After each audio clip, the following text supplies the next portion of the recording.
Hello and welcome to the world famous Kia Oval. It all comes down to today. Surrey hosts Essex knowing they need a win.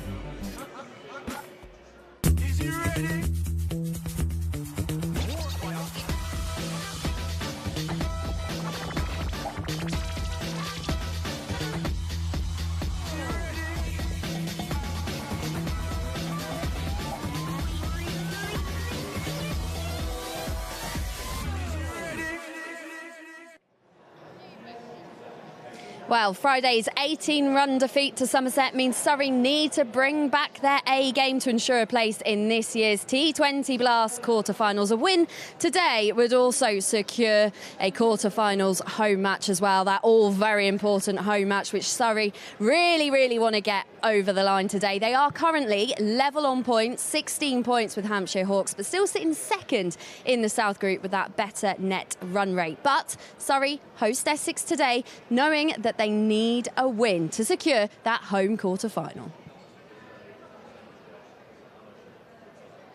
This is Surrey County Cricket Club. Born in a tavern in 1845.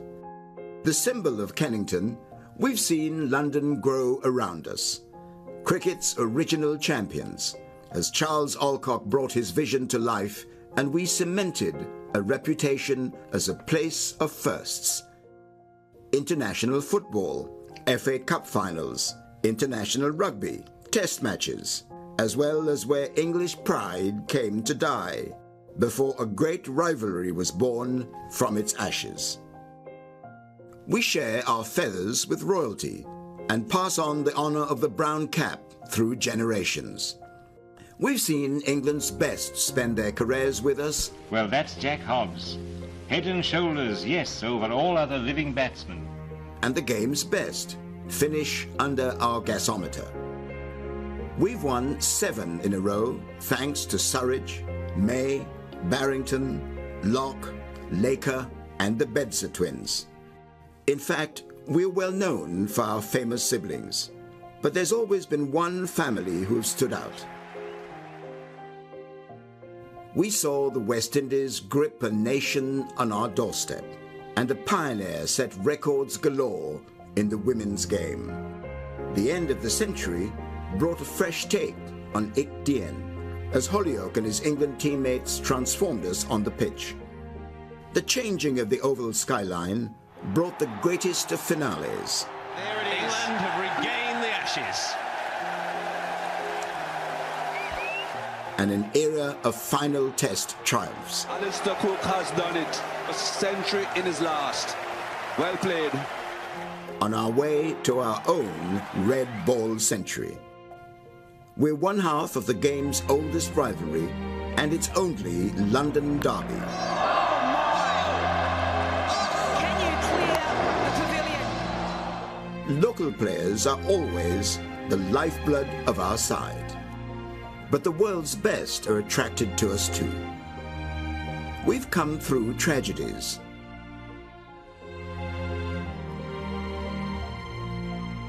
Now we're home to world champions and cricketers of the year. 175 years have passed. There's much more to come. This is Surrey County Cricket Club, heart of London, pride of the county, the grandest stage in world cricket.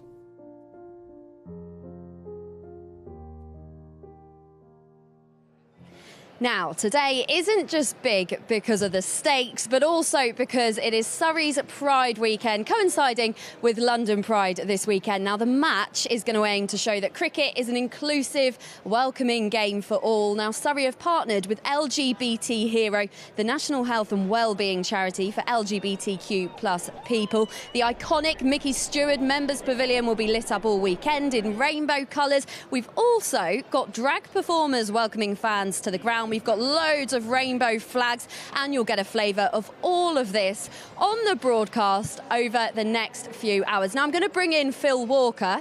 Phil always joins me at the start of the programme. Phil is obviously commentating on today's game. Phil, what would your drag name be, please? Where's that come from? Well, I was just thinking about it. Philomena. How about lovely. that? I thought maybe it'd be something to do with a wicket, like maybe you could have a play on words with wicket. Yeah, let's leave the cricketing analogies alone. I think come on. No, let's just. You called me on the hop there. Yeah, I know. Yeah, that was cheeky. Cheeky. It's been a long summer already for me and you. I know. Shall we talk about the cricket then? Statistically, talk us through. I'm just thinking of your question now. I'm just playing it over in my head. Right, sorry. Maybe you'll get back to us at the end of this broadcast on YouTube and come up with an actual good drag name. But let's talk about the cricket. Obviously, Surrey need a win today to secure that home quarter-final. What does everybody else have to do? Well, it's not unimportant for Surrey, don't get me wrong. They desperately want a home draw here, as do the marketing department. Let's not worry about that, right? A sellout here is... So there's a lot on the table for Surrey. But for Essex, it's huge. It's real jeopardy time for Essex. They contrived to lose in a tight one against Middlesex on Friday night. We were here at the Kia doing the game that Surrey went down against Somerset. Meanwhile, Middlesex, who struggled all tournament, they beat Essex in the last over. If Essex had won that game, this would be a tear-up because Essex could have usurped Surrey. As it is, the big story today is where Essex get to. They're 5th at the moment. If they were to win, then they may well jump Kent. Kent are in 4th as it stands, but they're on the same number of points. Kent play tonight, and they play Somerset, as you know, the form team in the country, right? So if Essex win, they're going to be pretty confident that Somerset can do them a favour, beat Kent, and then Essex jump into that top 4.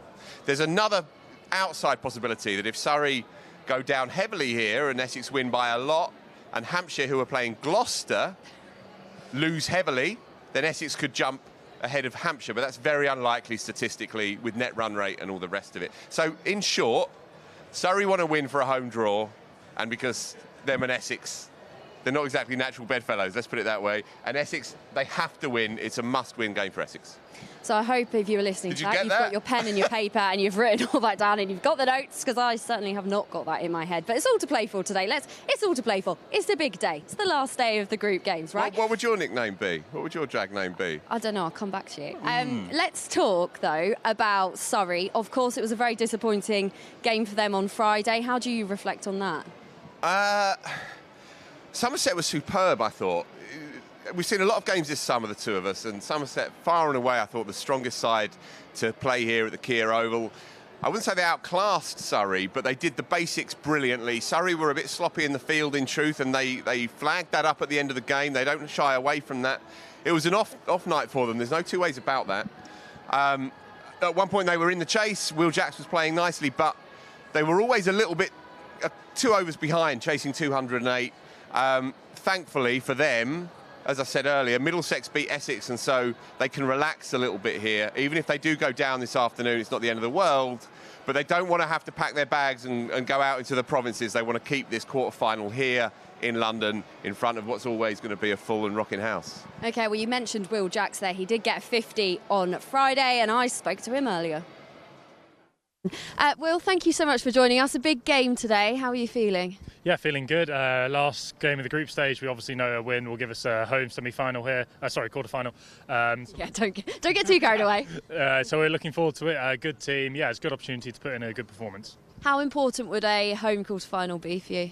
It would be nice. It's obviously nice to play at a ground that you know really well, play in front of our fans. It's a good opportunity, like you say. But it's just another game. Wherever you play home or where you've got to win. So qualifying is the main aspect, but to be home would be another cherry on top. And what are you expecting from this Essex side? They're good. I think they play an aggressive brand of cricket. They're used to playing on a small ground, so they hit lots of sixes, etc. So should be an exciting game, maybe high scoring. The wicket's very good. Obviously, we saw that on Friday night. We've just got to play well, hopefully put in a good performance, better than the last 2 games. Yeah, talk to me about the last 2 games. What's the reaction kind of in the group been like? Weird one. I mean, obviously, we lost that Middlesex game, which was... There's not much you can say about that. And the other day, we probably didn't field or bowl as well as we could have done. So today it's just about getting those wrongs sorted out, and then, putting a good performance with the ball in the field, and then hopefully the batting will take care of itself. We've scored a lot of runs. We probably could have improved in other areas, so just getting the wins all that matters. Perfect. Thank you and good luck. Cheers. Thank you. Well, there was Will Jacks. Let's have a look at what we can expect from Essex today. Their qualifying hopes are hanging by a thread after they lost to Middlesex by 2 wickets the other day. Here are the highlights. Rossington, a couple of steps, and that has hit the rope, which makes it 6. She's on strike. It goes up in the air. There's a couple of fielders coming around. Eskenazi and Helm are going to look at each other, and Helm is going to take the catch. Wow, big call. Helm continues. Rossington is deft. That's a great shot. That is lovely from Adam Rossington. There's a second wicket for Essex. Tom Helm, just that little bit of extra pace. That's a beauty shot. That is the shot of the night so far from Michael Pepper. Oh my God. Well, Jamie Porter said it all. That is out of the cloud. Oh, De Keres does the trick. Lawrence tries to open the offside. Drops it short. You do not drop short to Paul Walter. Back in the mix. Oh, he's gone. Pepper trying to open up through point. Oh, Walter picks him up, and once again, well, there's only one place that's going. Tom Helm can wave that one goodbye. Oh, he's got Walter. And that's gone for the maximum.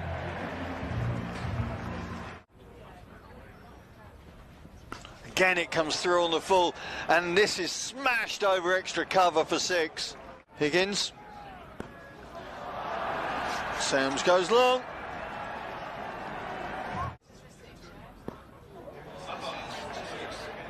Critchley's down this time.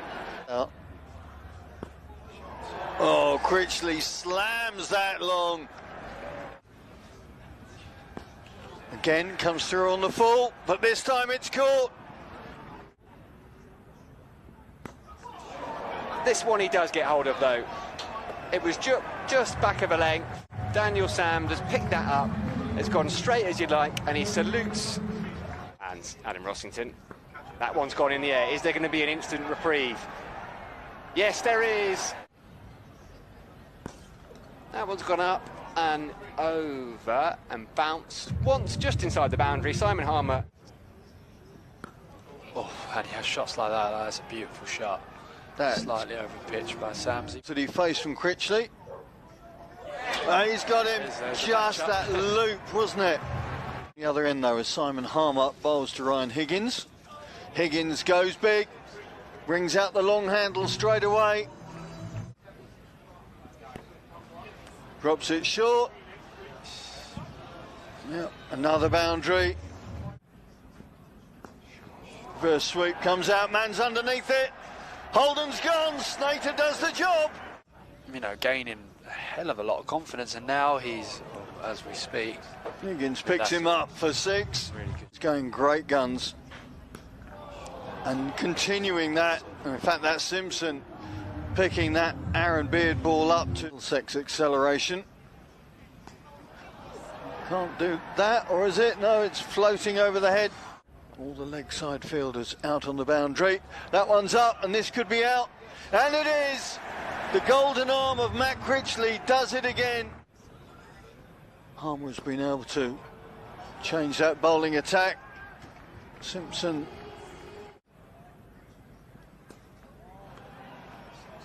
Well. Going for the same, this time the slow ball, and Sams gets the wicket. Matt Critchley. That's gone in the air. This could be tipping the balance in Essex's favour. It has. It's worked. 2 wickets in 2 balls. A strange field as he's into Davies. He's sweeping and he's given. You probably need to fail as well. That's gone up in the air. He's trying to force it into the leg side. There's a bit of confusion for half a second. Critchley looks at Simon Harman with a grin. It's gone big, Martin Anderson, and he's into the top tier. Hit straight to the fielder and run, and it's a misfield. And Middlesex have claimed victory by 2 wickets. What a brilliant chase from them. There was a little bit of hesitation.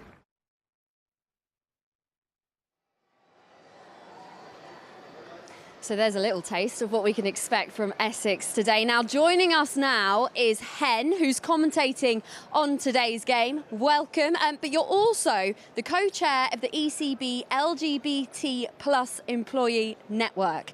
That is a mouthful, but it's brilliant. You nailed it. Yes, that's right. I'm co-chair alongside Emily Iverson-Pritchard, actually, who works here at Surrey CCC, head of sustainability, and she's the driving force behind matches like here at Surrey. So that network exists across the game, across English cricket, so first-class counties, national counties, the charities like Ace, Lord's Taverners, etc., with an aim of bringing more LGBTQ plus people into cricket and making them feel at home. So that's our aim. So how do you do that then? How do you achieve that? I think there's numerous ways of doing it. There's days like today, which are very big picture, very campaign, lots of rainbows, fantastic drag queens around. People walking in and thinking, yeah, these two worlds can coexist. But equally, it doesn't work with just campaigns at the top. You know, you need to have proper grassroots stuff happening at the bottom. You need to have things going out to clubs, you know, resources to help them become better allies. So if a club cricketer wants to play cricket, their captain, their coach, etc., can make them feel included and welcome, and that's across the LGBTQ+ spectrum. So what can we expect from captains and coaches then to kind of make players feel welcome? Is it kind of, I don't know, having a rainbow flag, wearing something on yourself? What can people do? I think, again, there's definitely, the visibility is really important, as we will see today, as we'll see from some of your future guests. But as well as visibility, it's actually educating people. So it's conversations that we're having in society all the time, but it's not assuming that if you meet a man that their partner is female, for example. It's actually ideally not assuming people's gender, I think is really important. So I think that if anyone walks into a cricket club, they can see themselves and they can be part of a culture in which they feel supported. And really that's a culture change that it's difficult to bring about with one specific thing or two specific things, but it's kind of drip feeding over the years. So, you know, the ECB, Surrey, other first-class counties, attending things like the Pride in London March, throwing celebration games like today, that all comes from the top down to club cricket, and then hopefully we see behaviour continue to improve across the game. And obviously today is a massive day for Surrey County Cricket Club. It is Surrey's Pride Day almost. How important is this? Especially, lovely flag, we've got plenty of those kicking around. But how important is it today, especially for all the kids that are going to be coming here, to kind of see those rainbow flags everywhere? I think it's really important. And I think sometimes we think it's a bit of a frippery, a bit of a silliness, and I can totally imagine some people thinking, why does it need to happen like this?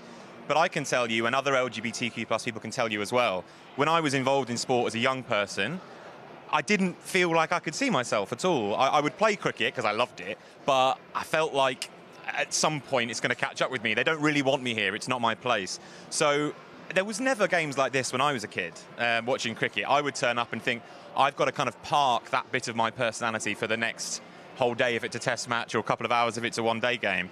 But not anymore, you know, and you turn up, you see pride flags, especially if you're a young kid and maybe, you know, you're in your head about various things. To see yourself reflected is so important, especially at a time when society, sadly, is probably moving backwards on some of these issues.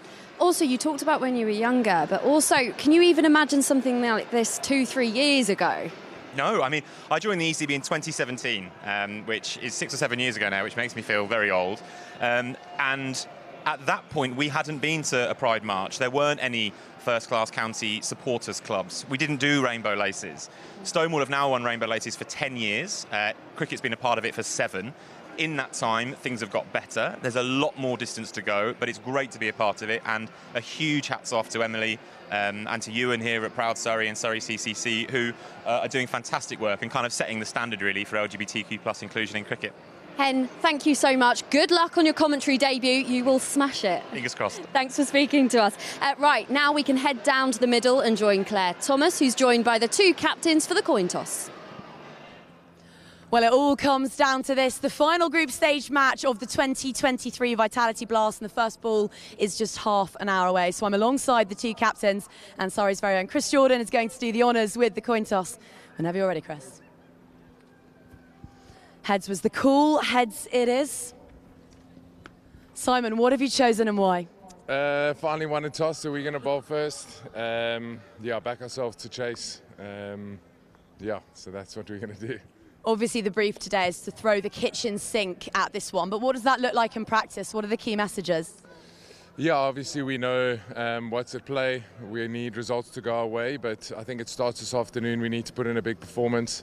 Break a string of losses and hopefully get a win here this afternoon. So I think it's easy to look too far ahead, so just trying to do the basics well. Well, thanks for your time and all the best out there. Chris, pop on over. Jason Roy back in the mix. That must be exciting. Yeah, very exciting news. Always good when you can have one of your gun international players come back into the team. And a tough couple of results for the side, but you seem in really great spirits warming up over there. What's the message been and how bouncing are you for this afternoon? Yeah, I'd like to think so. The message has been real clear. Try and focus on ourselves. Obviously, the results at home haven't gone our way fully, but yeah, today's a good day to put it right. Well, all the very best out there. Go have some fun. Thank you. Well, there you have it. The coin toss is concluded. We're 30 minutes away from getting things underway.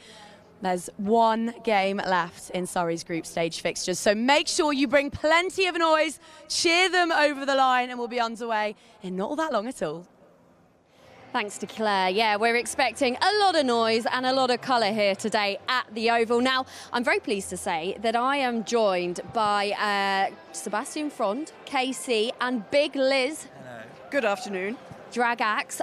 So if you just, when I talk to you, just pass the microphone between yourselves. But talk me through your outfits first of all. If you go first. Well, obviously I am representing the Oval with my outfit. Also, I bought these chino shorts, but they're a little bit too small, if I'm honest. But they are getting me some attention, so I guess that's good. Well, that's good. Maybe just don't eat too much today. Just try and take it easy. I'll try and rein it in. Let's pass the mic to Big Liz. Big Liz, talk us through your outfit. Well, I just came from a funeral and I didn't have time to change, so, you know... It is what it is. This is what you got today, I'm afraid. So you wore this to a funeral? Yeah. I love it. If I ever died, I'd love people to dress like this at my funeral. Hey, well, give me a call and I'll be there. Talk to me about what you're doing today, then. So we're here just to represent Pride. It's a fabulous, political statement. We're here to just, show the LGBT community and all their glory today. And are you going to be talking to kids? Are you going to be walking around? We're meeting and greeting everyone. We're selling raffle tickets, that kind of thing. Just saying hello, really. Just being a bit of fun for the occasion, yeah. And how important is a day like this today? Especially, at cricket, at a men's cricket match. I think it's really important because I think, if you can see it, you can be it. I think, having that representation of LGBTQ plus people in sport is massively important. And I think drag is a really, really fun way of doing that, like a really fun, light-hearted way of seeing inclusivity and diversity. And, if you think there aren't those people playing sport already in sport, then you're wrong, We just need to change the culture around it so it's more accepting and more positive. And also the fact that it is a Sunday here and there's going to be lots of kids coming into the Kia Oval. How important is it for kids to kind of see this sort of representation, to see rainbow flags everywhere? It's so important at the moment. A lot of drag queens are under fire at the moment from the far right because that age-old stupid label that drag queens are predators, and it's so ridiculous. And to have a drag queen come and just celebrate with kids and show them that there can be something fun in the world. You can be different. You can be yourself. It's so important, and that's the absolute message that we try and get across. It's so important at the moment. And do you like cricket yourself? I'm not the biggest fan of cricket, I can't lie, but I love a free bar, so hey. You're in the right place, What about you? I just really want to say this. I don't like cricket. I love it. Oh, yes. Who do you think is going to win today? What's your prediction? Surrey, obviously. Oh, obviously. Really? Okay, are you expecting a big performance from Surrey then? I'm expecting them to absolutely smash it. I love that. And just very quickly, what's your catching like? Are you guys good at catching? Oh, I'm very good at catching, especially other people's wives. Okay, are you good at catching? I've caught a few things in my time, but I have penicillin, so, we're fine. Okay, well, basically, I don't know if you two have ever seen this, but here at the Kia Oval, there's something called the Kia Catch, where in the middle of the innings, you have to catch a tennis ball, and if you catch it 10 times, you can win a lot of money. You can basically win up to £1,000 if you catch tennis balls, and I actually had a go at it the other day. Here it is, and I must say so myself, I absolutely smashed it. Well, it's not just the cricketers attempting to orchestrate catches out on the field here at the Kia Oval. There's plenty at stake if you're a spectator as well. If you're skillful enough or just lucky enough to grab yourself a six from the skies, there's a cool £1,000 up for grabs thanks to our friends at Kia. They're also the ones behind the now infamous Kia High Catch, which we roll out each and every interval, where two pairs of spectators find themselves out on the field of play here. And James, up there with the tennis machine, hi James, will rain down balls upon them. And it's at that point that the prizes start to come into play. Catch one ball, great, well done. You've got lots of bragging rights that you can wander home with. Catch two, it's a cap. Catch three, it's a shirt from our merch store. And catch four, and this really is the jackpot, you win yourself tickets, corporate tickets, fancy tickets to a game right here at everyone's favourite cricket ground, the Kia Oval. Now, there's nothing quite like embarrassing yourself live on TV, so that's why I thought I'd bring Betty Glover down and we would give the Kia High Catch a go. Betty, it's infamously really difficult, so be honest, how are you feeling? I'm not feeling very good, Claire, and also, I will be honest, we had a practice earlier, I didn't catch a single ball, so not feeling good. I caught one of them with a very rudimentary rugby technique, and you can see here there's a lovely tennis ball-shaped mark on my forearm. So 1 injury, no catches. Let's see how this goes.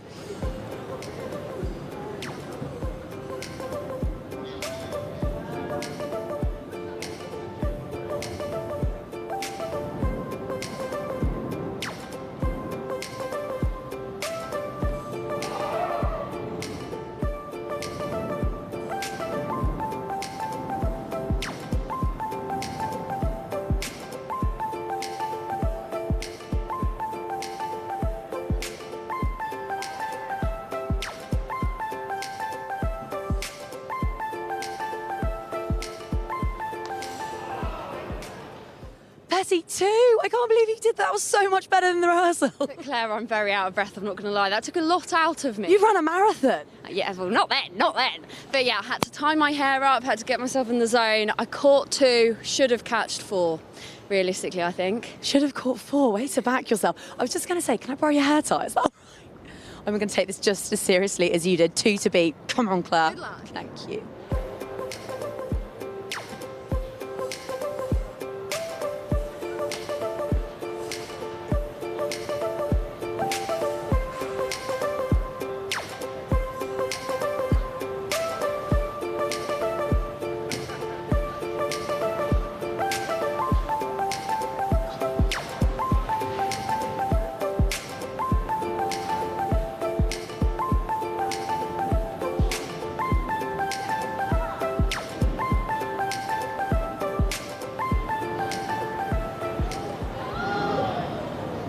Thomas, you tried your best.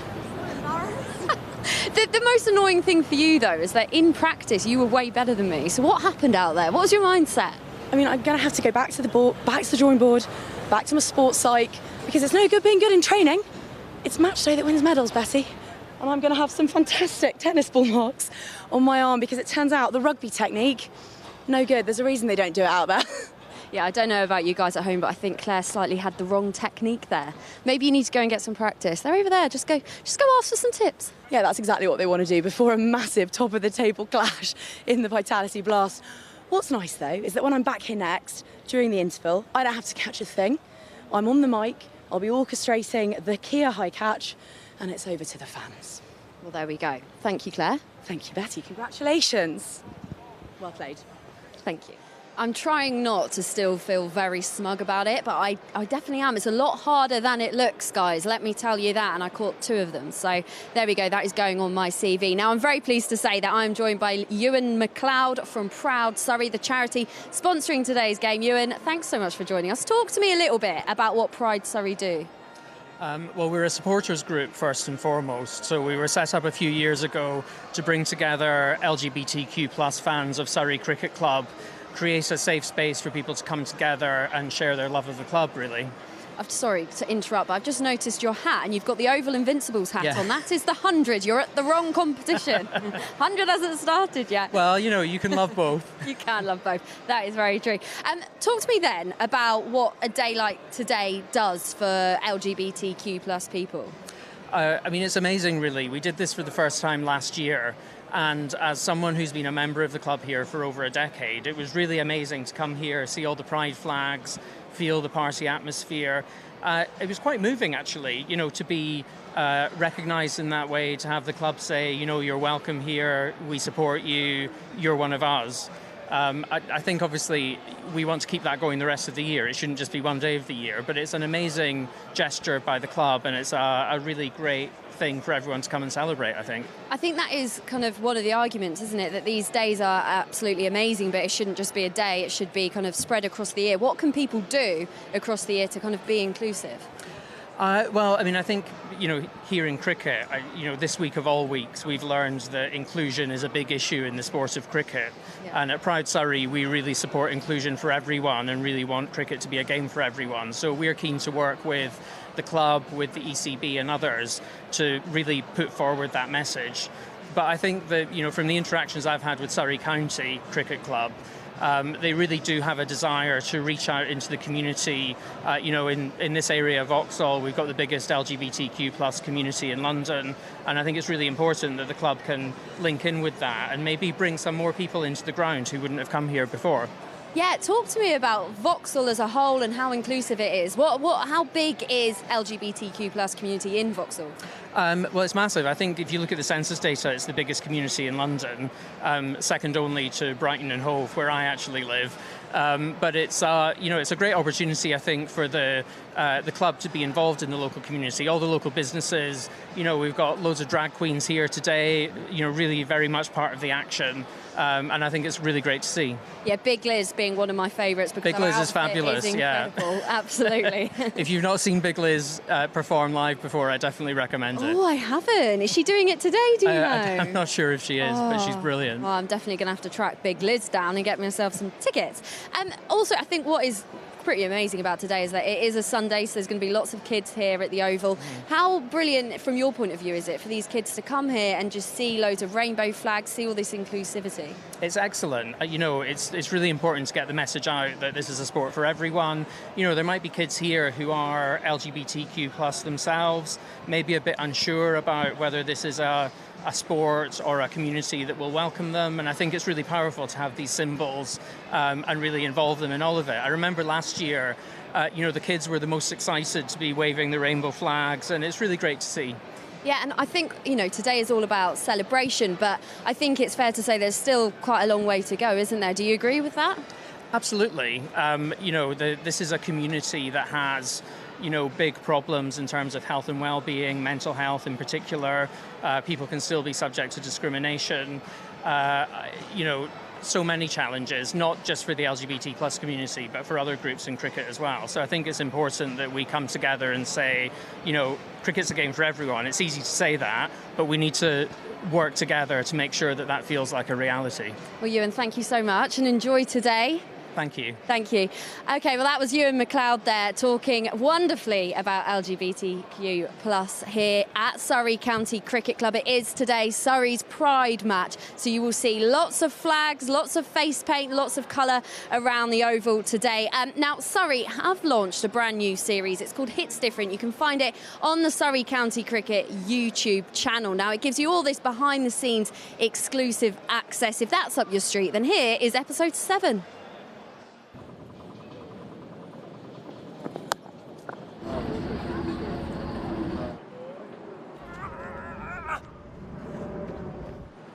Took off after the ball in a couple of games, and obviously getting to the crunch time of the tournament, we need to put everything on the line tonight, and hopefully it all goes well for us. It's just another game. I try and think of it as another game of cricket, but there's obviously a little bit extra being an old club and rather still playing for them. So, but during the game, it's game time, and I'm focused on fully what I need to do.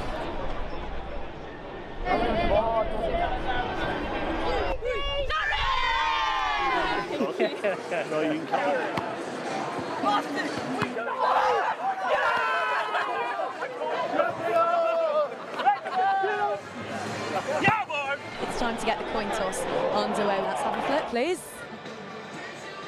It's a heads. So, Chris, what are you going to go for? I'm going to have a ball. If you can't get up for this one, cricket is not for you, folks. 12 internationals on show this evening. It's going to be a sellout, top of the table clash between two seriously strong cricket teams. First runs of the evening, and that'll be 4 of them. That stays hit. There it is, the ramp, and that's gone all the way. Made room, and he can't clear the down first wicket. Slow ball, chipped, dropped him. Oh, Will Jacks, he was there for him. Make that 4 more. That completes a very fruitful opening 66 for 1. That's a big one. Oh, that's a second tier and then some. Reverse, and he's got all of it. What a fabulous shot. Straight into the scoreboard. Slower this time, got him. Straight down the throat, didn't have to move. Tom Kohler-Catmull's got to go for an enterprising 39. Narine, in again. Bowled it! You called it the archery of Narine for 507 T20 wickets now.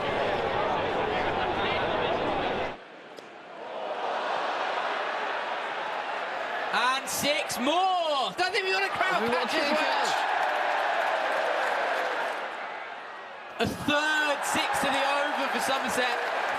I think we might have another crowd catch. The crowd absolutely love that. Blue celebration jumper to rival the first one. 163 for 4 after 15 overs. We're heading for another huge score here at the Kia Oval. Straight up in the air. Curran underneath it. But the big man goes, the danger man. Gordon starts the final over the inning. Gone again, followed the batsman. That was an up and down and at times erratic performance by Surrey in the field, but they've clawed it back with their 2 champion bowlers, Curran and Jordan, right at the death. 208 for 5 sounds a lot, is a lot, but definitely surmountable for a team that needs this win. It needs this result. This is the Oval, this is the Kia Oval, folks, where anything can be chased down. That's just skewed between the 3 fielders. Hit hard, straight to the man, gone. Laurie Evans got a walk. Welcome to the party, Senator Ryan. Look at that first ball. How do you do that?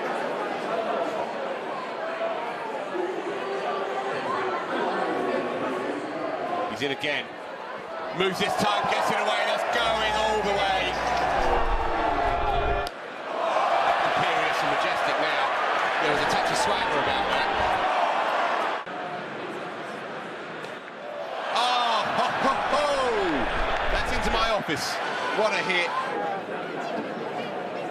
Bit of a drag down. Look at that for a one-handed pickup. And that is Will Jacks's 50. He's half done, I would say.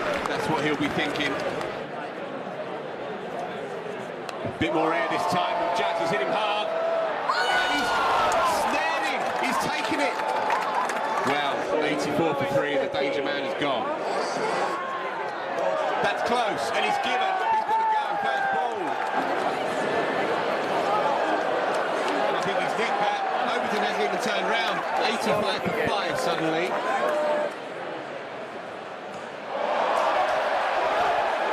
And it's 6 more.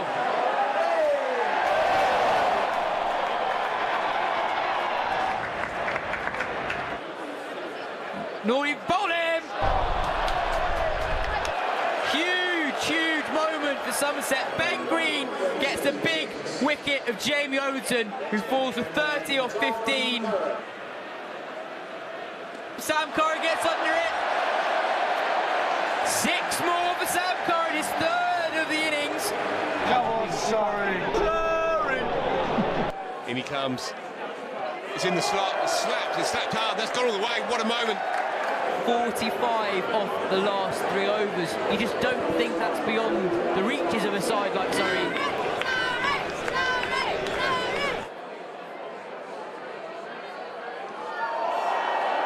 He skied it though, he's not going to clear the man. Craig Overton's mitts envelop that cricket ball.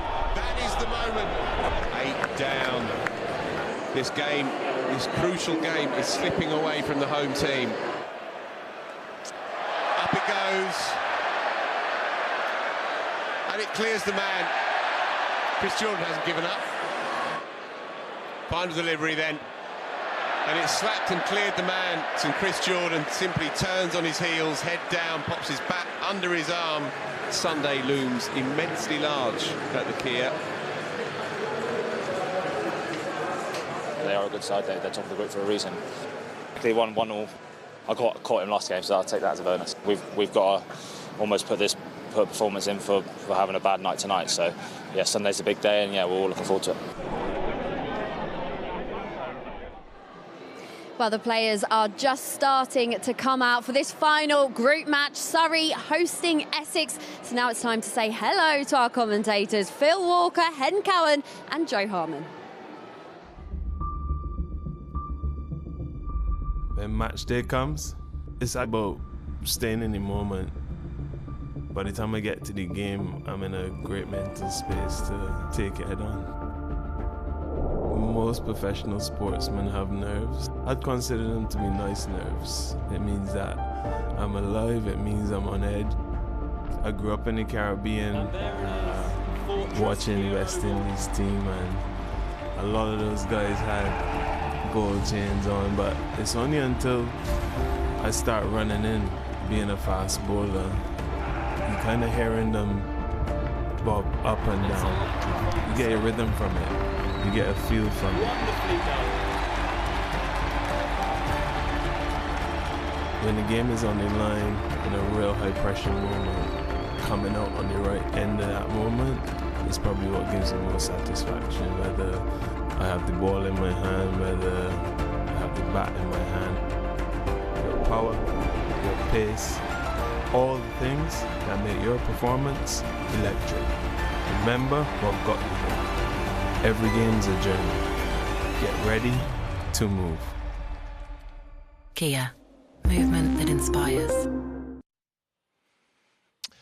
Good afternoon, folks. Welcome to the Kia Oval. It's an interestingly poised tie, this one, because Essex are desperate for a result and Surrey are just as desperate to maintain a home tie in the quarters. They are through, but nonetheless, a packed crowd here on Thursday night beckons if they can get over the line, and they'll be a bit stung as well, in truth, by how they went on Friday night against Somerset. So Essex are the visitors, and they have won the toss and chosen to field. Quick run through of the two teams. Let's look at Surrey first up, and the big news is that Jason Roy returns to the side. He had a dicky calf, and it looks like he's back to full fitness, so it's great news for the home side, because it means not just that he'll be available to play today, but that he is there for the run-in in this tournament. Will Jacks, Jason Roy, Laurie Evans moves down to 3, Sam Curran at 4, Jamie Smith, brilliant young keeper bat at 5, Jamie Overton, who played so well on Friday night, in at 6. This is a nominal order, of course, folks, as well. You know, Surrey are a very versatile side, and they react to the moment, but on the card, Tom Curran, Sean Abbott, Chris Jordan, 7, 8, 9. Sunil Narine down at 10, but he came in at 3 on Friday night. That's the way they do it here. And Gus Atkinson, who's been so impressive with both white ball and red, bringing up the rear. Essex, for whom they have to play desperate cricket. They've lost 4 on the spin, having started so brightly. Dan Lawrence, will come to him later on, because he won't be playing for Essex next year.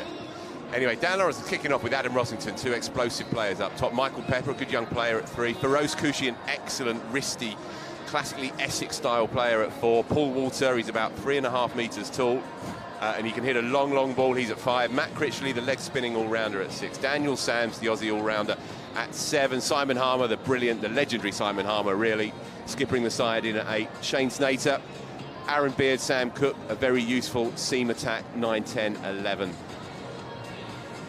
So, yeah, delighted to be joined by H. Cowen. How do you see this one playing out? Yeah, I mean, thanks very much for having me, Phil. Great to be here at the Kia Oval today for this big fixture. The rainbow flag there flying today, the LGBTQ plus Rainbow Laces Pride match here at Surrey. I mean, we shall see, won't we? I mean, the form that Surrey have shown all season has been absolutely electric, but as you say, probably stung by the last couple of results. The return of Jason Roy, I mean, he improves any team, doesn't he?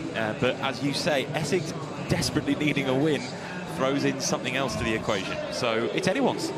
Yeah, both sides enduring a bit of a mini blip in this tournament. Surrey have lost 3 of the last 4, and Essex, as I say, have gone down 4 on the spin. So both teams will be feeling each other out a little bit, I think, in the early stages. Surrey came up short on Friday night. They were 18 runs shy in the end. Somerset were electric. Just having a look at on the monitor, and indeed it is interestingly that Laurie Evans maintains his position opening the batting. He was down on the card to bat 3. Surrey already mixing up that card for us. Before a ball is bowled. It's hard news for bowlers with this kind of power-packed, kind of total cricket all-round 11. But it's also pretty difficult for commentators to keep up a pace with who's at the crease. I mean, it's not a bad sub, is it, Laurie Evans, instead of think it's instead of Will Jacks, but it could be instead of Jason Roy. No, they've stuck with their tried and tested. So it's Jackson Evans initially, 9 and 10. I have to say, I have struggled to differentiate between these two. I have a well-established mental block. They're similar styles, similar postures, similar heights, similar builds, and I can't separate them. I can completely understand that. I mean, the way that modern players play as well. Yeah. Everyone's 360. Right. Everyone's smashing the ball exactly 30 rows back. So, and I imagine that, you know, Will Jacks is a slightly younger player than Laurie Evans and Jason Roy. He'd have learned a lot from both of them growing up. So, the way I've got there, orange boots for Will Jacks, and the number 9 on his back, and he will be facing up initially against Daniel Sams. Tear away southpaw quick, and it's the same track that they played on Friday night. So a shortish leg side boundary as the right-handed Will Jacks looks at it. 2 men as standard really in the power play on the onside boundary. One square leg and a long leg, tight offside ring. Now, it's pointless to pretend, folks, that there's not another game of cricket going on, so we will endeavour to keep you updated on that one as Sams is in. I was just going to say, as Sams was running in, that obviously when your field is like this in the power play with 2 out, you can't afford to give any width, because anything through that offside is a 4 before you can even think about it. And the first ball was right in the spot. Was some width actually, but it's a dot ball. Yeah, Will Jacks played nicely on Friday night for a 26 ball 50, I think it was, but he started a bit scratchily. He had an off day in the field as well, grasped a couple that you'd normally expect him to take quite comfortably, but he grew into his work, and that is his area through the offside. And there we go. That'll be the first boundary of the afternoon, just behind square on the offside. Couple of bounces, gives himself room. Once again, a little bit of width from Sams, and as we said, with a field like this in the power play, you've got so many options as a batter. He just had to get some bat on it, really. It's gone over the infield, squirted behind square on the offside, and Will Jacks off to a flying start. Yeah, Essex will be trying to redefine their tournament, really. They started so well. That may go all the way first up. Just shy of the maximum, but what a start by Will Jacks. 1 bounce 4. They may already be thinking about shifting this field around, because that really is Jacks' area, as H says.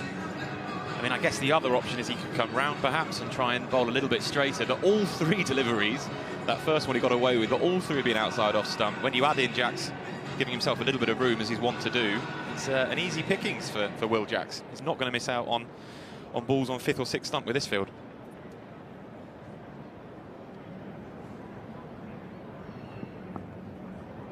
Better by Sams, pulling his length back. Still squeeze a single into the offside, and so Laurie Evans will take guard and get going again. They've been a bit in and out, these two, but when they've come off together, it's been spectacular. Evans has 100 under his belt, and Jacks, of course, as we know, is probably as explosive an opening bat in English cricket as anyone at the moment. Just on Essex field, you've played a lot of cricket yourself. What is it like? What, the place? It's lovely. It's the best and the worst of humanity. Better line this time by Daniel Sams. A little bit of in-duck as well, perhaps. A little bit of shape. It's certainly a straighter line than he's bowled in the first 3 or 4 deliveries. No, Essex, of course, a lovely place, but what is it like when you're playing a game that is a must-win? Because I feel like that can go either way. You called it desperate cricket at the top. You have to play desperate cricket. Sometimes that can be just what you need as a team, but other times that pressure slightly gets you. Yeah, it's a good point. I think you'd prefer to be in Surrey's shoes, pressure off a little bit now. But they do have match winners, do Essex. They're a mercurial white ball side, 9 without loss after 1. Sam's brought that back. Sorry, Phil. Sam's brought that back nicely, actually. Last 3 balls, as you said, brought his length back a little bit. The 2 balls to Evans were much straighter, just back of a length, and couldn't get a single away on either occasion. I think Essex will be leaning on their smash and grab win, if you like, when I think it was in 2019 they did the double. They took the championship, and they also somehow managed to scrap their way through the group stages. into the, as we just look at Will Jacks opening those shoulders in that first over. It's going to mean business this afternoon. That second one in particular held his shape magnificently. Just going back to that heist when Essex won the T20 back in 2019, and it was not a shambolic opening period in that tournament, but they scrapped hard to get through to the quarters. And it's going to be Aaron Beard from the JM Finn stand end. Very useful seamer. Got a bit of pace about him. And they will be looking at that, because if you hit your straps at the right time in this competition, then you can be dangerous. And this side has match winners, no doubt about that. There's one at mid-off in Simon Harmer, who is trying to engender a bit more youthful vibrancy in this side. It's a work in progress, no doubt. Beard is one of them. Decent start so far. Bang on the money. I think you're right to talk about match winners, because in 2020 cricket, in short form cricket, you know, if you've got a player that can win you a game from almost any situation, consistency is secondary, really, and Essex are full of players like that. I mean, Paul Walter shining the ball now at mid-on. He's had a pretty good year. Daniel Sams, as you say, out-and-out match winner. Harmer himself, Adam Rossington, all players that can win you games of cricket. Beard in again. He started well as Beard, much tighter than Daniel Sams. His first three have all been on the stumps. They get those graphics at the end of the day looking at how accurate they've been. Beard has started nicely. 4 balls so far for Laurie Evans, yet to get off the mark. Not something you see every day in the Vitality T20 Blast.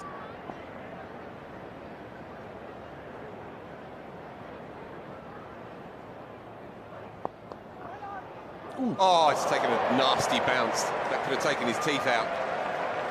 Absolutely nothing the fielder, I think it's Dan Lawrence, could have done about it. That would have been a dot ball. It's just jumped and spat from a little bobble on groundsman Lee's otherwise manicured lawn. And that's run away for Laurie Evans' first boundary. Well, it's a dream, actually, to be able to remind everyone on commentary that the square at the Oval goes all the way across the outfield. I've been waiting for that. Beard in again. It's a good start, this, by the young seamer. He's been in and out the side the last few years at Essex, but they like him a lot. He's a little bit in Sam Cook's shadow. They're both from the same club in Chelmsford. He's got a bit of pace, a bit of spunk about him. He's good. They like him. And Sam Cook, of course, is the star of this side, the seam bowling star of this side, very close to the England setup. That'll be a wide. He'll have to bowl that. In fact, it might have just have flicked the pad, so got away with that there, did Aaron Beard. Although Laurie Evans doesn't agree with the decision. Somewhat disgruntled by that one. We move on nonetheless, 14 for no loss after 2. I have to ask, what's happening north of the river?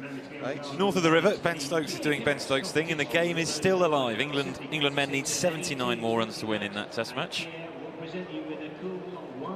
Okay, we're going to have to try and respect the reality that... Where were you? Yeah, there is, as ever, a marvellously dedicated crowd here at the Kia. 2/3 full already and building up. There's quite a few on the various concourses that are showing some big screens as well. Whatever materialises up there north of the river, it's not going to last long, and so this crowd will continue to build, as indeed will Surrey. It's 14 for no loss. Quietish start, and it's going to be Sam Cook into the attack. So just the one over from Daniel Sams. They'll have to try and keep things alive out there. They don't have an enormous number of different options. They're not quite blessed as Surrey are with, as H says, a total cricket lineup. Great to see such a big crowd in. I mean, I know that the Test match is elsewhere, but good signs for our game. Well bowled this time by Sam Cook, metronomically accurate with red ball or white. He was characterised as a red ball bowler, red ball specialist, and it was actually the 100 second iteration, I think, of the 100 when He took the man of the match or player of the match award in the final, took 4 for not many for Trent Rockets, and really made his mark as a white ball bowler, and he's been Essex's go-to since, really. And as a red ball bowler, he has a record, as we know, to compare with anyone in English cricket. This is short, skewed, and he'll get away with it. It will run down to the boundary. Won't go for 4, but he'll come back for a couple for a moment there. It looked like Will Jacks might have simply spooned that one up in the air, but he's got away with it. Well bowled by Sam Cook, the element of surprise there. Yeah, Essex have actually done really well to drag it back from those first few balls. I know the field is different for Cook than it was for Sam's. He does have cover out on the offside, and that ball was a bit shorter. Jack's looking to pull, and he's just managed to get away with it over the keeper's head.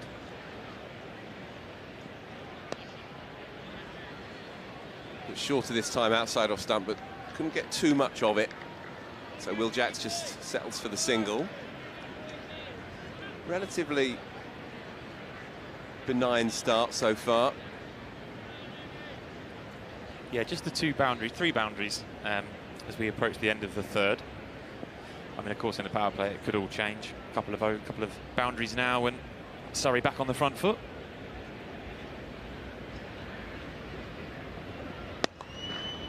Nicely played into the gap. Simon Harman will have to give that one up. Second boundary 4 for Laurie Evans. More convincing shot this time. Just opened the face and angled that nicely between straightish extra cover and mid-off. A shot that would have graced the oval before the years of 2020 cricket. Very tidily through the offside. The older members of Surrey would have enjoyed that one years back as well as today. Easy on the eye as Laurie Evans. He's one of the stylists, really, of the English game. Slower ball this time. Punched down the ground, but not got too much of it. Oh, they almost contrived to make a mess of it, but just the single. You do not want to be on the other side of a collision with Paul Walter. Tall Paul. There's lots of him, and he's a very fine cricketer, very effective cricketer. One thing I found, having done a few of these games, H, and I'm just going to start calling you Bomb from here on. By the way, for our watchers and our viewers, I've known H for a long time, and for various reasons I've always nicknamed them the Bomber. So for my own ease, okay, you're Bomb from here on in. Are you okay? Well, it's totally fine by me. I'm very, very happy with that. Slightly inexplicable for anyone listening, but you know, I'm fine with it. It's stuck. Absolutely fine with it. Phil, our lead commentator here, is supreme at coming up with nicknames for people. A real skill. You would have had a lot of fun with Aaron Beard, I'm sure. Not sure what that would have ended up being. Yeah, we'll let that he was one of your charges. We'll let that one slide. It is going to be Aaron Beard for his second over. And again, may have just tickled the pad. 4th time, I think, now, just in the first 7 deliveries, where it's angled down the leg side. And Laurie Evans has not been able to get it away. He's cranky with himself because it was there to hit. And only the one man out as well. Fine leg up in the circle. It's runs with any bat on that, really. But Beard's got away with it. He's got away with a few of them, actually. I mean, it does seem to almost be a plan. Bowl to that hip.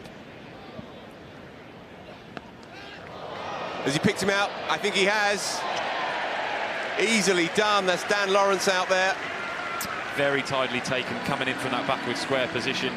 It was the plan we were talking about. Beard has speared it into the leg stump of Laurie Evans. He's flicked it around the corner nonchalantly, but Dan Lawrence was waiting to take a very nice catch, coming forward off the rope, sliding in on his knees. Surrey lose their first wicket in the 4th over. It's 22 for 1. Yeah, it's a decent catch, moved well. It's only the one man out there. So Laurie Evans a bit frustrated with himself. He's been a kind of a light and shade kind of tournament for him, really. Made that astonishing 100 earlier in the piece. But here he comes, Jason Roy. It's a rousing sight, really. He's had that calf twinge, which has kept him out of the whole of this tournament. Did it warming up at Lord's on the eve of that first game. That's why you should never warm up. Well said, Bomb. Straight into your work.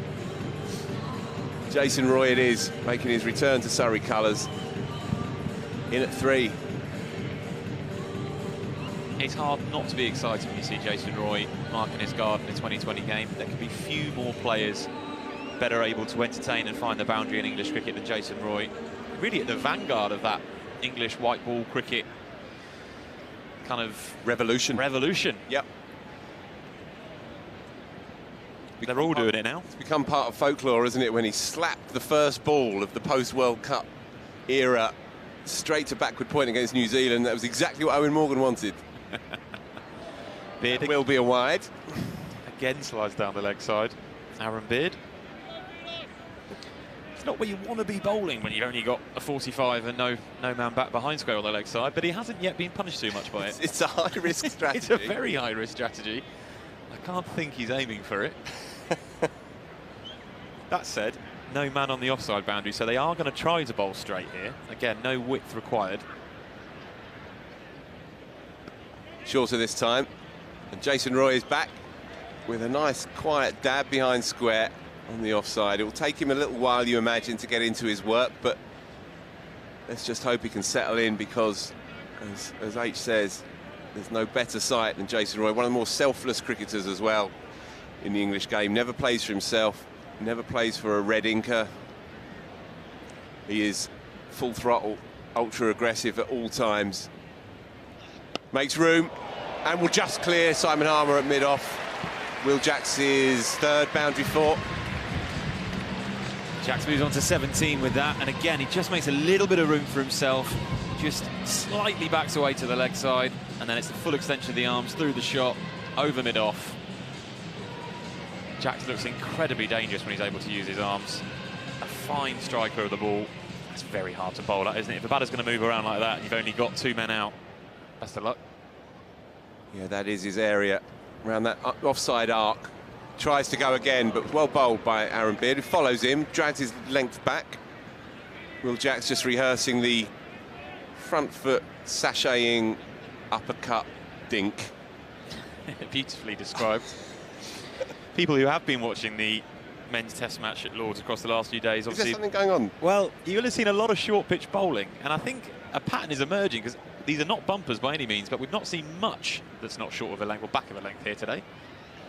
There is another one, and he's climbed into that. You better just try and find that, let alone catch it. That's a long boundary out there, and Will Jacks, I think, was expecting it. He's got the bomber in his ear. He knew it was coming, and he's climbed into that front foot hook shot. It's gone a long way. First maximum, there's going to be more. He's made a great connection there. I mean, again, he's slightly backed away. Again, Beard has followed him like he did the ball before, but this time there was enough room, as it were, for Jacks to kind of swing round and follow it round to behind square, and it cleared the boundary comfortably underneath the old scoreboard there near the Archbishop Tennyson School, which is closing down. Did you know that? I didn't know that, and I'm a little bit sad you've broken it to me on air like that without any warning. I can tell you why at half-time when we're off there. Going to be Sam Cook again. Well bowled, heavy length. It's what he does so well. Jason Roy got in a bit of a tangle. It is one of the curiosities of 2020 cricket. You know, it's 34 for 1, and it doesn't really feel like too much has taken place as of yet. It feels like a relatively calm start, and yet we're up at 8s quite comfortably. Jacks 23 off 12. Roy yet to get going, but you know there's power coming. And there it is. He's back. Beautifully done. There's such uncomplicated class to Jason Roy. He sees it, he opens those shoulders, and he mullers it. Yeah. First 6 of his return, and it's his area, isn't it? If there's anything rising up to the waistline, the midriff, then he just opens that body, opens up the shoulders. He hits through that area, straightish mid-wicket, so naturally. The shot of someone who grew up playing a lot of different racket sports. Just dispatched over straight mid-wicket. It is the shorter boundary, but he would have cleared a few of them. Kind of tennis-ish, almost baseball-ish. I saw him hit one over the Galadari once. Whoosh. Slower ball wide. Have to do that again. Not a bad idea by Sam Cook, but line bit off. Well, we did mention that shorter boundary. It does make sense. to not feed Jason Roy when you've got mid-wicket a hop and a skip away. And Dan Lawrence is now coming in from the offside boundary, and they're changing the field. So it's now 2 out on the leg side. So imagine they're just trying to tuck up Jason Roy now and see if they can just get him off strike with something on the leg side. Oh, he's actually wrong-footed the man on the 45. That was a fascinating bit of cricket. Jason Roy preempts the full one from Sam Cook, gets a lot of bat on it. But the man on the 45, who I can't identify as it stands, he's anticipated that it's going to be finer than it actually was. And so by the time he gets to the line of the delivery, he's pushing off on his right foot, can't get back into line. We haven't yet retrieved the ball. Now, what's going on down here? Yeah, they've lost the ball. It's underneath. We need it. We do need that ball. I mean, it's a little bit of an insult to injury for that fielder at 45. I'm going to boldly claim it's Matt Critchley, but not based on too much evidence, to be frank with you. Whoever it was too clever by half, really. As Phil said, they've seen the shot coming as Roy ramps it round the corner, moved finer, and then it's gone squarer then for 4 down to the 45 boundary. It's actually Pepper. Michael Pepper. He's a keeper by trade, actually. Very good young keeper. They like him a lot here. But yeah, it's just gone before the line of the ball is seen. I'm not sure it would have necessarily carried to him if he had stayed in position. No. Nonetheless. Not being able to find the ball, kind of salt in the wounds there for Michael Pepper. So Rossington now standing up. Yeah, I've got it. I've got it. Been a long week.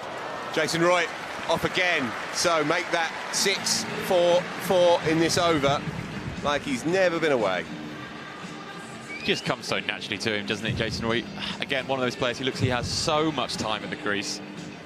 And in the power play, as we've said, with 2 men out, and a batter as good as Jason Roy, when he's on, he's just going to pick where he wants to score his boundary. What's he got now then? Samuel Cook under pressure. Slower ball, fullish, shoveled into the onside for a single. He'll take that, Sam Cook.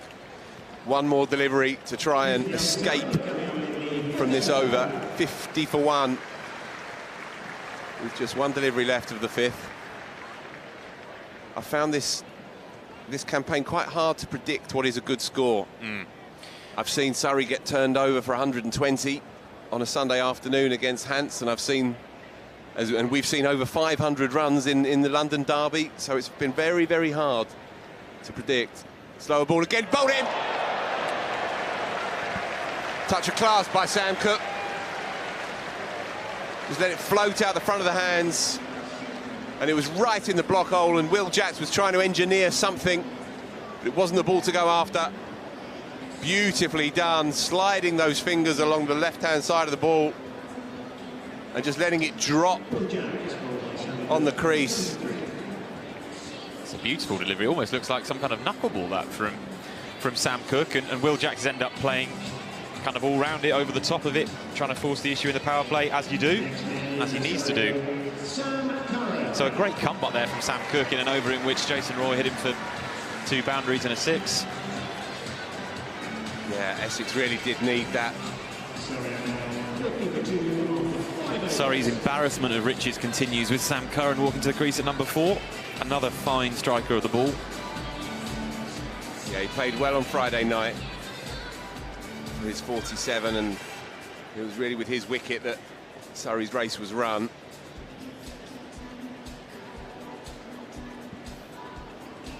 I wonder if we might yet see him in the whites of England towards the back end of the summer. Can't think he's that far away from that Test side. Camera pans to the LGBTQ plus unity flag here at the Kia Oval. Today's Rainbow Laces Pride game.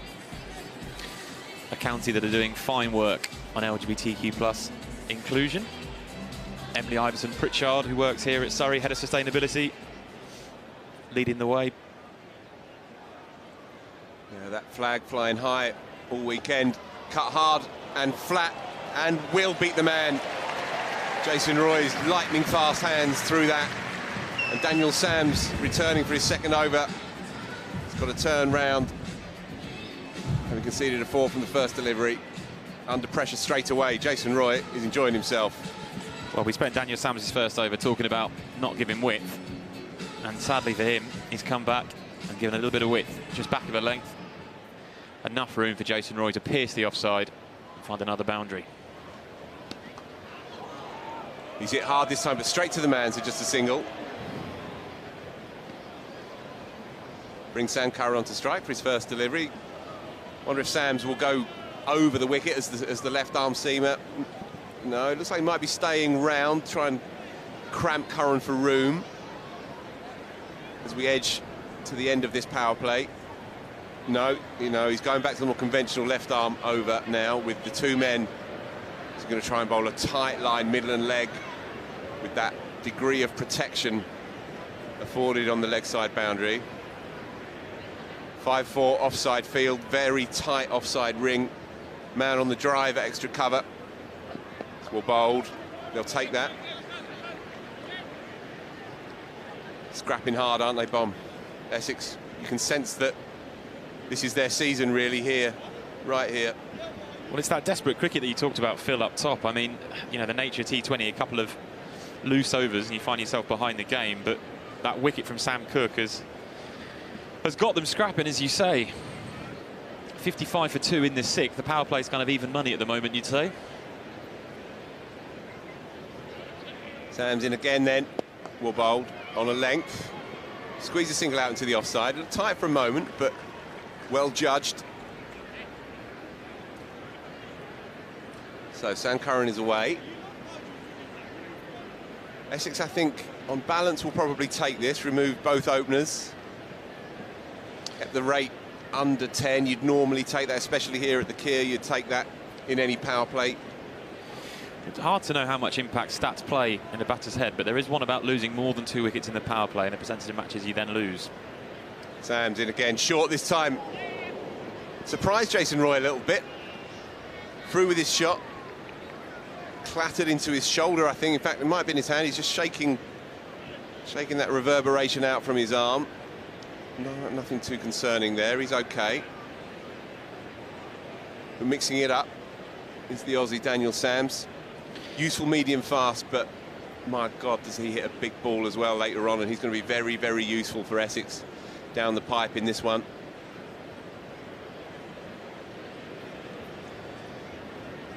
Full, well bowled.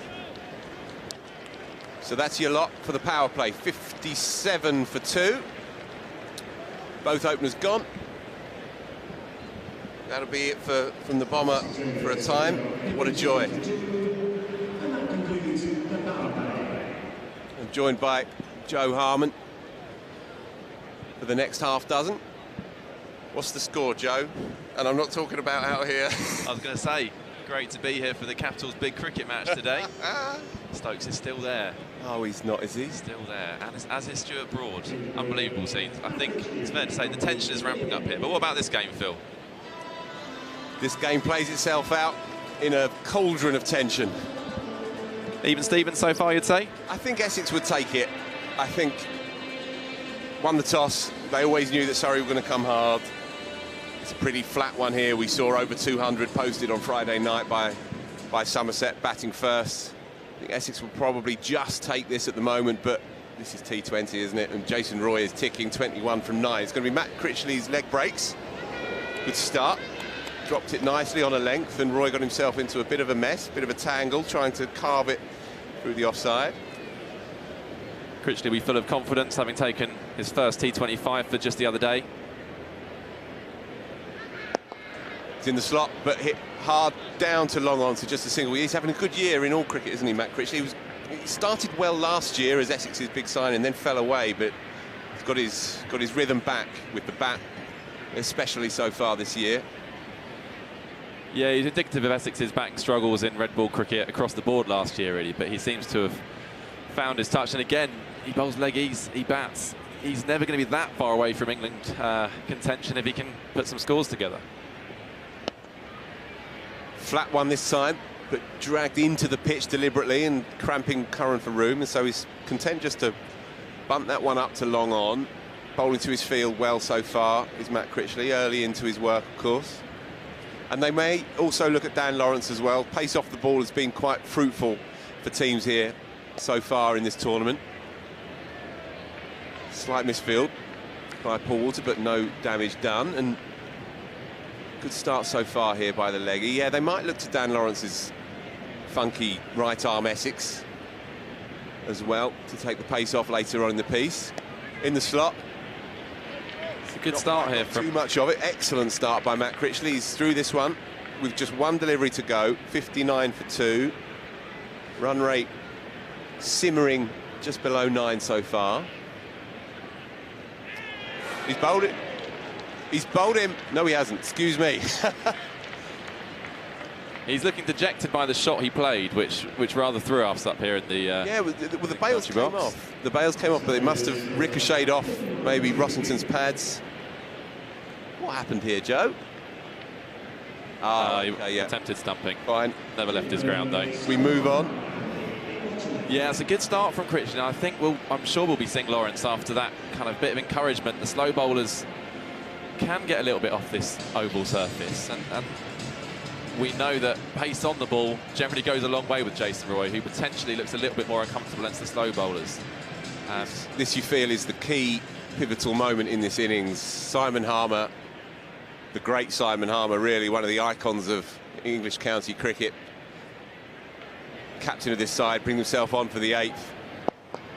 And of course he's bang on the money straight away, so he'll fancy against the left-handed Sam Curran, but as Joe rightly says, he'll also fancy his chances against Jason Roy, who does tend to prefer more instinctive quicks to the more subtle arts of a champion off-break bowler such as Simon Harmer. This should be a good battle.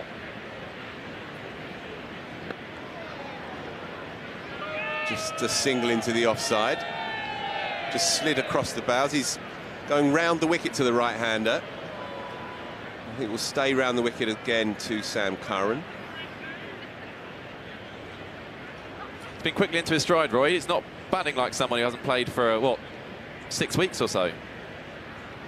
Oh, that's just got away from bowler and keeper. That will run away just for a couple. It will be wides. Adam Rossington should have done better there, in truth.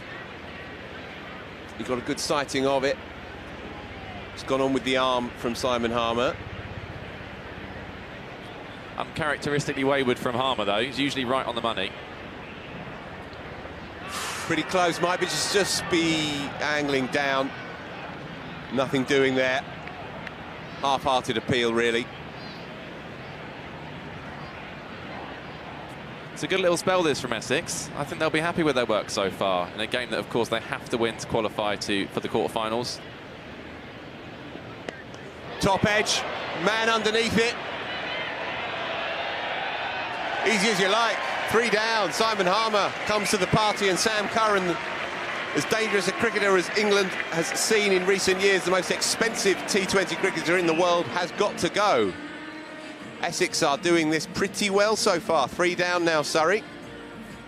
It felt like a big shot was coming there, with the over from Critchley and then Harmer strangling the run rate.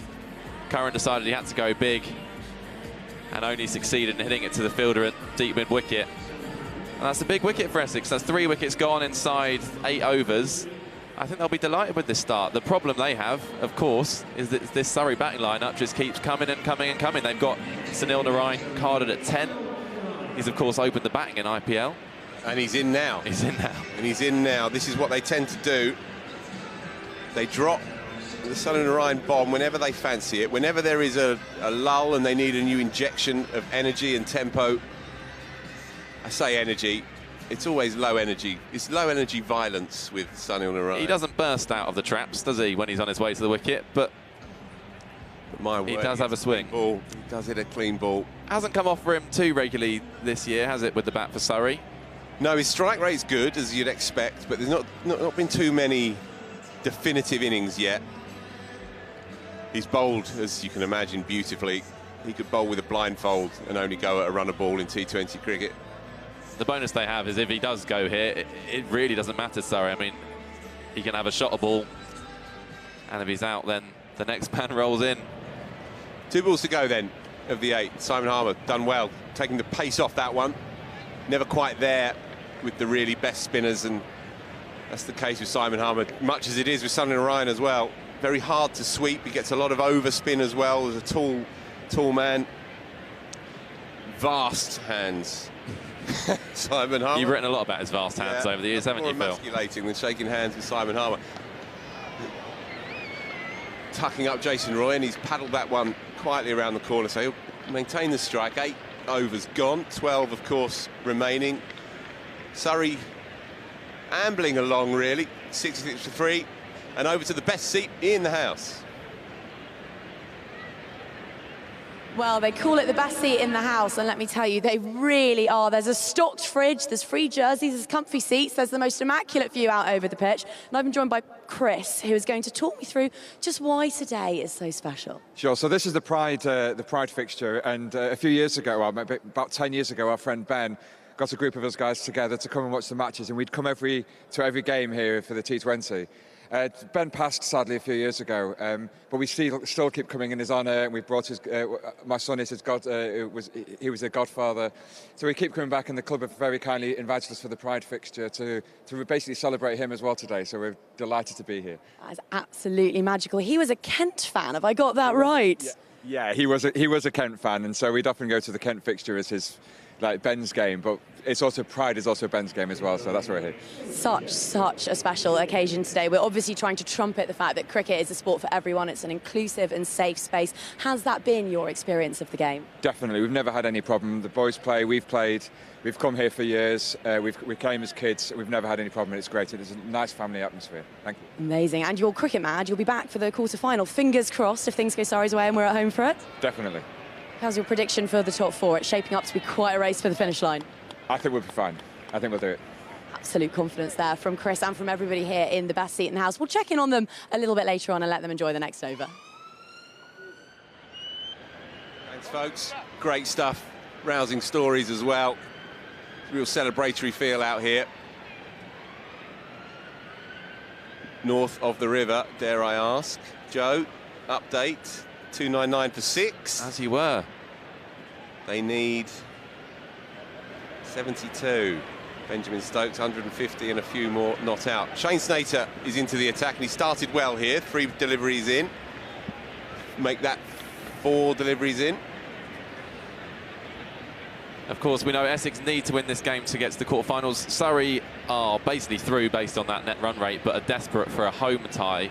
Although, Phil, curiously, they've lost 4 of their 5 defeats so far in the Blast. They've actually come at the Kia Oval. So do they want that home tie? We know the fans are desperate for it, but it's a strange stat, that one. The treasurer certainly does. Yeah.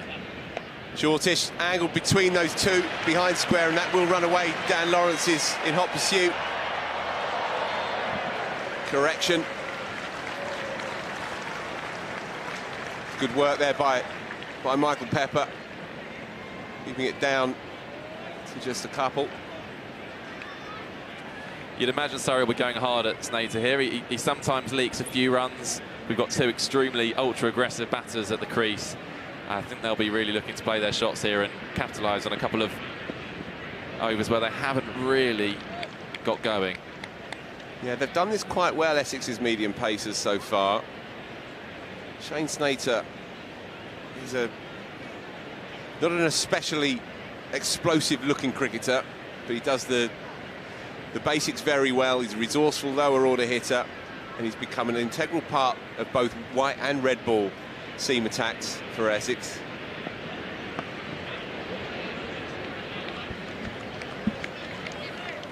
Just signs, excellent start. Just signs there that Jason Roy's beginning into getting a little bit frustrated. He came out looking fluent. Just got slightly bogged down the last few deliveries. Hasn't been able to get hold of the spinner, and Snater's got away with a cheapish over there. Well, I wonder if there's an extra added element of intrigue, because, of course, Shane Snater and Jason Roy are related. Of course they are. Yeah, I'm normally useless at stuff like that, Joe, as well you know. But from the depths of my mind, I seem to recall that. And they played against each other in the Netherlands. Netherlands game, the record-breaking game, yeah. And I think he may have got him out. I think you're right. I think the bomber, when he comes back in, can correct my memory. No, he's nodding. There we go. Their mums are sisters. That's how it works.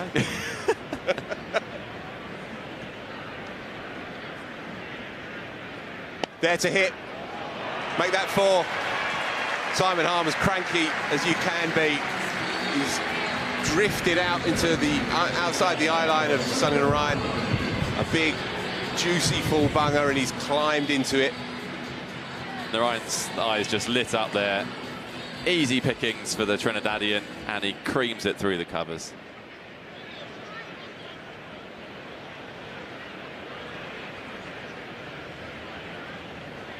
We put it back here, Simon Harman. Well, there's your answer.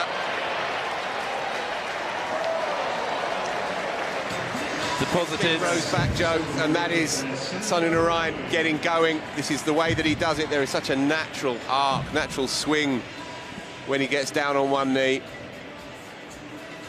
Yep, 6 from the moment it left his bat there, no doubt at all. And this is what Narine can do. These are kind of almost bonus runs for Surrey, and Essex need him out as soon as possible here, because if he's in for another 10 balls, he's probably getting 20 runs, and then the game is starting to drift away from them, having done so well the last few overs. Wider this time, and Narine can't summon the energy to play a shot. He's all style, this lad. He just didn't fancy that one, did he? No. I thought he'd wait for the next. 10 from 2.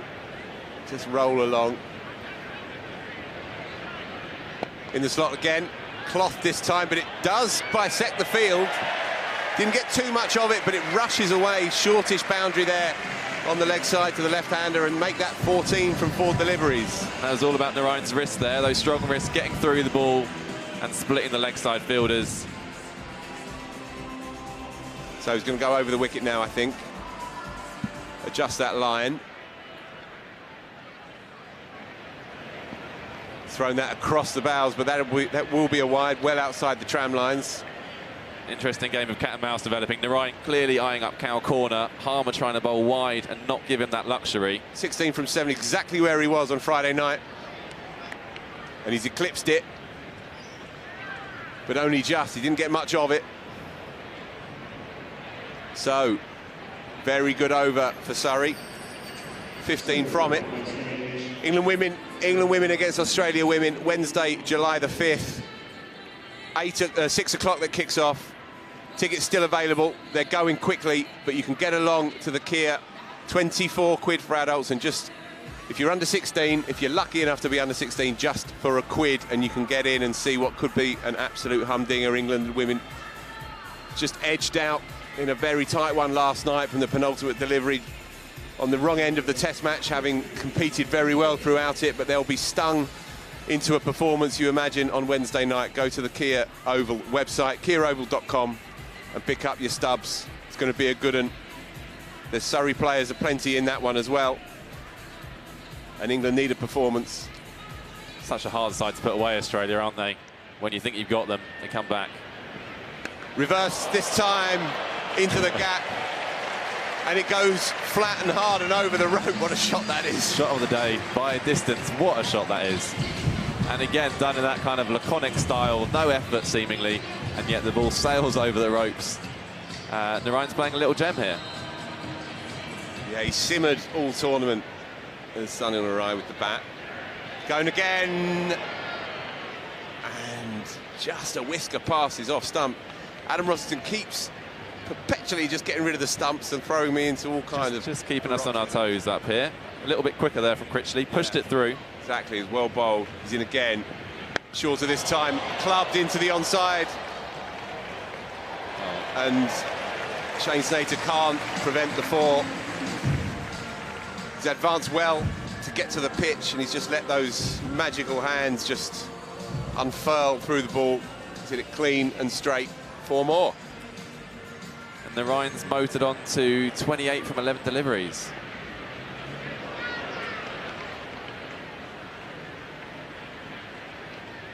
Another attempt at the reverse pull. That one didn't come off quite so nicely. Just runs through past the keeper.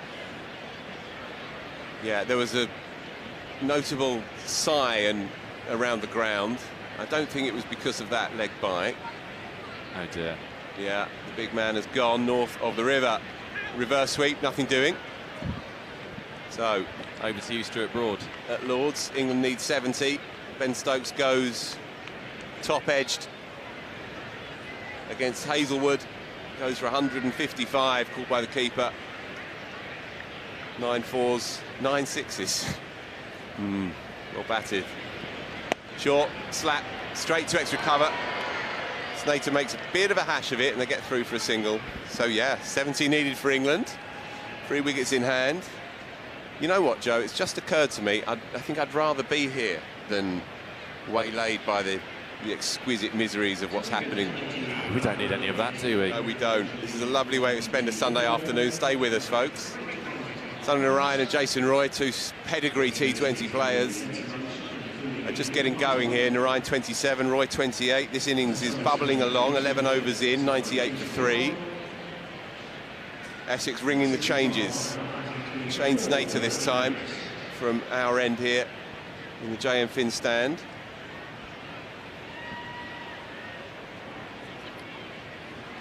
So we're 98 for 3 after 11 overs. I think still both sides will be reasonably happy. I feel like Essex need to break this partnership because it could get out of control for them quickly. And they've claimed him, and Jason Roy has to drag himself off right on cue. That's a wonderful piece of keeping from Adam Rossington there. Yeah, because it got big on him as well, didn't it? Standing up to the stumps, it's got big on him. There's obviously the deflection of Roy's bat, and he snaffled him, and that's a huge wicket at this point in the innings. So Jason Roy goes for a nice, breezy 28 from 23 deliveries. Rossington taking it the second opportunity. Didn't look the most athletically great piece of keeping, but actually that was a big swing that Roy took. That wasn't easy to pick up for the keeper. Yeah, bonus wicket really for Essex.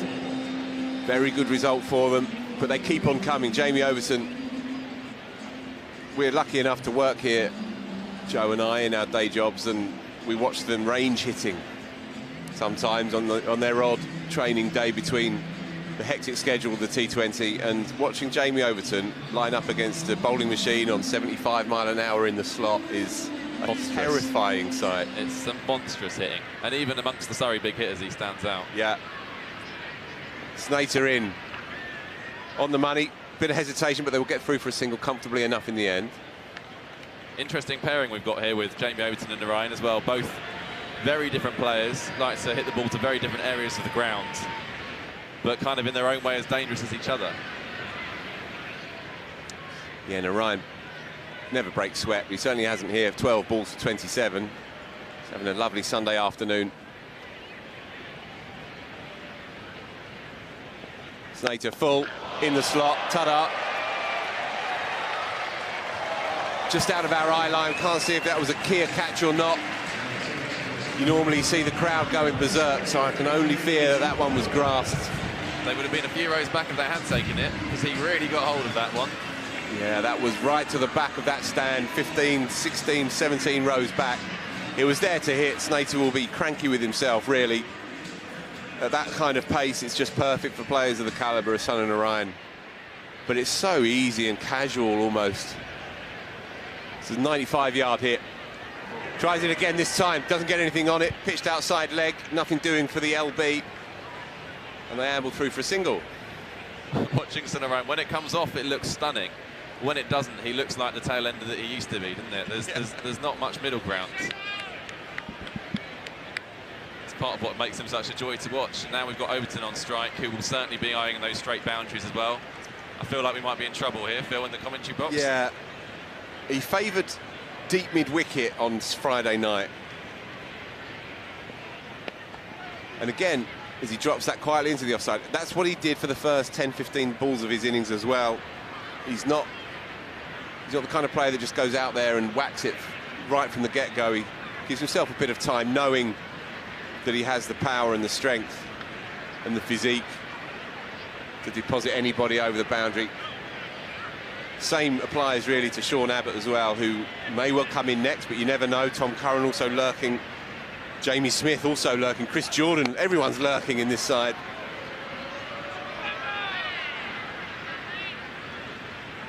.12 gone, 108 for 4. This game is simmering along. A brand new way for us to play this summer. To bowl, bat and field, to be confident and take our chances. And always having fun. This is our game.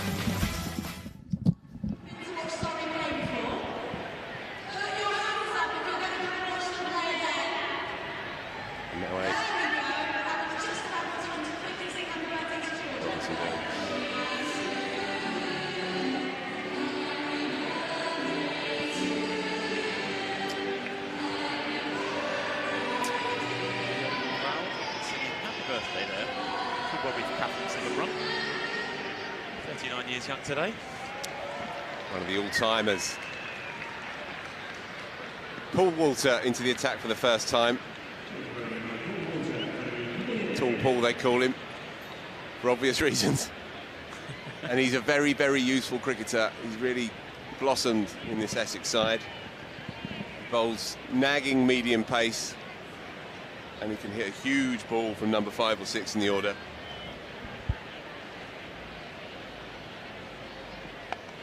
That'll be 4. 1 bounce 4, no one down there. It's there to hit. Not what you want, really. Giving Sunil Narine room to free those arms. 8 down at Lord's Bomb, I'm afraid to say.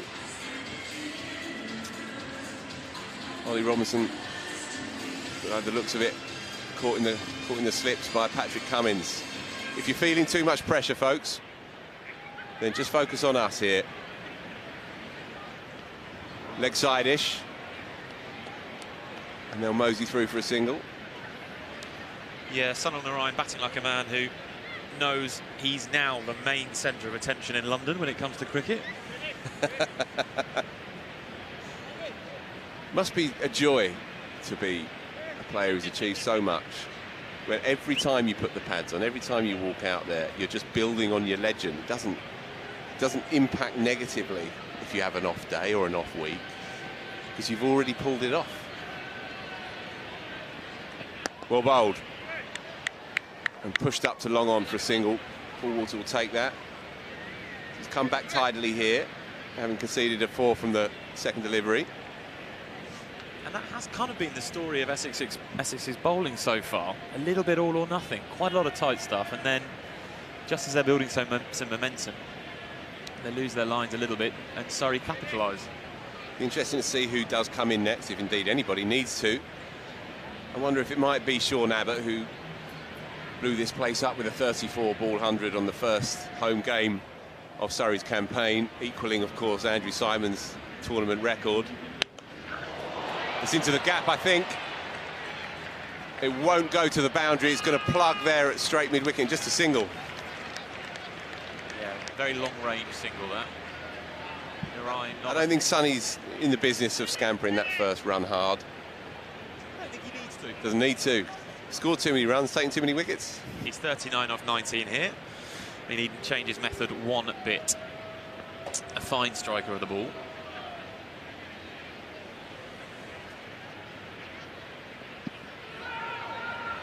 Nothing doing, pitched outside leg from the angle. And Narine is interested in the buzzers or the ricochet. Jamie O has run too far through at the bowler's end, so they'll just settle for that single leg bite. As if to make a point with us there. Yeah. Right, looking for the second. Looking for the second from the buzzers. Like his life depends on it. Pointing at the number on the back of his shirt and saying, yeah, Phil, talk now. Just the one in the end. Overton had banked on it being just the single. And that ended up being the case. It's 116 for 4. 7 overs to come. Aaron Beard, who bowled tidily up top.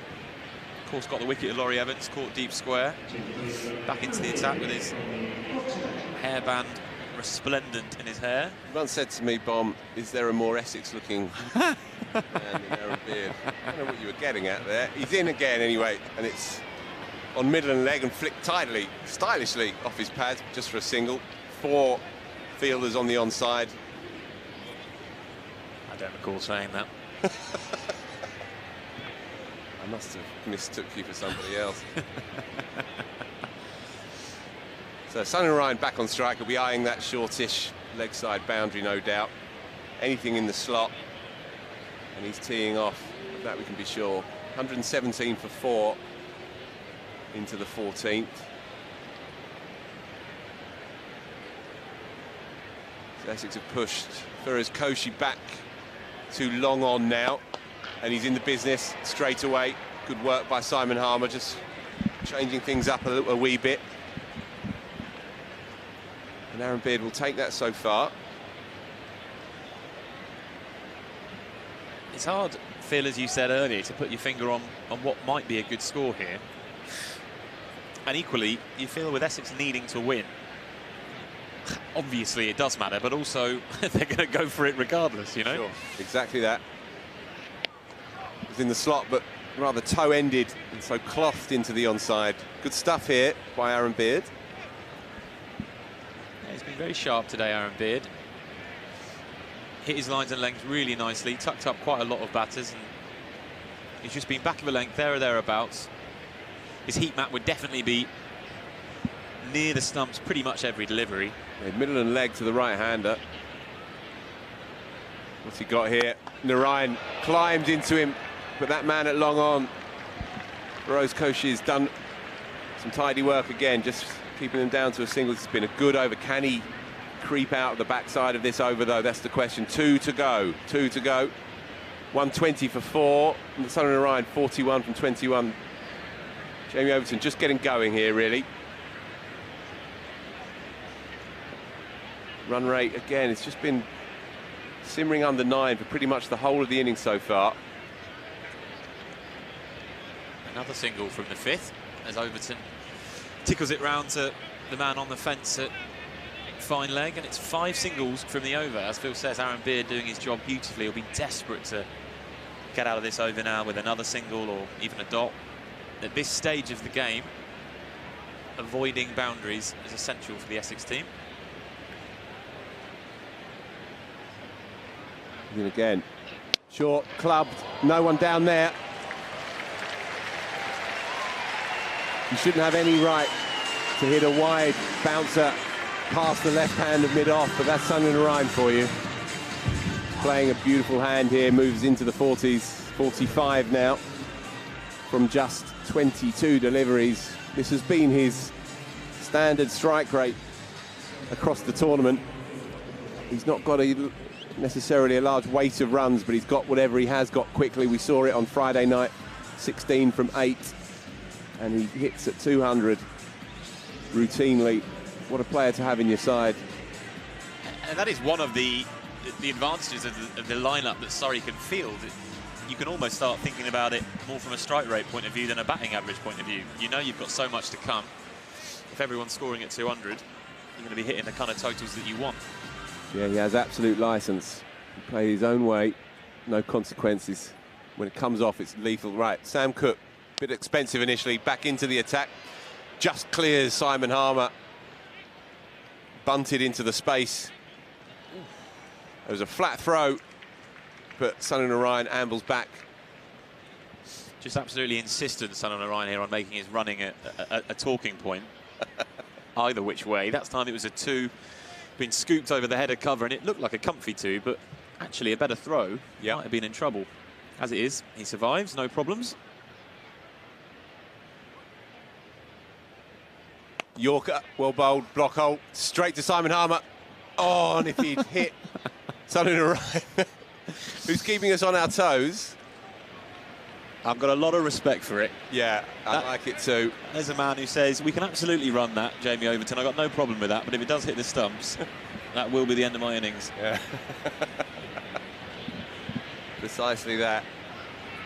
He had given up. He's barely in the frame. The throw, fortunately for everyone here at the Kia Oval, goes over the stumps. Yeah, there's an errant throw, nowhere close really by Simon Harman. Round the wicket this time. Right by Sam Cook. Anticipates, I think, the lefty trying to make room and tucks him up. I'd be happy with this, Essex. Again, just taking some of the sting out of these middle overs. Surrey not yet had the explosive 2 or 3 over stint where they changed the direction of this game. As ever, though, especially if you're Essex, you fear that it's lurking out there. Jamie Overton on strike. Tried to overhit that, lost his shape, dot ball. Sam Cook pulling this back well, having gone the distance initially, 24 from his first 2 overs. He's doing this well, just 4 from 4 so far in this third. And actually signed off his second. His last ball in his second was the wicket of Will Jacks with the kind of knuckleball, slower ball situation. I think that one to Overton there was another slowie.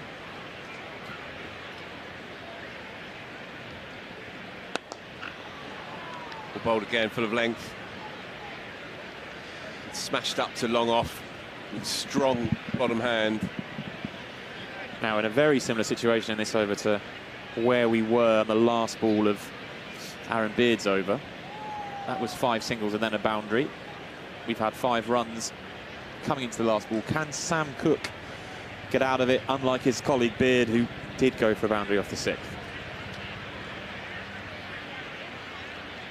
He's managed to periscope that down to long leg for a single, as you do.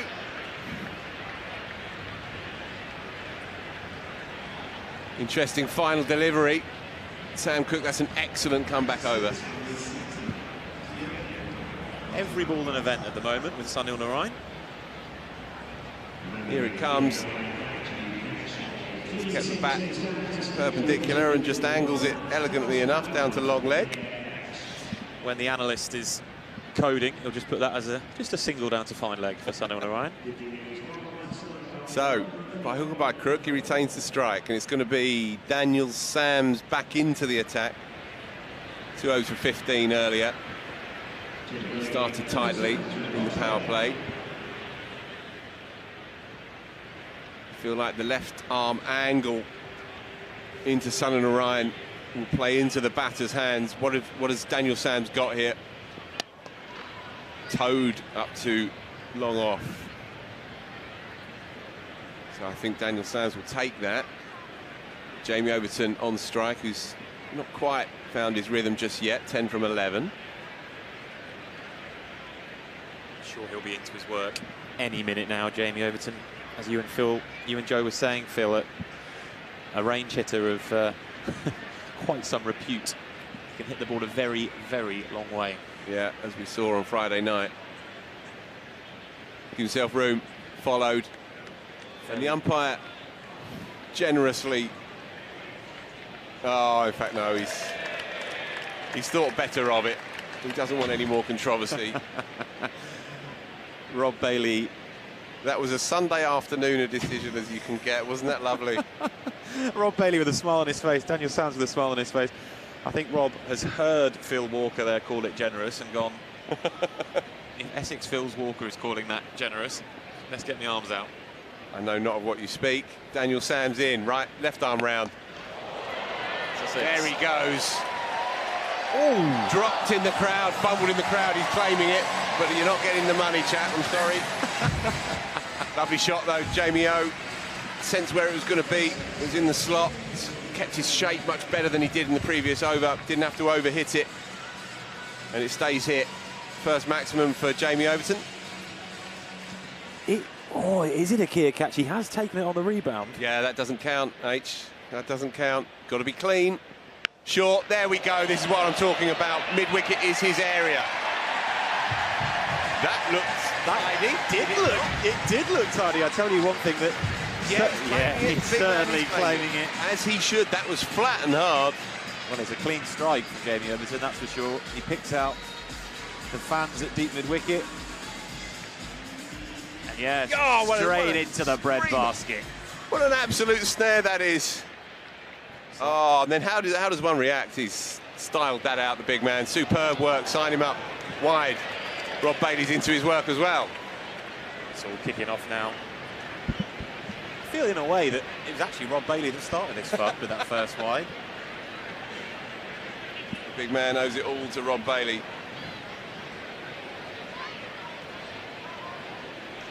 Nine down at Lord's. What a game of cricket that was. And I'm using the past tense. 22 from 13, Jamie Overton. He's ticking. Two sixes in the over. Well bowled. Good comeback.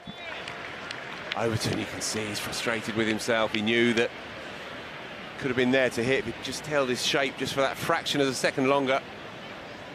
He even gets frustrated in a powerful way. Look at him. A brooding presence at the crease, just eyeing up which fan's going to take his next 6 over mid-wicket. I've done a few of these games. That's the best catch I've seen so far. Well bowled again, dot to finish off. One delivery to come. Really good stuff. Because he was under a lot of pressure, the big man, wasn't he? There was a lot of people around him. You wouldn't have fancied anyone in that situation. And he's plucked it out of the air like shelling peas.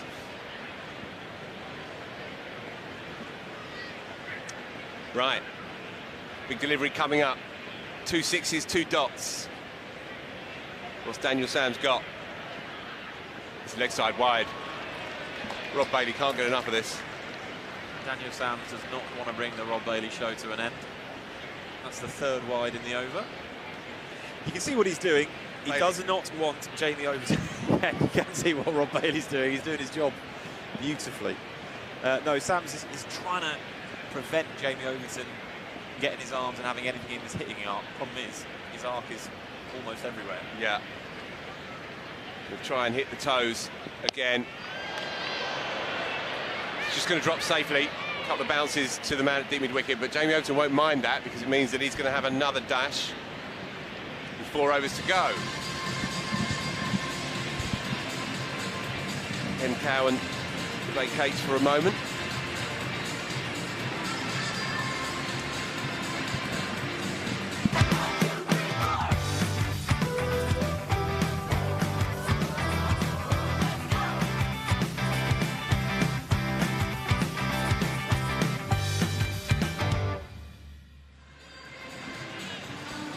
To go then, folks. 148 for 4, and it's going to be tall Paul Walter to resume. Essex have done this pretty well. They've rung the changes. They've in fact used 7 bowlers.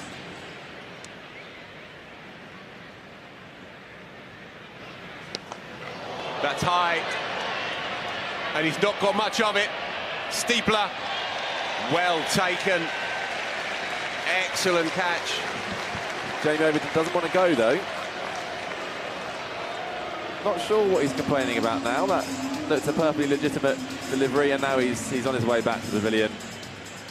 Slightly frustrated. He just sort of entered beast mode briefly, and now he's on his way. Yeah, the angle was against him with the left arm angle running across the body. That's a good catch in the end as well. Got himself in a slightly awkward position, took it over his left shoulder. Yeah, Daniel Sams again under the high ball. He's been very present in this game.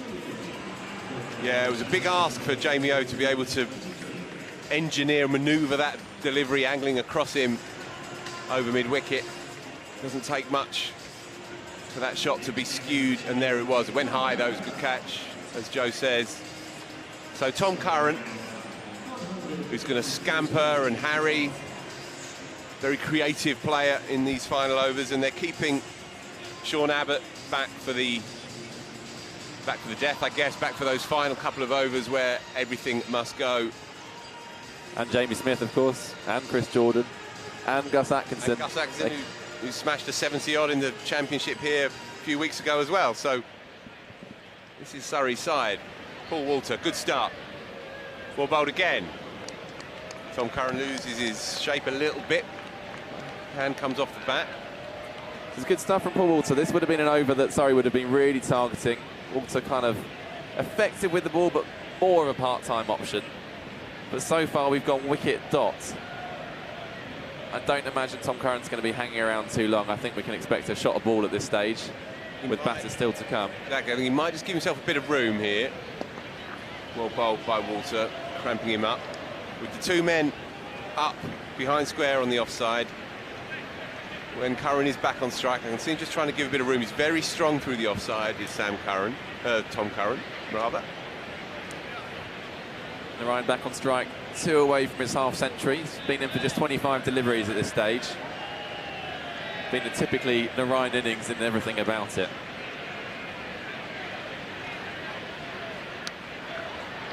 Cleanly hit, but straight to Dan Lawrence at deep square, so just a single. Made a gorgeous sound off the bat. Do you think Essex will still be reasonably happy with this situation, Phil, in a game they have to win? I think if Surrey, with their side, bat first and you keep them to within 175, 180, which is still a long way off, don't get me wrong, 3.2 left, but and keep them to 180, I think you snap anyone's hand off of that.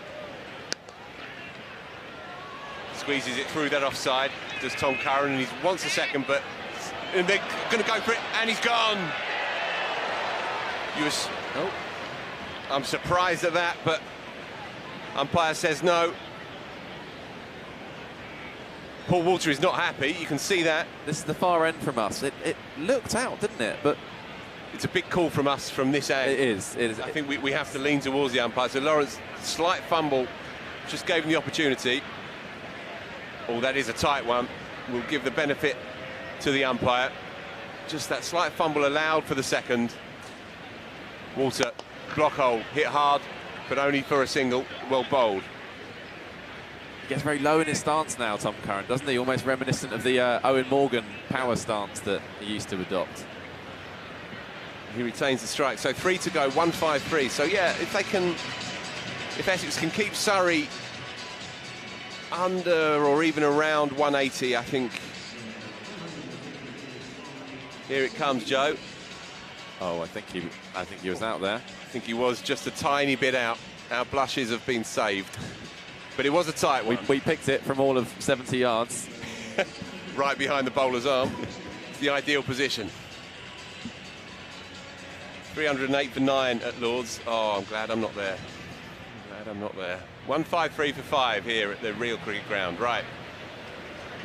Sam Cook to Tom Curran. Leg by to kick us off.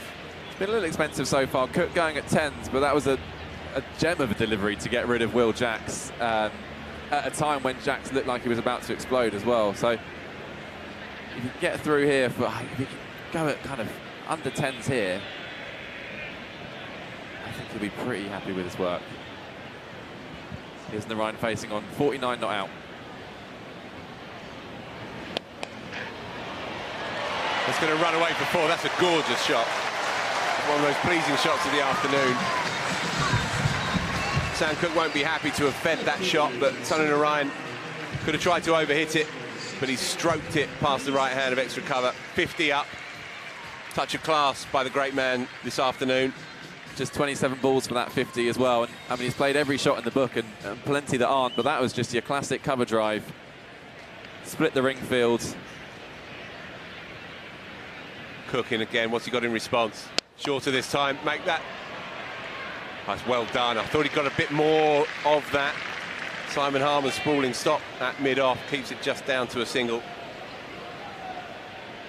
Just looking at Sunil Narine's career T20 record. Over 3,500 runs at a strike rate of 147. And 14th 50. And he hardly batted for the first half of his career. It's hit hard, but straight to the man at long off, so just a single. I think it was 507 wickets, Joe, at an economy rate of 6.09. An outrageous T20 cricketer. I mean, up there with the best the format has seen, yeah, I think. Certainly in terms of longevity, in terms of doing it in so many different countries, remodelling himself as this kind of cameo top-order player, or stick him in whenever you want. And even when he doesn't get the wickets, he just doesn't go for more than 7s or 8s. And the blast quite a lot less than that sometimes. 2 deliveries left in this Sam Cook over. It's nicely done by the bowler. Bowling to his field.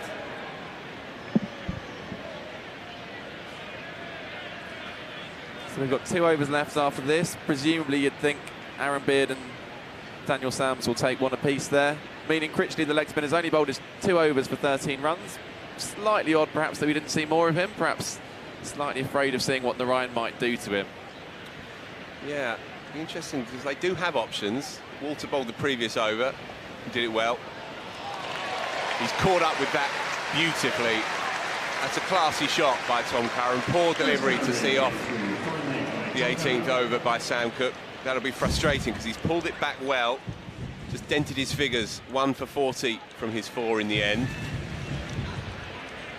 But it's Sam Cook and Simon Harman, the 2 real champion bowlers in this side, who have actually been the most expensive so far. It is going to be, here we are looking at Narine's tidy Sunday afternoon. Got himself going with that extraordinary reverse sweep, really, that went flat and hard over the boundary rope. Followed up with another. That 6 over long on went well back into the stand as well. Just seeing that shot bring up his 50. Classical cover drive, touch of the BC Lara's fellow countryman, of course. No great histrionics upon reaching the landmark. Not really his style. So it's going to be tall Paul. Not surprising, because he bowled such a good over the previous time. Just 11 from his 2 overs so far with that wicket. Another dot ball, good stuff. Very, very good stuff here. Essex just hanging in there. 165 for 5, 11 deliveries left in this innings.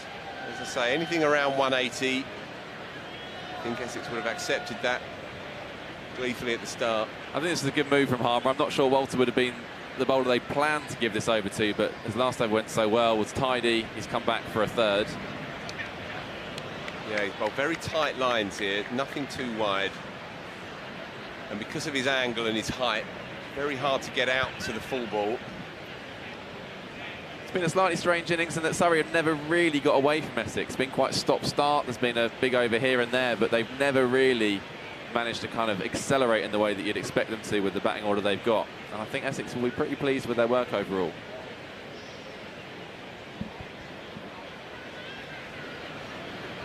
Slower ball. Cut hard, poor by the man at backward point.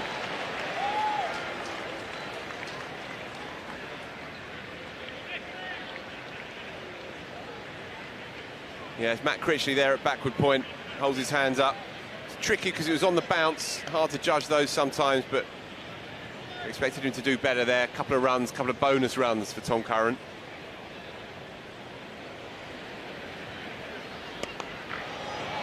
Straight to the man, but on the bounce. Single. Again, not quite middling it there. I thought he'd got a bit more of that than he had. It's a good track, as we saw indeed, as I say, same wicket as we saw on Friday night, because it does have 40 overs under its belt already, so it might not be quite as flat and true as it was on Friday night. Nonetheless, Essex will fancy chasing anything in the region of 180, I think. They might need to chase a few more, because that's gone flat and hard straight into the Mickey Stewart Members Pavilion. Put down there, I think, in the crowd. Yeah, subdued response from the punters. Still, what a shot. It's one of the few real hit-me balls that Tom Walter has bowled. He got well outside a leg stump there, made some room for himself, and just clouted it over long off. Tom Walter is a friend of mine, by the way. Paul Walter is the cricketer. I wasn't sure if you were going to tall Walter. No, Tom Walter, I went on a stag do with him last week to Glasgow. I still owe him some money, actually. 62 from 32, Sunil Narine. Short. And Sunil Narine's asking, and indeed, they do get the sundry. Yeah. Fair enough, I think, Joe. Yeah, I think that was over his head there. Yeah. Get the extra delivery. Not what Essex need at this point, but I think it's a legitimate tactic. Yeah. Narine rather flaps at the short ball. It's definitely not his favoured strategy. I feel like it's a big 7 deliveries in Essex's season. Surrey having already really running away with the 4-day championship stuff. Essex in behind them in second place in that. Oh dear, that's gone long. High, wide and handsome. Right into our offices, Joe Harman. Just shy of it. Yeah, the damaging no ball from Walter. That was the extra delivery, and Narine makes him pay. Slapping it over, I suppose you'd say, over to cow corner over there. And Narine rolls on. Yeah, it's a class knock here. This is much more than the cameo we were kind of anticipating. He's really held the innings together, actually. 68 from 34. Maintained that 200 strike rate pretty much from the get-go. Big final delivery in Essex's season. It's a big final over, correction, in Essex's season, this. They've spluttered through the second half of their T20 campaign. They do not want this over to go the distance. Picked him straight out. They'll take that. Bit unlucky for Tom Curran. He's hit that quite well. Picked out the man on the 45. Yeah, I'm not sure that was a plan. More a poor delivery. Curran a little bit unlucky. Got quite a big bit of bat on it, but caught a short fine leg. Yeah, you always feel slightly hard done by. When you hit like that, you just pick out the one man behind square on the offside, on the onside. But it's going to be Chris Jordan to see this innings to a close. He looked in with Nick the other night, in fact, in losing cause, of course. He was quite disgruntled, a bit glum as he walked off. But he was hitting the ball clean in a losing cause on Friday. He's always had the ability to hit sixes right from the off, Jordan, which is exactly what you want in your 8, 9 and 10. Doesn't generally take too many balls to get going. And he often eyes up that straight boundary. We've got long on, long off. But I think he'll be looking to hit the bowler straight back over his head. The question is if Sams will give him enough, bowl full enough for him to be able to do that. And he's bowling short there. Scampering through. Sunil Narine wants those singles. Right, he's on strike. The legend, 68 and 34. Little subplot here, Phil. His highest score in T20 cricket is 79 across his career. So he needs, what is he, 11, 12 to beat that. Well, it's on. 2 balls. 4 balls. 4 balls. 4 balls to go. It's well on. Bringing square leg up. So just the 2 men on the boundary on the off, on the onside, 3 across on the off. Playing a miss. That equation becomes all the harder suddenly. He needs 12 from 3. There's 2 ways to get there. 2 obvious ways to get there. Sam's a hugely experienced death bowler, of course. He's done it in the Big Bash at the IPL. Picked up a lot of wickets in this season's blast, bowling with a new ball and at the death. And he'll be Essex's go-to man as well. I think they'll need something big from him this afternoon if they're going to reel in this target. Here he goes then. That's a wide. Rob Bailey in the action again. Can't keep him out of it. Curious, Phil, that we've got to the final game of the group stage, and this is the first time that Surrey and Essex have played each other this season in the blast. Yeah. Yeah. And they played a 4-day game that was rain affected as well, which is a shame because that could have really bubbled up. They are the top 2, as I said, in the championship. Surrey went down surprisingly to Lancashire, chasing 200 last week. And Essex took an easy win against Warwickshire, so they feel like they're in the game. As does Long On. Oh. Just cleared him. It's Sunil Narine's afternoon. 74. Cracking shot. He didn't really get all of it at all, but it just shows the power of his stroke play that he still managed to clear the fielder at Long On. Not by much, mind you. I think he thought he was in the game for quite a while there. Maybe a little breeze just blowing it over his outstretched hands. It did feel like he was in the game there, didn't it? It did. So Narine, 74 not out, 2 balls remaining. For a PB. What do you need against Joe, sorry? He's 80. 80 would be a new high. 80. 6 needed from 2 for Sunil Narine. Don't know why he's left that, Phil. No, nor does he.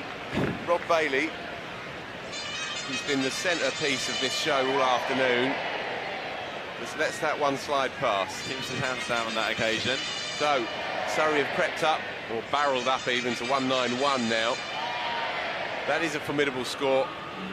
And with the scoreboard pressure and the competition pressure on Essex, it's going to take some chasing this. He's put him down. It was well bowled because that was arrowing in to off stump, but instead what could have been a consolation wicket is in fact run away for another boundary. And so there it is, 78 not out, 1 shy of his finest ever T20 hand. Sunil Narine has stolen the show this afternoon, and Surrey, having rarely broken sweat in truth, have got up to 195 for 6 at the end of that one.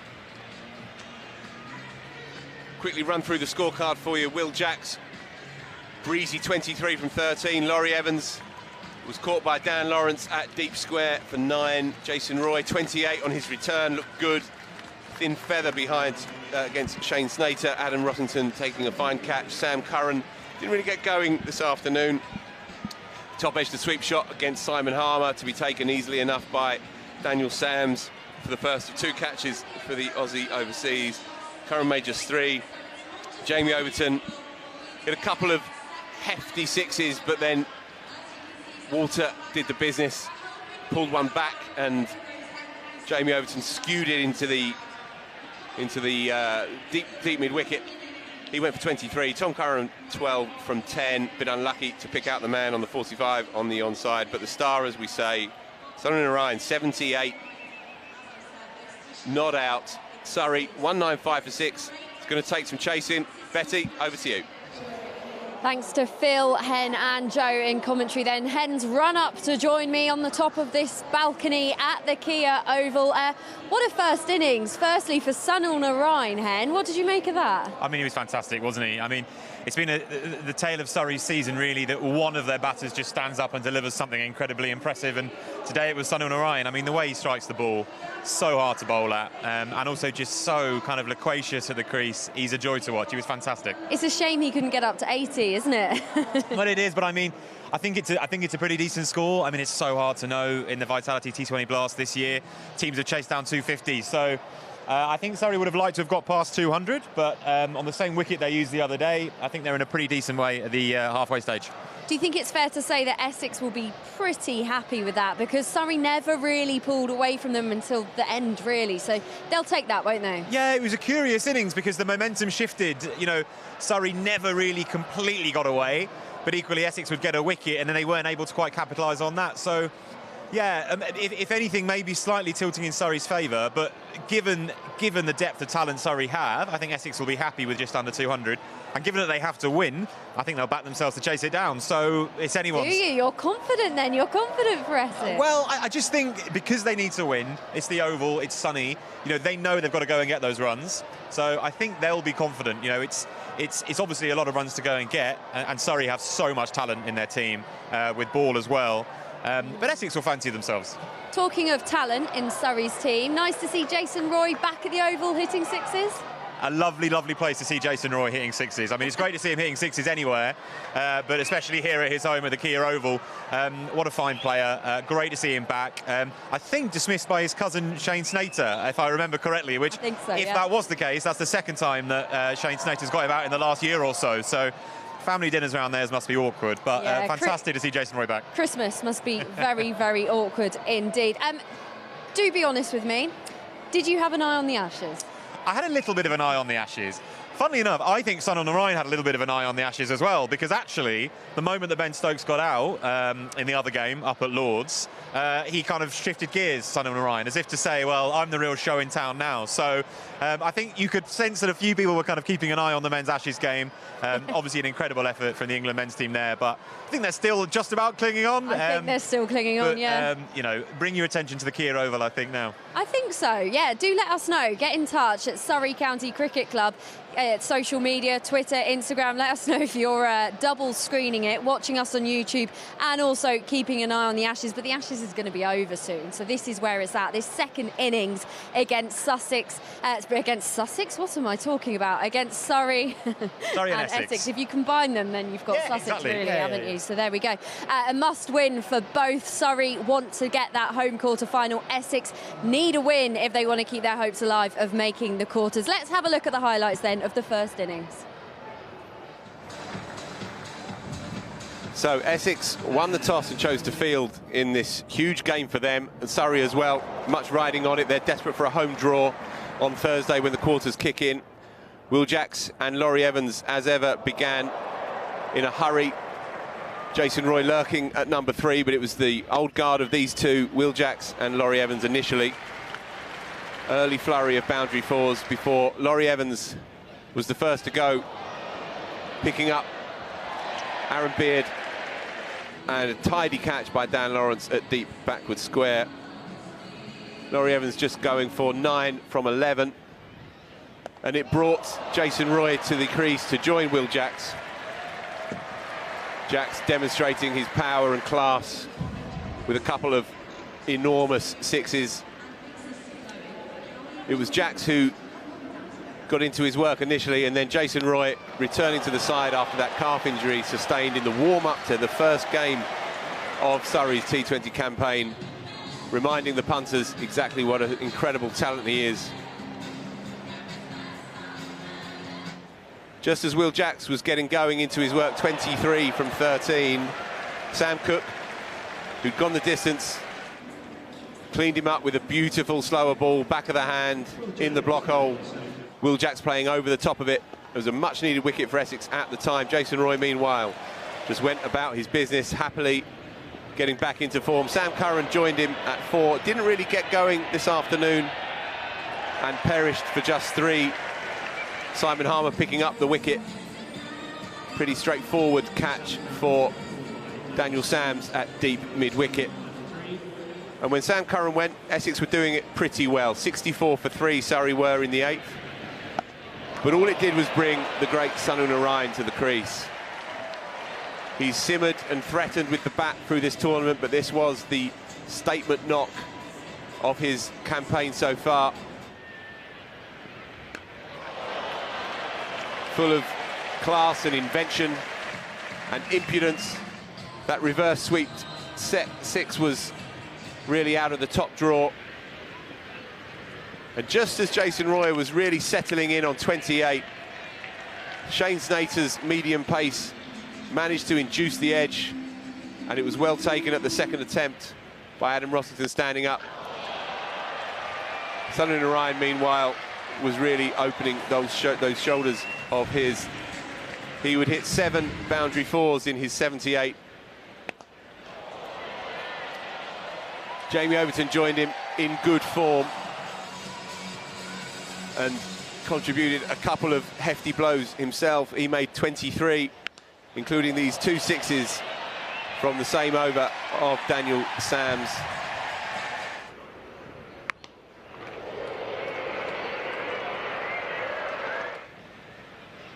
In the end, it would be Paul Walter who takes the wicket of Jamie Overton. Just couldn't quite get enough of it, aiming for that shortish mid-wicket boundary, and it was a good catch because it was a steepler.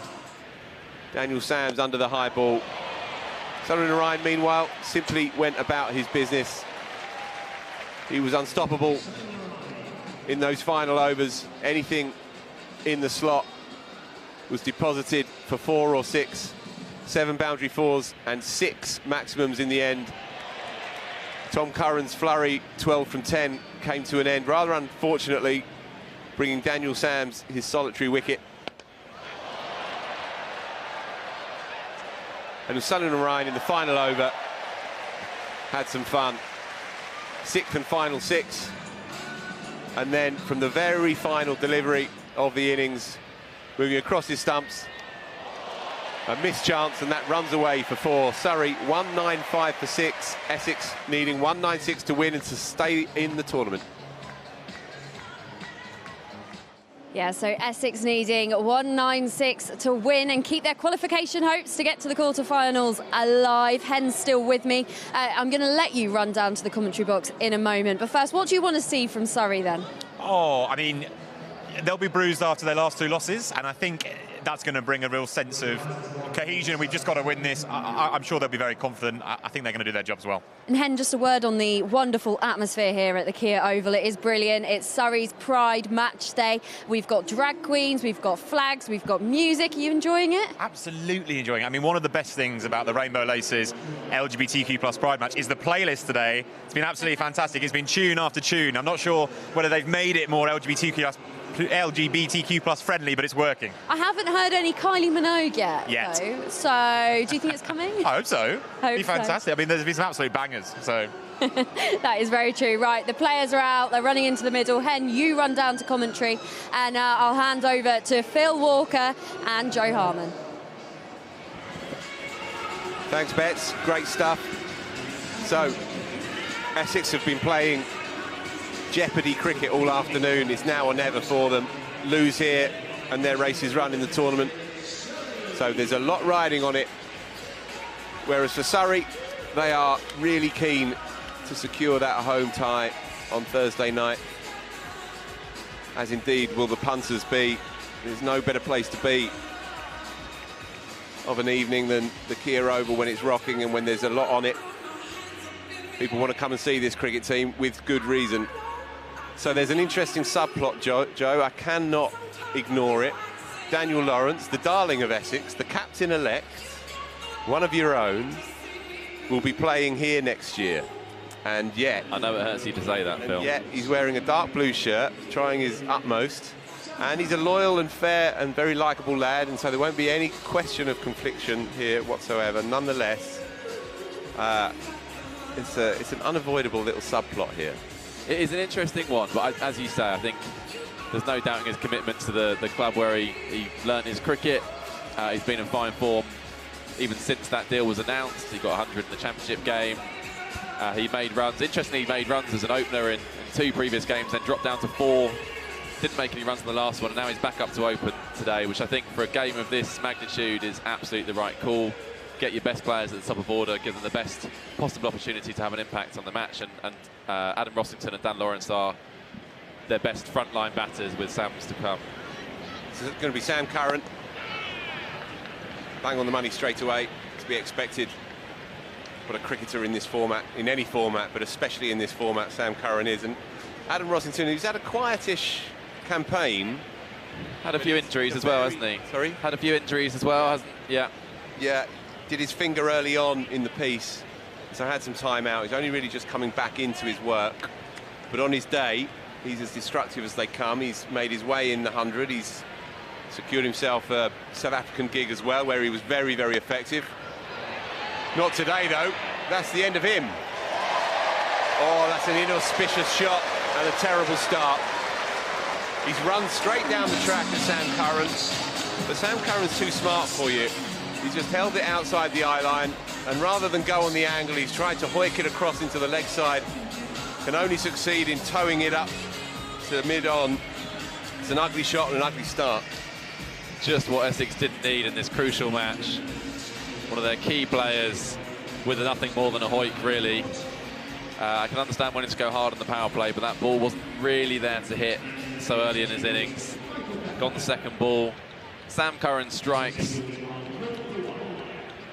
we've got Pepper, who walks to the crease to join Dan Lawrence. Another player who likes to play his shots. What Essex don't have is the luxury of a long batting lineup. They can't really afford just to keep playing their shots from the off. They'll have to play it a bit more judiciously than that. And exactly that, Joe. Michael Pepper was their most prolific player last year. He's a good, fine young cricketer. As I said earlier, keeper as well as top order bat. Mainly featured in their white ball stuff so far. So a lot on his shoulders, and Feroz Kushi is an excellent player to watch, real stylist. He's in at 4, but again, they're both quite raw at this level, and Paul Walter, Matt Critchley as well, 5 and 6.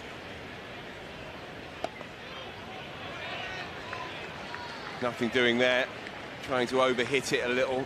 A lot on Dan Lawrence, and of course, with that shift in age as much as anything else, there's a generational move in this side with Essex, and no longer do you see Tom Wesley in this side, and so they do lack a bit of experience. Matt Critchley and Daniel Sams in at 6 and 7, Simon Harman at 8. They're all very useful cricketers, resourceful, but there's a lot on the top order here. He's away, is Michael Pepper.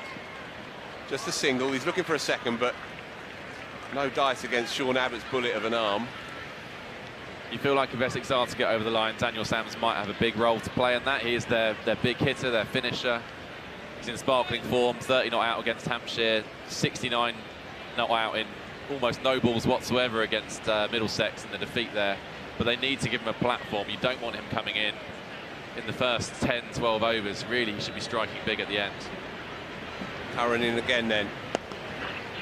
And Lawrence plays it quietly up to his future teammate. Got to let it go. 2 for 1 early on. Essex already on the back foot here.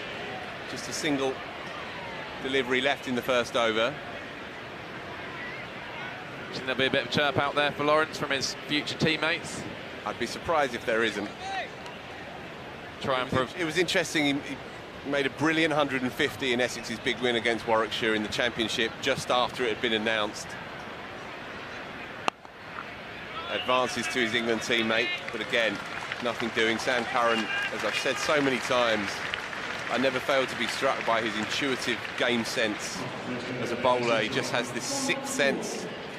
He anticipates what a batter is thinking and adjusts his lines and his lengths and his pace accordingly. That's why he's the most expensive bowler, expensive T20 cricketer, rather, in the world. And the coaches that have worked with him right up through his teens have always said that's his greatest attribute, really, his understanding of the game and adapting to the situation around him. He's obviously got a lot of natural skill as well. You don't get to the game where he has if you haven't got that, but it's really that game sense that sets him apart from a lot of his teammates and his rivals. That's it. Born for it. Right, interesting. Will Jacks to kick us off in the power play.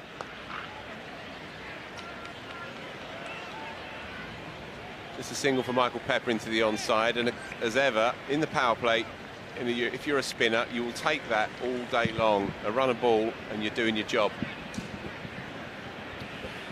News coming through, Phil, that unfortunately, I don't want to know. It's all over for England at Lords. Well bowled, full. Lawrence gets in a right old tangle here. 327 all out England. Australia win by 43 runs. What a game of cricket that was. England will be cranky with themselves. They had so many chances in that cricket match. 2 great games of cricket and so many chances across the 2 of them, and they find themselves 2-0 down. Gorgeous. That's why they want him. That's why they've got him. Daniel Lawrence down to the pitch, keeps his shape, doesn't try and overhit it, plays it all along the floor. That is a touch of class. He made that look very easy indeed. Coming down the wicket, knocking Will Jacks straight back past him, and he's up and running. Reverse sweep, picks out the man though. Got a scamper, they'll be fine. Hit it pretty well, but there are 2 men behind. In fact, there are 2 men behind and a man almost square as well.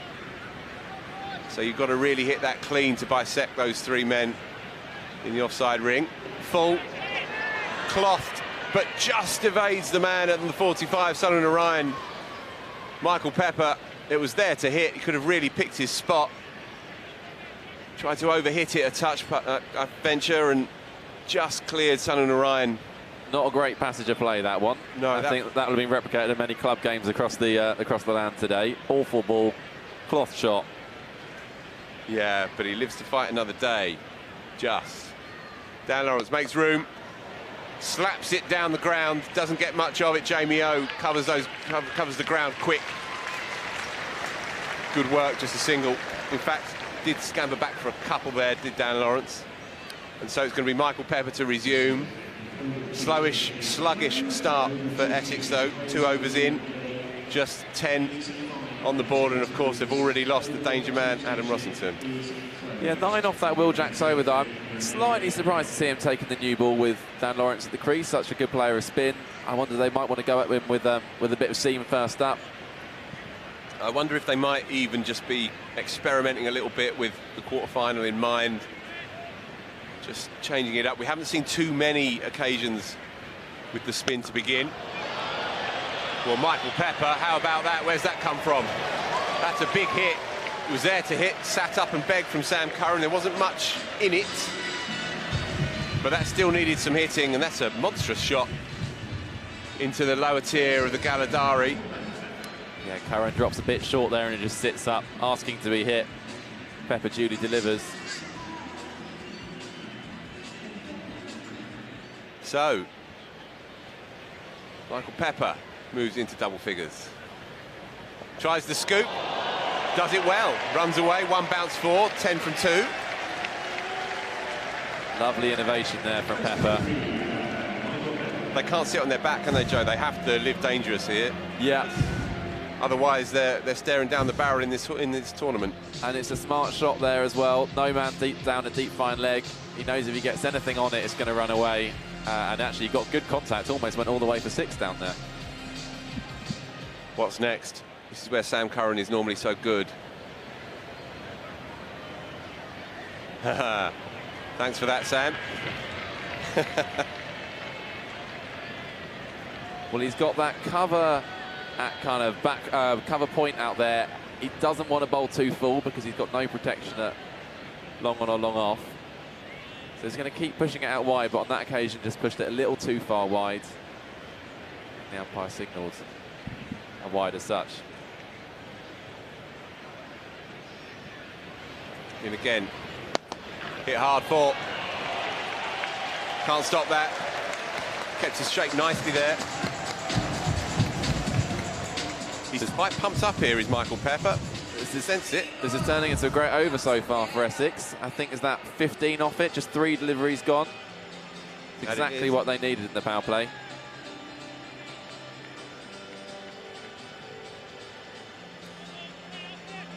How's Sam Curran going to counter? So he's bringing in the offside, the fielder on the offside boundary, and he's dropped long on back.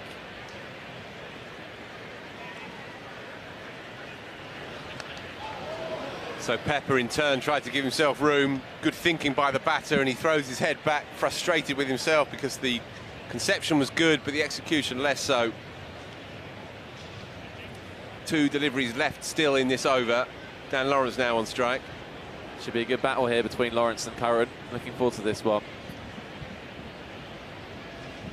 I think Lawrence will come at him. Keep trying to build that momentum in the power play.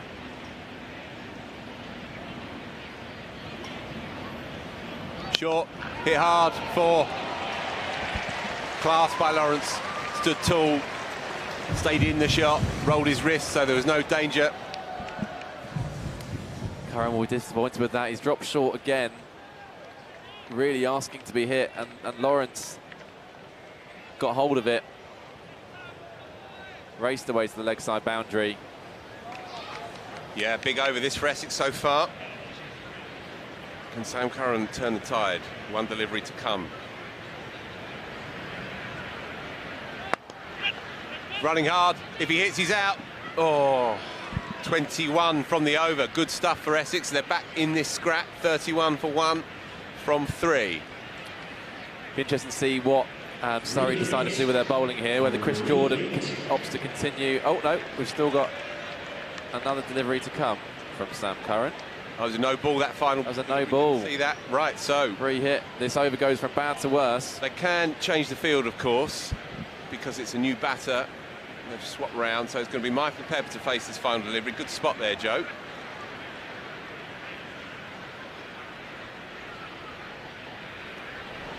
We'll have to bowl that again. Yes, he does. He's getting out of hand now for Sam Curran. It's not often you see Sam Curran kind of lose his cool on a cricket field, but that kind of legendary composure seems to have temporarily deserted him. 22 from it so far, still with 1 delivery to bowl. He's ticking. You can sense it. Chuntering under his breath there at the top of his mark. He comes again, bustling action. Slower ball, slapped. That might go all the way, you know. It does. It actually has almost unhinged. Demolished the sight screen there. It's created a kind of a Mondrian style abstract. You look at that, isn't that beautiful? And what a shot, by the way, and what an over for Essex. That, you very rarely see this, as Joe Harman says. Sam Curran's gone the distance here. And Essex are on to 41 for 1 after just 3 overs. This is exactly what they needed. And Chris Jordan is turning to pace at the other end here. I think this is Gus Atkinson coming into the attack. There might be a bit more short pitch bowling from Atkinson here. Got deep backward square leg out. So Gus Atkinson been so impressive with white ball and red this year. Slapped for, there to hit. Almost like Dan Lawrence just knew what was coming, stayed slightly leg side of it. And he's so strong through there. He's got such natural, strong wrists. Doesn't ever try and overhit it when he's playing through square on the offside. Essex is doing this well at the moment, Joe. Yeah, no doubt where that was going as soon as it left Atkinson's hands.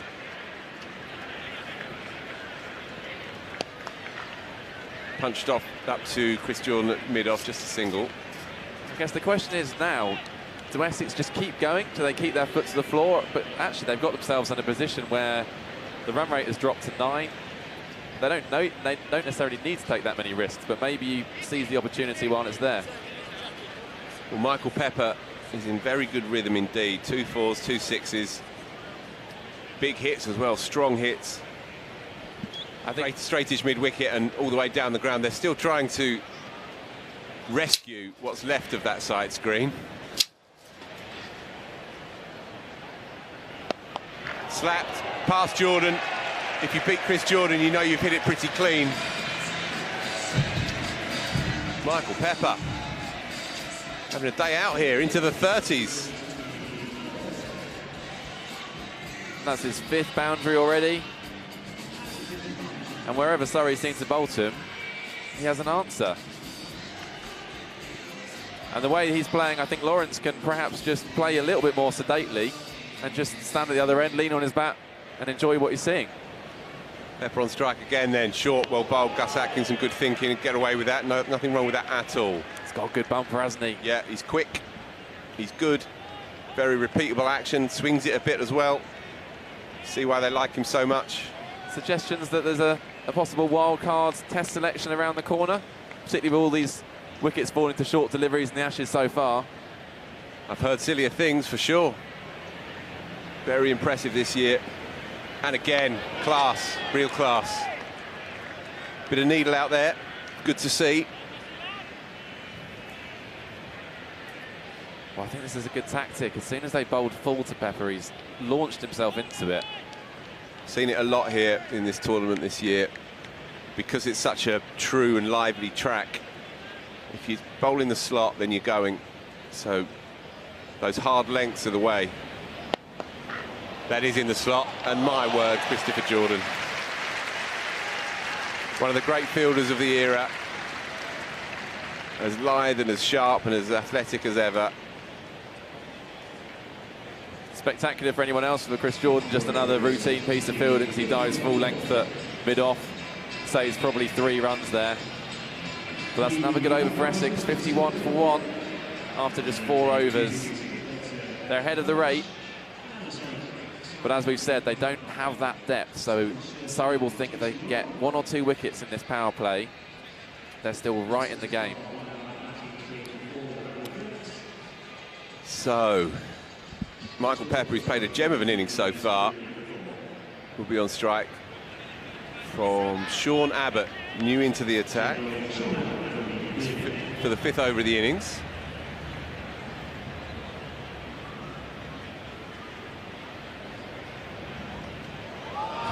Have a word. That is a naughty shot first up. Again, very creative because he knew that probably Sean Abbott will be looking to get into his spell, hit that hard length that we're talking about. Not dissimilar to some of the strokes we saw from Narine earlier, where he's kind of turned the bat handle around and flipped it through the leg side. Looking at that again, excellent stuff. Hit the ball where the fielders aren't. Sean Abbott has conceded a few runs in this tournament so far. Essex will be targeting him, I think. Cover, of course, at deep square, so just a single. There's a bit of toots and the Maytals coming over on the PA, Joe. Did you hear that? Yeah, an upgrade from some of the usual stuff we get here. It's better than that How's That song. Sean Abbott, what a signing he's been for this club, really. Slipping right in there. Bat and ball, all the formats. Wholehearted cricketer. That's in the slot, though. Daniel Lawrence, this is a clinic so far. He's just on 19, but already this is why his signature is so dearly desired and why he'll be playing his cricket here at the Kia next season. He enjoyed that one. A bit of a flourish, a little bit of a hold the pose as the ball flew back past Sean Abbott. One wonders if he might be featuring in the 3rd Test match with Ollie Pope's injury travails. We'll come back to that. Bullish, flicked into the onside. How do you see? Do you think Ollie Pope? I mean, it's all speculation, Joe, but if he's not fielded all Test match, it's got to be it might be a challenge for him to get himself up for Headingley and fully fit. The game is, what, Thursday, presumably? Test match, I think? Yeah, it starts Thursday. Yeah, and we know he's had shoulder problems before. This isn't an isolated incident. It's a real concern. Unfortunate that he was out there when he didn't need to be. That was poor information passed on by the umpires, I think. Foolish. Into the gap. He's going to run away. He's not where he wanted to hit it, but he'll take it. Michael Pepper enjoying himself. 18 ball 40 so far. Essex well ahead of the rate as it stands. Big note of caution for Essex fans, of course. They don't bat quite as long and as lengthy as other sides in the competition. They do have, as Joe rightly says, Daniel Sams, who is an explosive finisher at number 6-7. But a lot depends on these two. They're doing it well so far.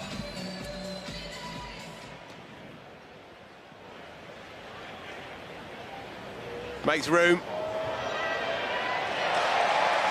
Bump ball. Don't panic, folks. The crowd think he's gone, but unfortunately for Surrey, he's still there and playing an electrifying innings. 65 for 1 from 5, so comfortably ahead of the rate as it stands, and comparing to, as well, to Surrey, where Surrey were. They are a full over ahead. Surrey were 66 from their 6, Essex 65 from 5. So this is a big over in the context of this game, context of Essex's season in truth. Chris Jordan's going to bowl it. Dan Lawrence on strike. Simmering on 20. He's only faced 11 deliveries so far. 4 of them punched to the boundary. He's looking in good nick. This is the perfect partnership for Essex, really. They play their very different shots, very different styles, hit the balls to different areas. And Surrey haven't been able to get a hold of them so far. That'll be a wide.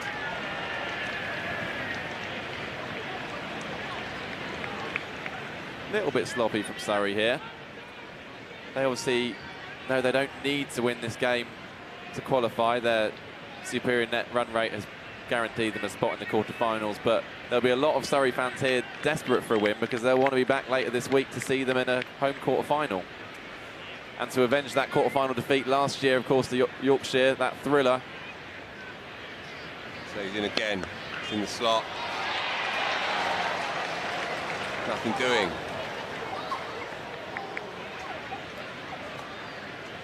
Yeah, Sam Curran 2 overs for 32. That is very unusual up top. Will Jacks 1 over for 9. Gus Atkins went for 10. Sean Abbott went for 14 from the previous over. Chris Jordan just into his work. They're playing the extra batter in this game, Jason Roy coming in for Tom Laws, so they don't have quite as many options as they normally do. Jamie O, of course, and Tom Curran not bowling at the moment. That will beat Sean Abbott. Again, Dan Lawrence is in cracking form. He's only playing at 80%. He's not overhitting anything here, just relying on that natural timing that he's got so much of. Into the gap, just evaded Sean Abbott there at deep square, runs away. 5 boundaries now to Dan Lawrence. It's been nothing short of graceful, hasn't it, so far? He hasn't really tried to overhit anything. Pepper's kind of thrashed at everything in an enthusiastic manner. And Lawrence has just played classical cricket shots. And they're complementing each other extremely nicely at this stage. Yeah, well bowled by Chris Jordan, followed him. So heading towards the end of the power play here. I think we'll see Sunil Narine turning his arm over very soon indeed, if not the next over. That has been the way. He's tended to bowl over 7 and 8 and then just moseyed through his 4, broadly unhittable. Tom Banton played him interestingly on Friday night. He got the reverse lap out because he's hard to sweep conventionally because he gets so much drift and dip. Whenever players try and sweep him properly or conventionally, it tends to result in their downfall. Nonetheless, he was as classy as ever, the most economical bowler on show on Friday night. But crucially, Essex have got themselves in a position here where they don't really need to go after him. If they can see him off at 6 and 7s, that's in the current context of the game, that would be no problem for them, really. Yeah, run rate under 9, required run rate under 9 as it stands. 126 to win from 14.2 overs.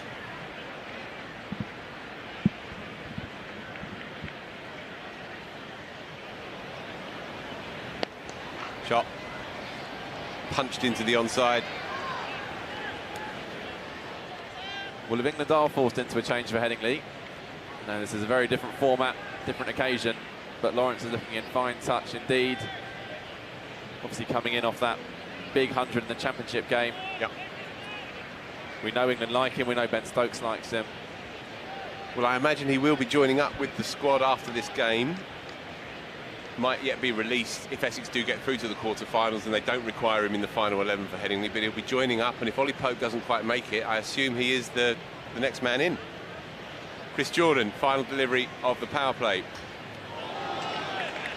Trying to engineer something a bit too funky there. So a dot ball to finish. Michael Pepper's still doing it well, 40 not out, and Dan Lawrence will resume 25 not out at the other end as we move into the second period of this game. Thanks to Joe Harman. What a joy, what an honour. Afternoon, Bomb. Afternoon, Phil. Enjoying it? Absolutely enjoying it. What a game it's shaping up to be. Essex started really strongly in their reply. As you've both said, contrast, Michael Pepper playing all the shots. Dan Lawrence, class personified. What a batter he is to watch, Dan Lawrence. He is exquisite on the eye. There is a sort of likeable vulnerability to him as well, because he just plays on instinct. He doesn't deny his true nature. It's one of the reasons why he is so watchable and why he can break your heart every 2 weeks, every 2.5 weeks, let's say. Very much a Phil Walker cricketer. 25 from 16, and he's facing up to Gus Atkinson for the 7th. That'll go. Don't worry about that. 12 back. Subdued response in the crowd, so no joy, no clear catch this time out. But again, he's just hit that at what, 70% Bomb? Not tried to overhit it, but just dispatched it comfortably. I mean, that is the shorter boundary, but again, even if he were hitting out to this side, I think that would have been a 6. The Galladari stand not really keeping up with the standards kept around the rest of the ground in terms of crowd catches, which is a shame, but very difficult to bowl at Dan Lawrence. A little bit like Jason Roy earlier, with that mid-wicket boundary that's so short, your margin for error is tiny. Yeah, canny batting. He's got his head on out there today as Dan Lawrence, and knowing him a little bit, he'll be desperate to perform here, not because of what's to come, but because he has made that decision and because it's been announced, and he does love this Essex side. There's there's no issues behind the scenes or anything like that. His move here is for reasons of ambition and England hopes and so on. Clean, gorgeous, low full toss, hard to hit. Ooh, no ball as well, I think. And I think a clear catch there along on in the Mickey Stewart Members Pavilion. Let's have a look. He's put his look. He's claimed it. He's in his own skin, isn't it? With a haircut like that. Here again. You're definitely claiming it. Natural born confidence. Gorgeous connection by Dan Lawrence. Let's have a look. Let's have a look. Oh, yeah. Oh, snared it. Beautifully done. Straight to the man. Shot for none. Yeah, so Dan Lawrence will be desperate to repay Essex's loyalty with a march to the quarterfinals here. It'll mean a lot to him. There's no ill will whatsoever. Essex will miss him, of course, but they understand. They've accepted it. And he'll be desperate to leave them with something tangible. His future teammates, meanwhile, doing everything they can to prevent that from happening. But at the moment, it is going Lawrence and Essex's way. That run rate nearly up at 14s. They need just 8s. 87 for 1 in the 7th. And it's not what you want first over out of the power play. No, it's not. 9 off it and a no ball. Been a spectacular partnership, this. Dare say a bowl that again? No. OK. Let that one slide. Lawrence mildly bemused, but we'll take it. We move on. 87 for 1 in the 7th. Great start by Essex, considering as well that they lost Adam Rossington to the second delivery of the innings. Atkinson in again, barrelling in. Gorgeous shot yet again, just for a single. That's fine for Essex. I don't think they'll mind that too much. I think Sunil Narine holds the key here. as Joe Harman said, Essex don't have to force the issue too much against him. That's all very well, but he's also capable of cleaning you up regardless. I remember once hearing Sam Curran describe him as a bit of a cheat code. 4 overs, 2 for 20. That's what he said every week.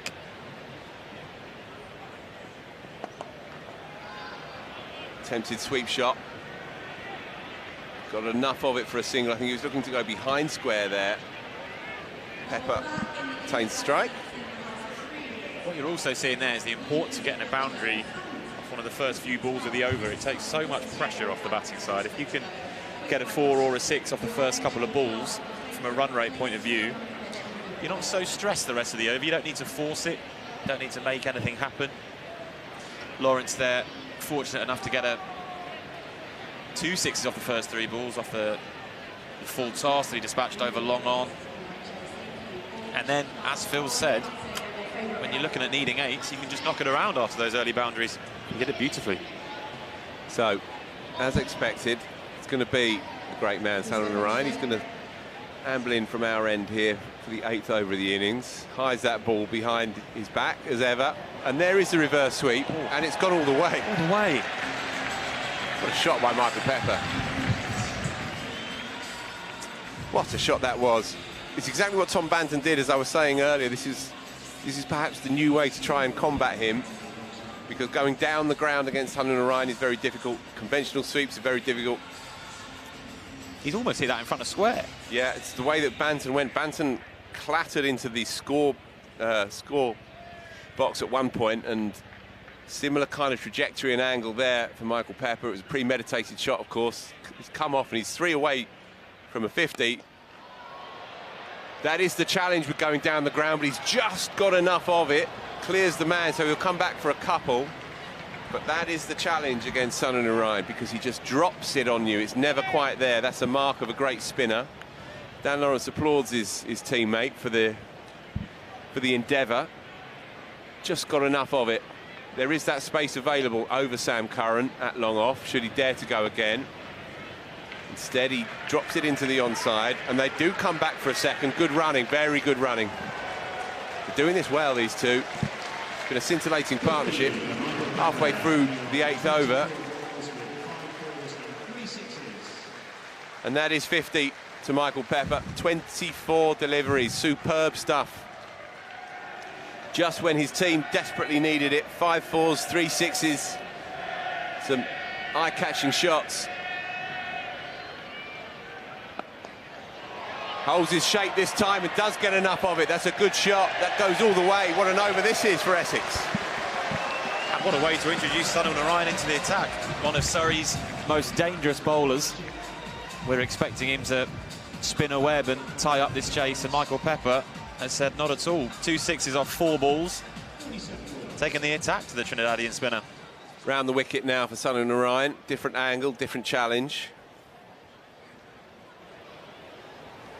Sweep, conventional, there to hit. 4 more.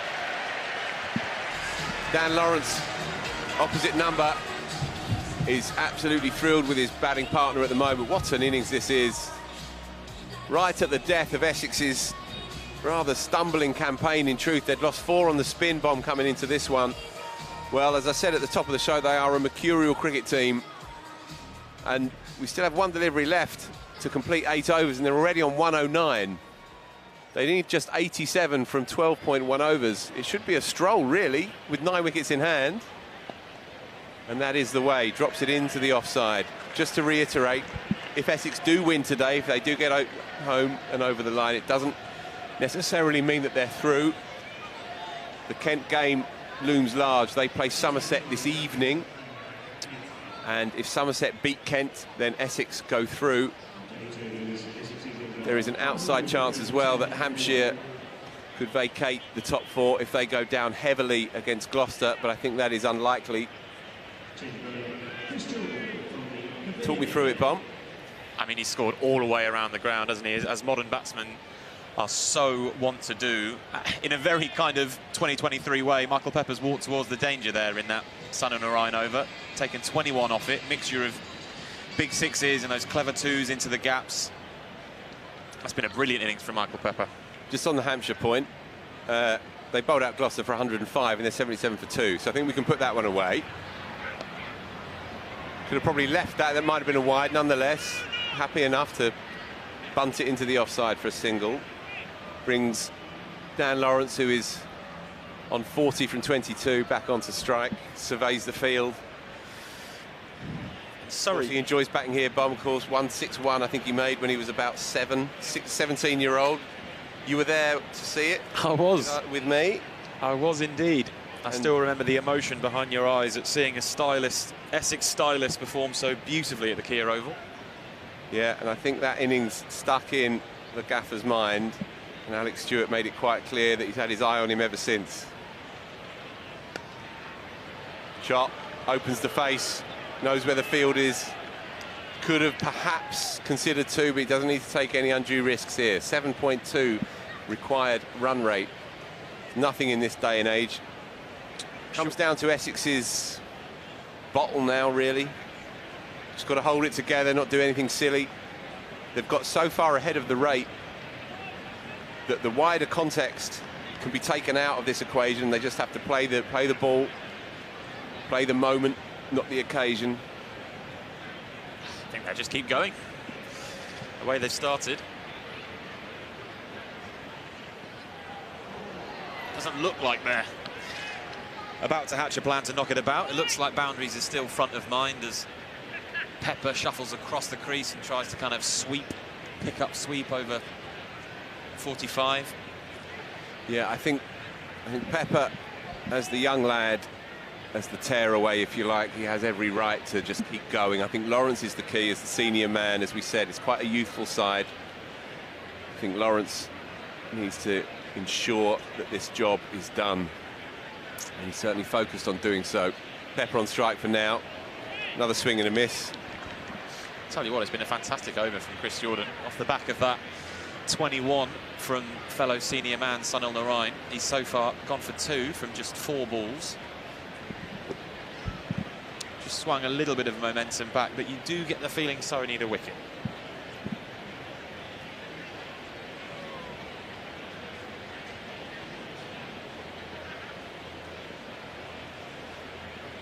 So Chris Jordan in again. Wide, slapped into space. Good shot. Couple more. So with Hampshire on the verge of victory, that will take them to 18 points. So they and Surrey are vying for second place at the moment. Surrey, of course, still well in this one. Nothing is done whatsoever. Essex in a good position. As we know, this is T20 stuff. Change around in a heartbeat. But Hampshire, as we see this out, playing a miss. Michael Pepper, cranky with himself. Missed out there a wee bit, you feel. Well bowled, Chris Jordan. Break in play, sorry, Bomb. Just a wee break in play for a breather. Toweling down and a drink and a change of gloves and so on. Just a word for Chris Jordan there. I mean, as I said in the last over, Sunil Narine got for 21. Essex on the front foot. Surrey in need of a wicket, but to come back there and go for 4 runs to 2 batters who are enjoying themselves. I mean, we should expect nothing less from Chris Jordan, really. He's a fine bowler, but just giving Surrey a foothold almost, if they can string together some quieter overs, begin to build pressure that way. Just make Essex feel like they've got to do something different, I guess.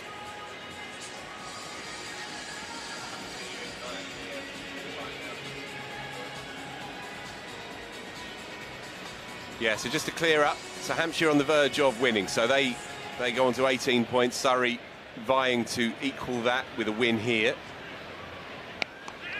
Lobbed into the outer, but it will drop short. So Dan Lawrence, in fact, will come back for a couple. False shot. The first time he's really got a bit cramped. Spooned it, but into the vast expanse of an unpopulated leg side.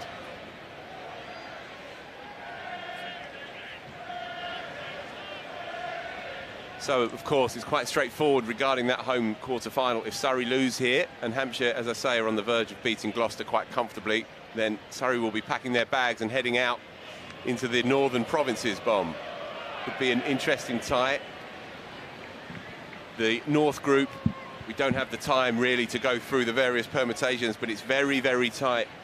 Birmingham Bears, of course, already qualified, but Lancs, Worcester, Notts, Yorkshire, Derby, all within 2 points of one another coming into this final round of games. My head will explode with cricket if I try and work out the permutations, so I'm not going to. It's been a long week. In the slot, kept his shape perfectly, did Michael Pepper. 4 rows in this time. Brilliant knock this by the lad, into the 70s now, and he is giving Essex a real chance in this tournament. It's an absolutely fantastic shot from Michael Pepper. I mean, he's just continued the way he's playing in the slot, really, from Abbott, but a fantastic shot. I mean, it wasn't too full. It wasn't a half volley by any means, but he's driven him over mid-off for 6, like it was absolutely nothing. 71 now off 33 balls, 123 for 1 in the 10th. Highest score of this tournament this year so far. Reverse attempt, almost spins himself off his feet, throws his head back. Feel like he can hit anything now. But he's had a decent tournament, couple of 60s, couple of 40s, 30, couple of blobs in there as well. But you can see why they like him, Bomb. You can see why he fits into this team. Short, into space, they'll take it. I mean, the reverse kind of 360 reverse pull there that he's missed perhaps indicates why there have been a couple of lobs in there. Yeah, but he plays on his wits, but this is the nature of the beast, of course. I remember talking to Simon Harman about that, and he said he wants his younger players to play fearless cricket. This was a couple of years ago now when he took over the T20 side. Oh, there's a bit of Dan Lawrence for you. Over to you, H.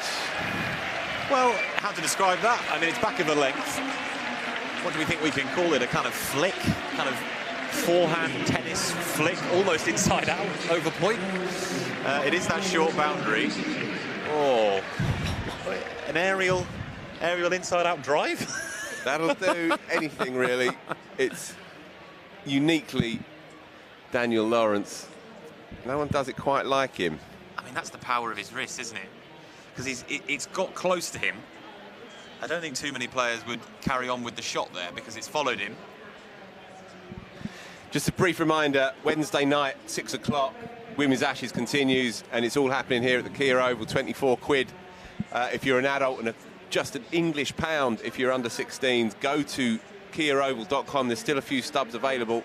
It's going to be an absolute cracker. England have gone down in 2 tight ones so far. Been immensely frustrating because they can compete with this Australian juggernaut. Get along on Wednesday night. It's going to be a good one. Blockhole just chipped over his head by Michael Pepper, and he runs hard. That could have been the moment for Surrey, but just eluded Sam Curran's outreached hand. So we are moving into the second half of this run chase, and Essex have already broadly broken the back of it, in truth. 131 for 1, 65 needed at barely more than a run a ball. What a clinic these two have put on.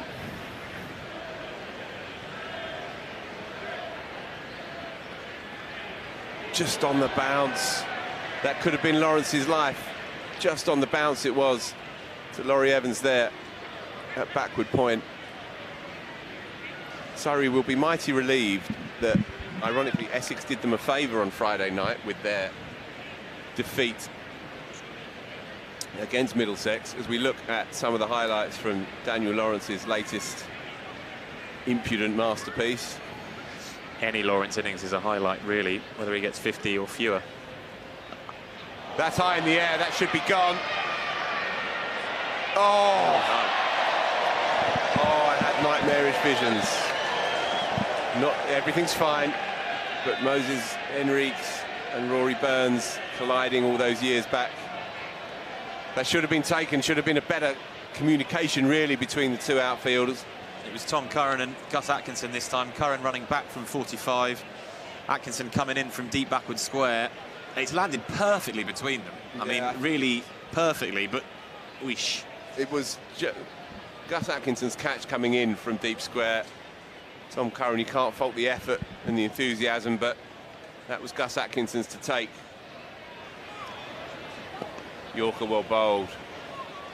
Another good comeback here from Surrey. We had that Jordan over earlier, and now Curran. If he can get out of this, they've not been bad at checking the momentum. They just need a wicket or two.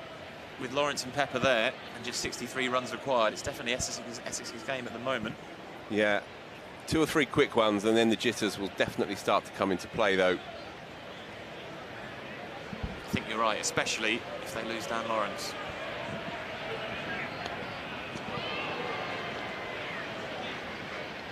Not his most elegant moment, in truth, but we move on. Useful dot ball for Surrey, as H says, tidy over here by Sam Curran so far, having gone the distance in his second. 25 was it, I think, from his second over, almost unheard of. One of the great white ball opening bowlers.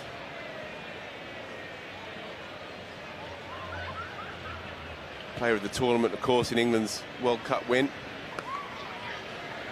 Those wrists again. I think the good people of South London are going to enjoy this kid next year. You just see a replay of Atkinson and Curran almost fighting over that catch, which wasn't to be. Curran looks to have just hurt himself a little bit as he went for that catch, but either way, it wasn't taken. Brother Sam could afford to be a little bit peeved with his brother and his teammate. I was wondering whether they were going to turn back to Narine, and they have. They had to, didn't they?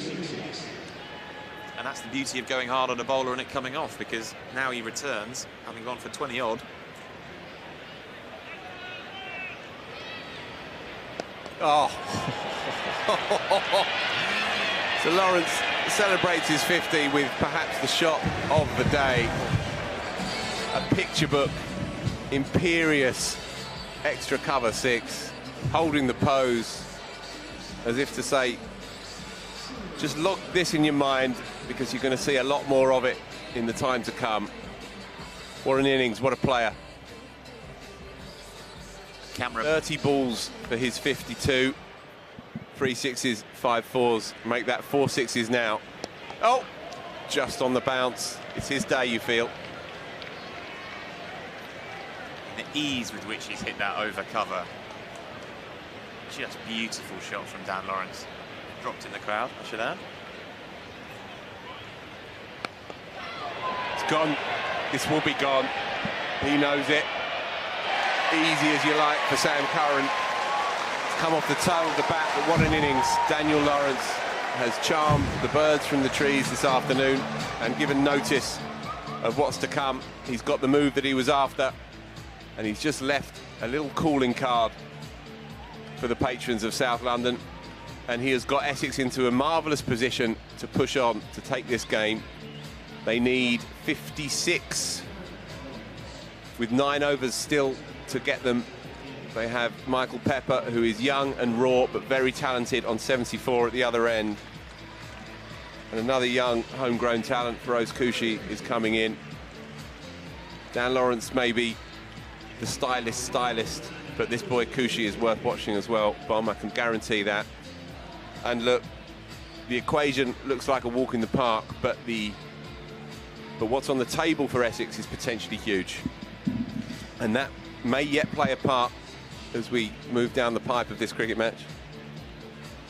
Yeah, seems easy at this stage, 56 from 51, but we all know the pressure that wickets can bring. And we did just wonder, would the dismissal of Lawrence bring around a couple of nerves for Essex? Kushi obviously has the chance here to allay those fears straight away.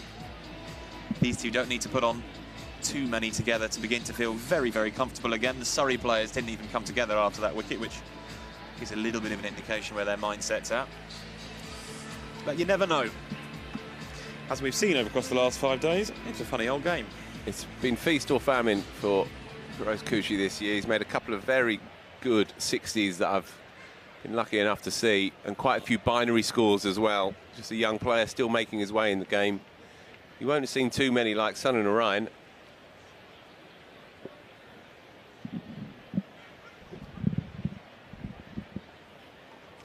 So yeah, just a murmur of tension suddenly. He's off the mark.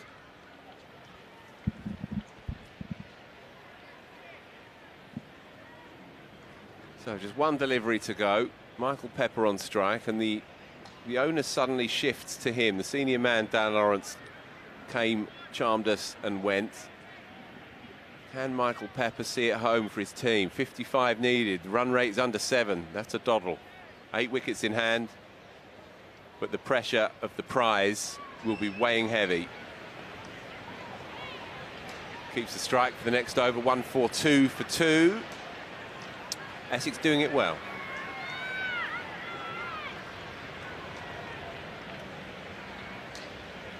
Down cricket, a brand new way for us to play this summer. To bowl, bat and field, to be confident and take our chances. And always having fun.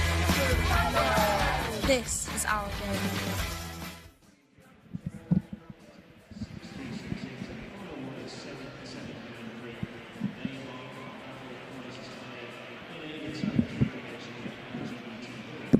So it's going to be Chris Jordan to resume. 12 gone in the pick of the seamers for Surrey. And Michael Pepper is playing an absolute gem of an innings here for his team. 75 from 38. Can he get it done? That's the question. The answer is no, because he's picked out Jamie Overton. He was a big unit to overcome, and that is the end of Michael Pepper. He's played beautifully, but he'll be frustrated with that because it was probably there to hit. Preempted the delivery that Chris Jordan served up. He was in position to hit it. Not quite got enough of it. Jamie Overton takes the catch, lobs it back, turns around and carries on signing the autographs. It's been that kind of afternoon. It was an absolute mic drop catch, that, from Overton. The speed with which he's returned to signing autographs after catching it, absolutely phenomenal. Catch it, roll it back in, get back to the kids, grow the game. So, Paul Walter, all 2 metres of him. Yeah, classy work by Jamie O. He's a big fan favourite round here. So, Paul Walter is the key man. Again, it's a long ball. Chris Jordan's going to go round the wicket straight away to the lefty. Essex, they'll still be at least openly, outwardly confident. But this has been the story of their campaign. They've ebbed and flowed. They've had some bad days, some really bad days, but they do have match-winning talent in their ranks. It's more a question of nerve than strength at this point.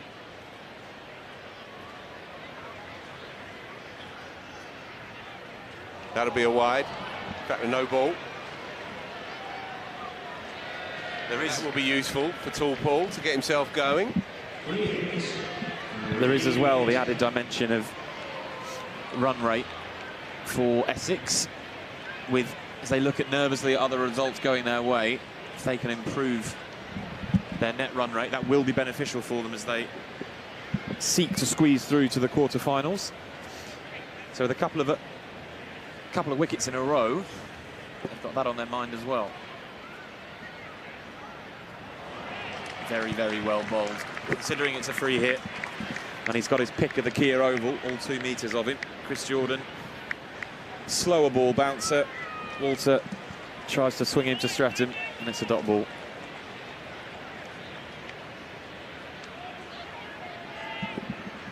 Happens a lot, that, when it's a free hit. Gets into the player's head. They start thinking of other things. It's remarkable how often that happens. A dot ball follows a free hit.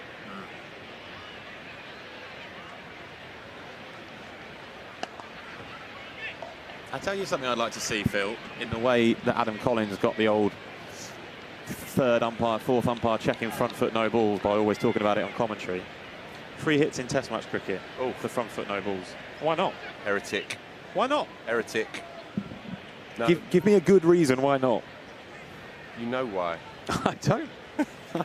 I don't at all. Is that serious cricket? Real cricket. I'm not sure it is anymore. No, it was till last week.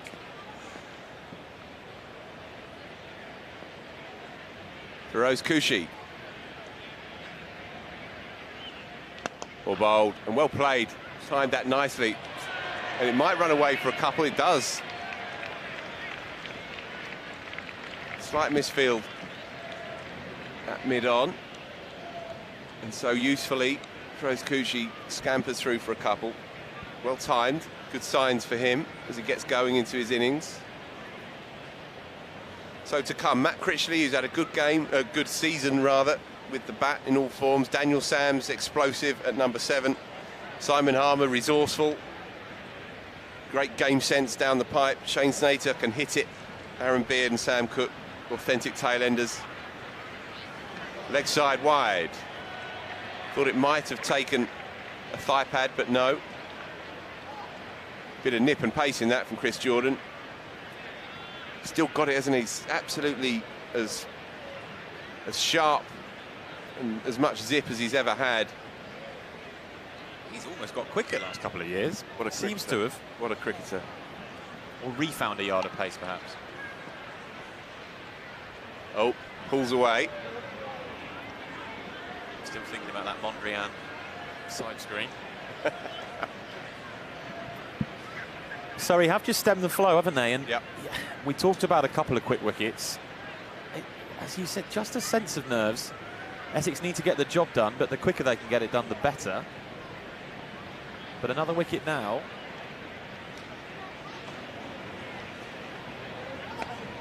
There to hit.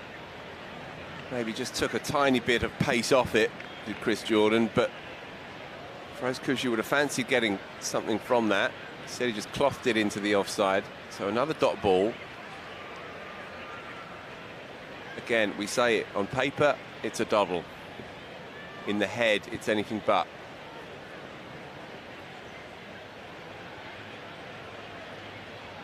And again, one delivery left of the 13th. And that's nicely played into the offside, but he'll only get a single.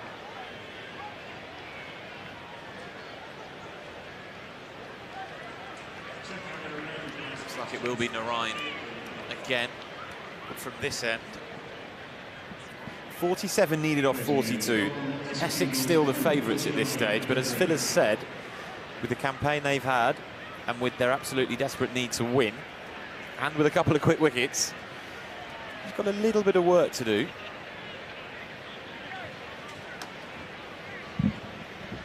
It's going to be Narine bowling from the JM fin end. As our esteemed lead nips off. Just to have a little cry about Ben Stokes and the England men's testing. As Narine is swept hard. Oh, Will Jacks does some fantastic work out at Cow to keep that just a 2. I'll step in jumps briefly. into the sea. Step in briefly to not leave you completely on your own here. Whilst Phil takes a moment. I appreciate that. Emotional chap that he is. Kushi facing up to Narine. Flicked out nicely to the same area of the pitch, out straight mid-wicket. Will Jacks comes round from long on, just a 1 this time. Essex look content to take this down a notch, not try and finish it in a hurry, and just make sure they get the job done. I think the net run rate is an aspect to consider, but really they just need to win this game and hope that Somerset can do them a favour and beat Kent, which would ensure Essex's place in the last 8. Ryan in again. Tall pull. And the mirror image of Kushi in that he flicks it out to mid-wicket for a 1. Slightly different in that he's 7 feet taller. 4 off the over so far. Essex, as Joe says, content at the moment. Takes the outside edge and it squirts out to deep point for another 1. Feels like everyone's taking a bit of a breather here. It's like those mid-loaded overs of an ODI where everyone's just had a A little break. Those much maligned middle overs. I enjoyed those middle overs. Lovely. Sometimes you've just got to take a step back. It can't always be sixes. Not the modern way though, is it, Hen? Narine in again.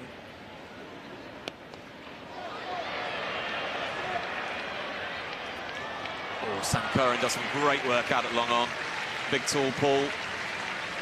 Actually kept his shape quite nicely there and just flicked it over long on.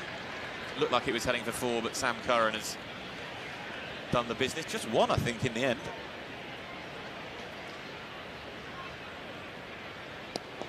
Kushi's hit that favoured area again. Every ball he's faced this over has been flicked out to that straight mid-wicket area. So welcome back, Phil Walker here.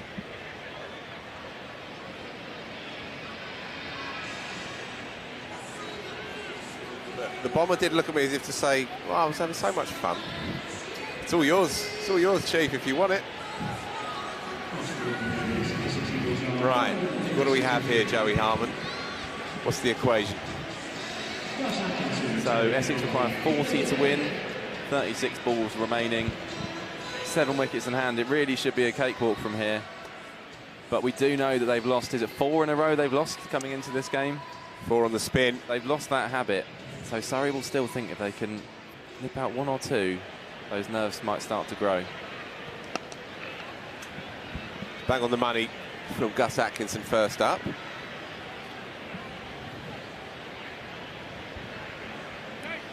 Kushi, quite sedate so far, 9 from 9 so far, and Walter, who we know strikes long ball, just 3 from 5 so far.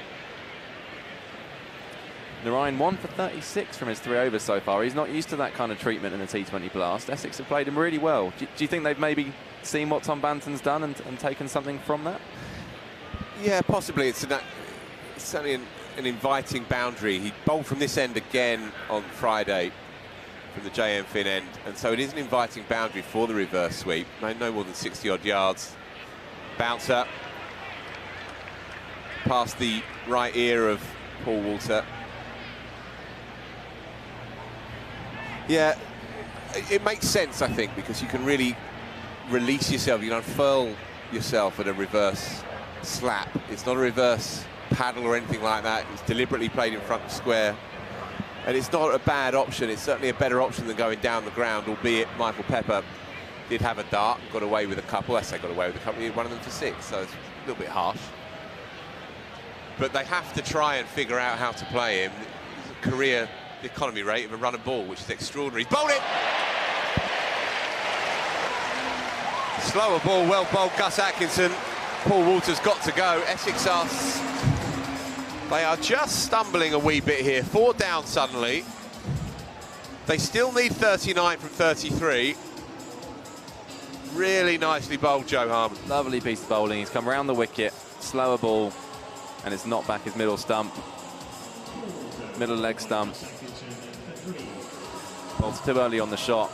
And there is that sense, and we talked about this earlier, there is not really that experience in this Essex middle order, and perhaps we're starting to see that now.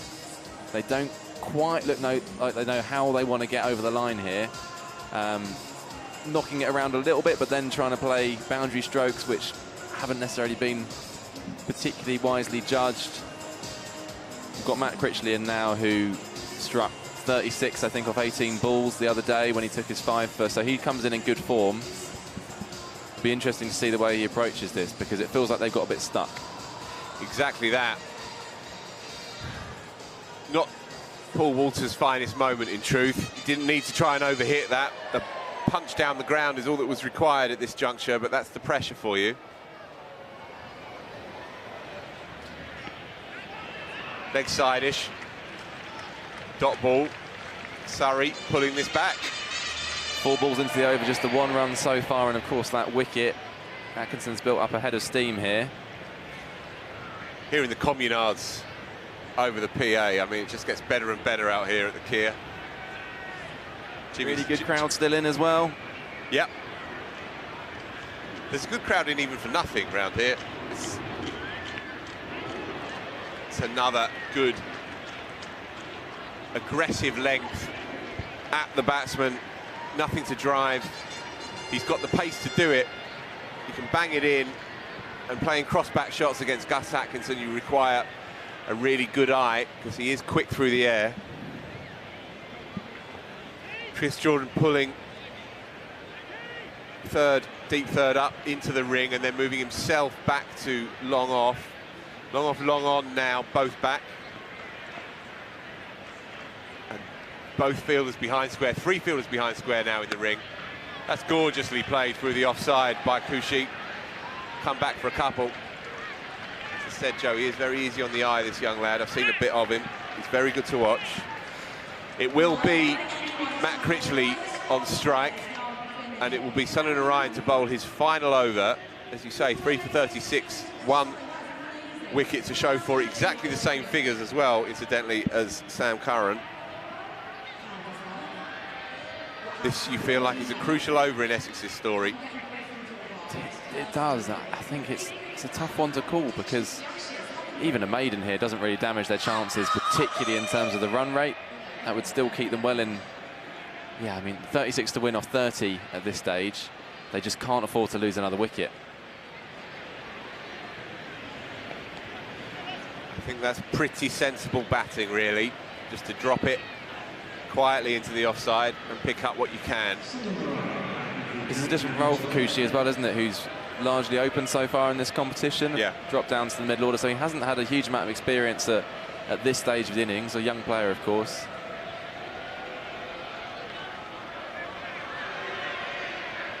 Another single. Looks like they're fairly content just to knock it around at this stage, and I don't think that's a bad tactic. I think that's probably the way to go, given the flurry of wickets that we've seen. Yeah, Paul Walter will be kicking himself. It was not the shot for the moment.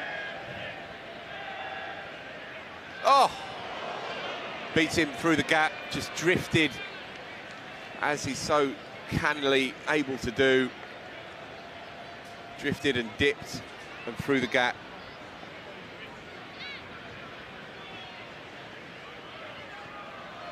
Inside edge into the pads, rendered broadly shotless here is Matt Critchley.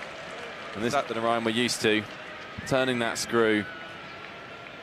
And Critchley doesn't look like he knows whether to twist or stick at this stage, really. Quite an airy drive that almost saw him bowled from the previous delivery. 2 to come. He'll take that with a sigh of relief to bump that one up to long on and get off strike. Kushi then, 12 from 12. Feel like he's a key man in this.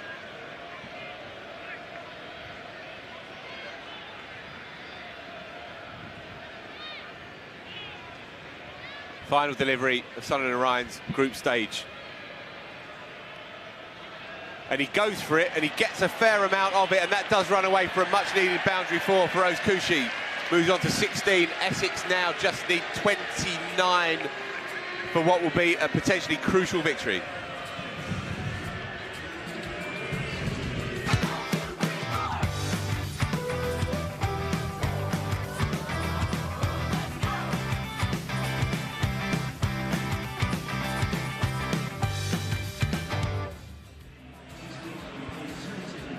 Runs required, 29. Overs to get them, 4. The equation is straightforward, you would think, run rate-wise. Essex have 6 wickets in hand, but the prize at the end of it is so vast that anything can still happen here, Joe Harman. Yeah, that felt like a crucial boundary from the last over in Narine's spell, just managing to tuck it away down the leg side for 4. Just relieving the pressure a little bit, which had really built up over the last 20 minutes. Sam Curran for his 4th and final. Fullish, chipped into the offside. Matt Critchley yet to really be moving into his work, but he's doing okay at the moment in the slipstream of Feroz Kushi, who is in now, 16 from 13. Big knock for the young lad. He's been in and around the Essex first team for a while. He's only really starting to make his name this year. He's made, as I said earlier, a couple of very good 60s in this tournament already. He'll take another single. Won't have played too many more pressured innings than this, though. 4 defeats on the spin. Essex down really in the doldrums, in truth, in this tournament, having started so brightly. And yet they may still find their way into that top 4. Surrey, on the other hand, they've got a lot to play for themselves. They want that home tie on Thursday night. 27 required, 3.4 overs to bowl. Going to be tight. Gone. Jason Roy, brilliant extra cover. I say it's going to be tight. Wasn't tight at all. Nowhere in the frame. Really good gather as well on the bounce. It's not an easy ball to pick up clean. And that dismissal has really summed up what's happened to Essex over the last 20 minutes to half an hour. That is gone to their heads, I'm afraid, and there was never a run there. Critchley couldn't find any timing at all in his brief innings and just panicked and ran. And it was a superb piece of fielding from Roy, but he gave him every chance there. Essex 5 down now, 27 runs to win, 21 balls remaining, and they're making quite hard work of this.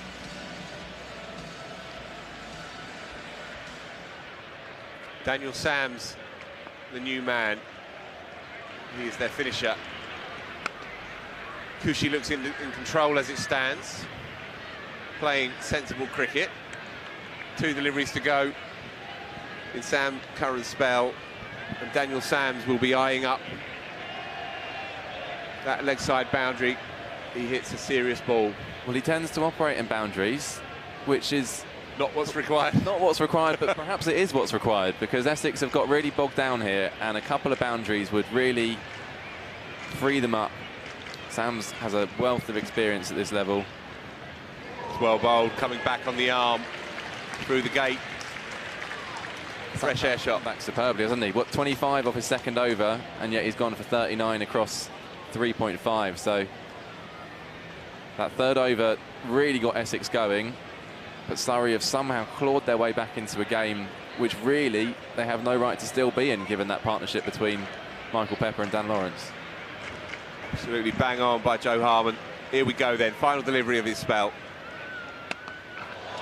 As he picked the man up, now he's cleared him. That could be the game for Essex. What a moment that was. Under pressure, going nowhere. And Daniel Sams, we've given him the big up, and he's cleared Jamie Overton at straight mid-wicket for an absolutely critical maximum at this crucial juncture. Yeah, we said he doesn't take long to get going. Missed his first ball, connects with his second ball, and it clears the ropes. The big hitting Aussie's been in fantastic form in this tournament with bat and ball. He's their go-to player, he's their overseas star, and he's showing exactly why he's so valuable to their cause. He didn't get all of it, did he? He doesn't need to, though, with those levers. That is true. Jamie Overton had just been maybe a wee bit straighter. It may have been interesting, but it matters not. Essex will be mightily relieved. 20 needed from 3 deliveries, 21 balls.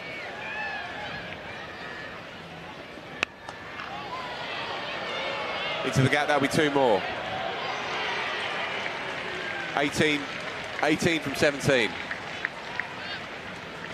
Kushi moves on to 20 from 16. It's been a low-key innings, but it's an impressive innings. If you can see them through till the end, this will be a huge moment in a young player's career.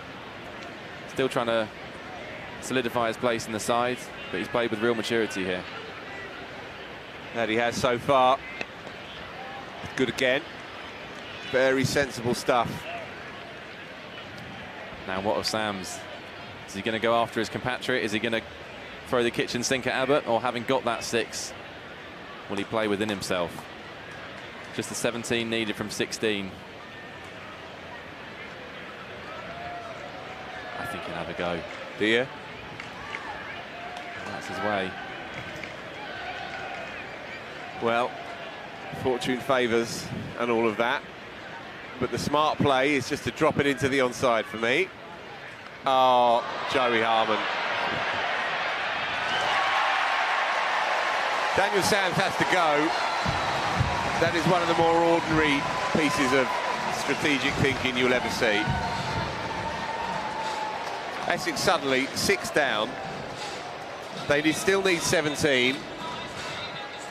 They have a young lad making his way in the game, not out the other end. Simon Harmer, the skipper of this side, is marching out. not even acknowledged his partner. Daniel Sams will not want to see that shot again. A half tracker from Abbott. Not a huge amount of pace on it. He's tried to sort of hoik it back over short fine leg and only succeeded in hitting it straight up in the air. I said I thought he'd have a go, but that was not the way to do it. Yeah, you were right. But was that necessary at this point, really, when you get the run rate down to literally a run a ball required? And who have we got left to come in? We've got Snater, who hits a good ball, and then, as you said, 2 genuine tail-enders to follow. So Essex are running out of batters here. Yeah, Shane Snater's a useful number 9. He's made good runs here and there. But suddenly, and arguably unnecessarily, the skipper has it all to do here. He'll pick up a single into the offside, not a problem. And a bit of buzz developing at the Kia Oval here. I think a lot of the Surrey fans had maybe given up on this one, enjoying their afternoon in the sun, just letting it wash over them, and suddenly their side's back in the game, and they could be back here on Thursday.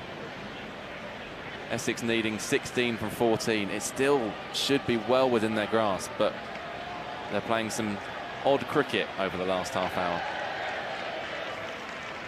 Sean Abbott then, in again, short. Settled for one. Good to see that by Kushi. He's not overthinking it. He's not scampering too hard. He's comfortable with the run rate as it stands, with the target. Simon Harman, a very capable batter, of course. Loves these kind of situations. A big match player, hugely competitive. It was him who won the final, wasn't it? Yeah.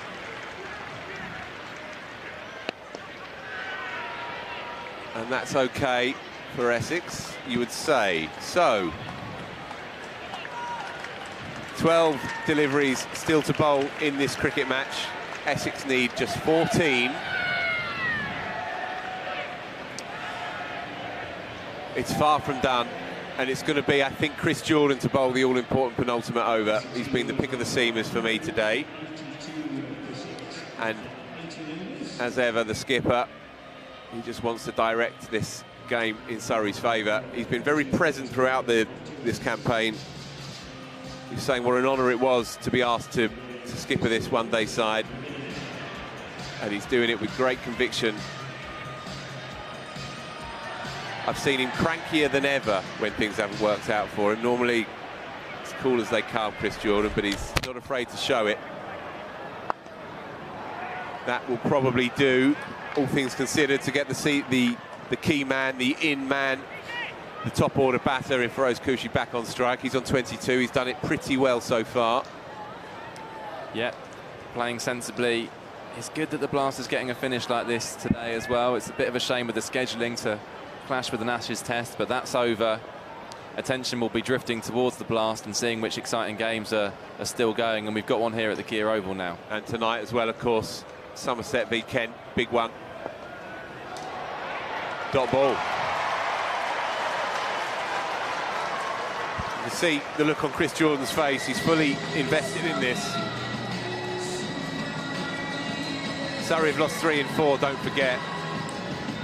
This is a significant match for them. It's felt like a game between two sides who have slightly faltered, hasn't it? Kind of both have forgot how to win, and we've certainly seen that from Essex in the last half dozen overs. They don't look like a side who knows how to finish the job. Crowder in this. Hit hard into the gap. It won't go for 4, I don't think.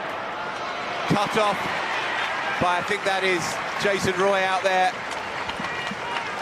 At long off, good piece of work. He's back, is Jay Roy. Great to see, but a good shot. 2 vital runs. Can they find one boundary? One boundary you feel would do it. One boundary would ice this game for Essex. Yeah, 11 needed from 9 now. Chris Jordan's so experienced in these situations. No chance of him being overawed. He's got that trademark Yorker. He'll be honing in on those stumps. Here it comes. Dot ball. Hear the crowd. 11 off 8. Who do you think is going to take the last over, Phil? I think Gus Atkinson, Sean Abbott, the likely candidates. Who would you go for? I think I'd go for Gus Atkinson. by a nose, but they're like for like, really. Obviously, as you know, Sam Curran's bowled himself out. They needed to bring Curran back, and he did change the tempo and momentum of this innings alongside Narine. But it's a toss-up, really, between Atkinson and Abbott. I think Atkinson, they might just go for that extra pace. Just evades the man at extra cover, runs away for 2 more. Harman gets back. Crucial too. Could have been all too different as well. Just evaded Gus Atkinson at extra there. 9 to win. Oh, it's getting nervy, isn't it? 9 from 7. So your boys at Kent will be watching this closely as well, Joe. They will. Yeah, tough game for them against Somerset, who have been imperious, really, in this group stage. They'll be rooting for Surrey. Crowd fully with this. In the slot. Wide of the man again. Can Simon Harman get back? I don't think he's going to try. And he's gone. And he's furious. But he's gone. He is absolutely furious with the umpire. I don't think he has much right to, but we shall see on the replay. That's another superb piece of fielding out in the deep. Is that Jason Roy, I think? It is Jay Roy up there at long off. Picked up and through in one motion. Turned what looked like an easy 2. And seeing the replay, yeah, he's gone. By a whisker, but yeah, I think that is a fair call. Furious though is Simon Harman. I'm surprised they came back for 2. I didn't think it was necessary to risk it at that point, but they did so. And not only does it mean that Harman has gone and it's just a single, but it also means that Kushi is not on strike for the start of the final over. It was tight, but Harman was right to be given out there. He didn't look happy with the decision, but I think that's probably his frustrations at the match situation boiling over. Precisely. So, from nowhere, Essex need 8 from the final over. They're 7 down. They've got a new batter preparing to face his first ball in Shane Snater. They've got a Tyro at the other end, 27 from 23. Feroz Kushi has played well for that. They've gone with Sean Abbott. Here we go then. Runs into the onside. Will just be 1. 7 from 5. Thought they were considering the second for a moment there. That would have been a very unwise decision. Kushi back on strike. Can he get his side over the line? He's fought hard here. And remember, they have to win. A tie is no good for them. They have to win to have any chance of progressing. Abbott in. Short. Airborne, going to drop short. Can they get back for 2? No. Quite right too. That's sat up nicely for Jamie Overton, who's a brilliant outfielder. Bullet arm. Only a single. 6 from 4. I still can't quite work out how this has become a game, Phil. Because this is Essex, my friend. What does Sean back on strike? What does Sean Abbott do here? So he's got 2 men out on the hook. Got a man at square cover on the boundary. Picked up, fine. No, just to the man on the bounce. A little bit finer, and that would have been 4 runs. I thought he got more of it round the corner, but no, it was a good shot. We're going right to the wire here. 5 needed from 3 for the win for Essex. And as you say, the tie is nothing. For Essex, at least.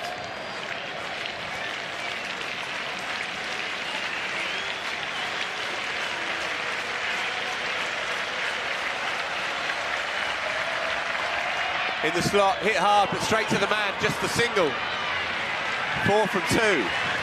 Little fortuitous there for Abbott. That looked there to be hit. It did. Yeah, good contact, but straight out to the cover fielder.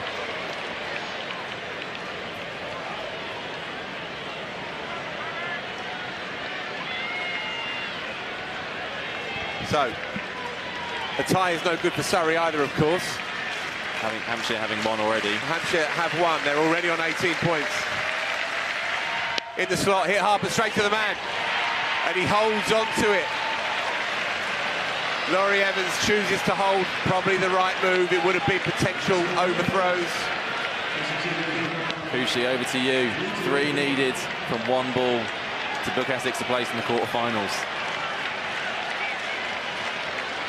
A 2 does not help Surrey.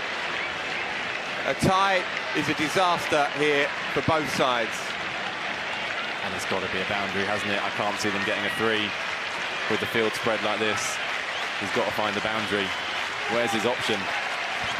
Extra cover, maybe. Played nicely through the covers so far this afternoon. That might be the spot he's eyeing at. Sean Abbott. Short, hit hard and long. Into the gap. And he's caught it. No, he hasn't. Oh, my word. It's gone for 6. It's gone for 6. What a moment for Rose Coochie. Does it for Essex. Right in front of the Essex fans down there who are going wild in the stands. What a moment for Feroz Coochie in his young career. That is superb. That is all nerve, all bottle. He's anticipated it's going to be short. He's in the position. It's into the longest boundary. Chris Jordan, one of the great outfielders, takes a screamer but can't quite throw it back into the field of play. Jamie Overton was there, waiting for it. If anyone in world cricket could have pulled that off, it was Chris Jordan. He took it.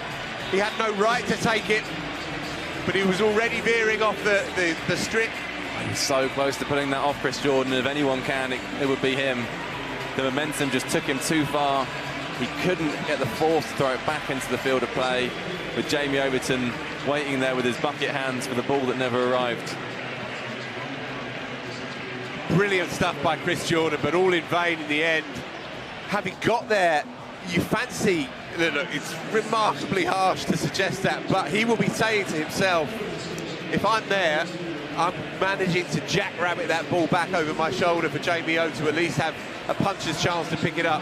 But the story here is that Feroz Coochie has pulled it out of the bag. Essex did their best to lose that cricket match. They lost 6 wickets in next to no time. They were cruising. They needed no more than a run of ball for the last 56. And yet it required something quite special from the final delivery. It was a boundary or bust. And the young lad, Feroz Coochie, making his way in this Essex side, has given them now a fighting chance. If Somerset do them a favour later on this evening against Kent, then Essex somehow will have scraped and staggered into the top 4. Joe Harman, sum that one up for us. What a knock from Coochie, really. Whilst much more experienced cricketers lost their heads around him, playing some ridiculous shots, the run out, 2 run outs in fact, he kept his head, and he was happy to find the singles when he could. Was prepared to take on the boundary option if it was there, and ended up, I was calling extra cover as his shot. He ended up pulling it over to deep mid wicket. Almost picks out the best fielder we've ever seen. But he did pick him out. Well, he did. and as you said, Phil, I think as harsh as it is, I think Chris Jordan would expect to have caught that and thrown it back in play to Overton, but he couldn't quite manage it on that occasion. And it's hard to begrudge Coochie, who, as we say, has been finding his way, spent a lot of time in the Essex seconds, had fleeting moments for the first team, but this is really a landmark moment for a young cricketer trying to make his name in the game. Yeah, from Essex's perspective then, it's all eyes now on Taunton this evening. Somerset, the form team in the country, let alone in the South Group, and they host an erratic Kent side, it's probably fair to say. Curial. Yeah. I think it's fair to say, yeah. That they've produced some really good stuff here and there this year. They've got some fabulous top-order players, but you never quite know what you're going to get. It's going to be a huge game in the context of this South Group. Essex, as it stands, will feel like they might just have found a way in here. They've lost 4 on the spin, but they've pulled something out here at the Kia Oval. Just running through the scorecard, Adam Rossington went early on.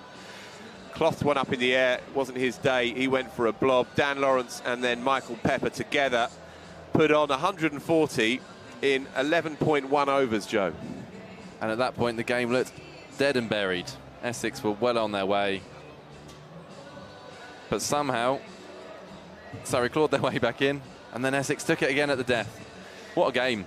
Yeah, Dan Lawrence 58 from 33, Michael Pepper 75 from 39. 4 sixes, 5 fours for Dan Lawrence, 5 sixes and 6 fours for Michael Pepper. Feroz Kouchi was in at 4. He saw from the other end a middle order collapse. Paul Walter bowled by Gus Atkinson. Matt Critchley ran himself out. Daniel Sams came and went. Simon Harman ran himself out. Shane Snater was 3 not out, and it was Feroz Kouchi right at the death that managed to pull it off. 35 not out, the most important runs of his professional career so far.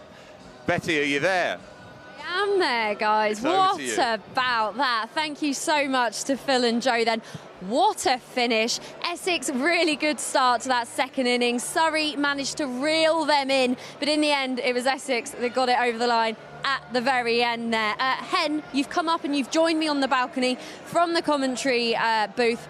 What do you make of that? I mean, what a game of cricket. What an unbelievable end. It ebbed and flowed throughout. Halfway of Essex chase, you thought, well, it's their game. Lawrence going so well, Pepper going so well. As soon as they lost those two, the game began to change. Surrey chipped away, kept the pressure up, and then it's gone down to the last ball. And Feroz Kouchi has delivered beautifully there at the end. And what a dramatic moment. Chris Jordan nearly pulling off something special in the field. The crowd down here absolutely loved it. I could barely hear anything because they were all shouting so much when Chris Jordan almost very nearly managed to pull that off.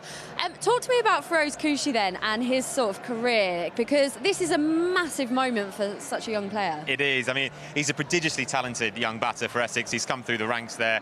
Immensely watchable player, really stylish. But to have the bottle and the nerve to see your team over the line in a match like that with a crowd like this, it says an awful lot about his character as well. I mean, T20 chases are so difficult when you're losing wickets at the other end. Kind of partially run out his captain in Simon Harmer.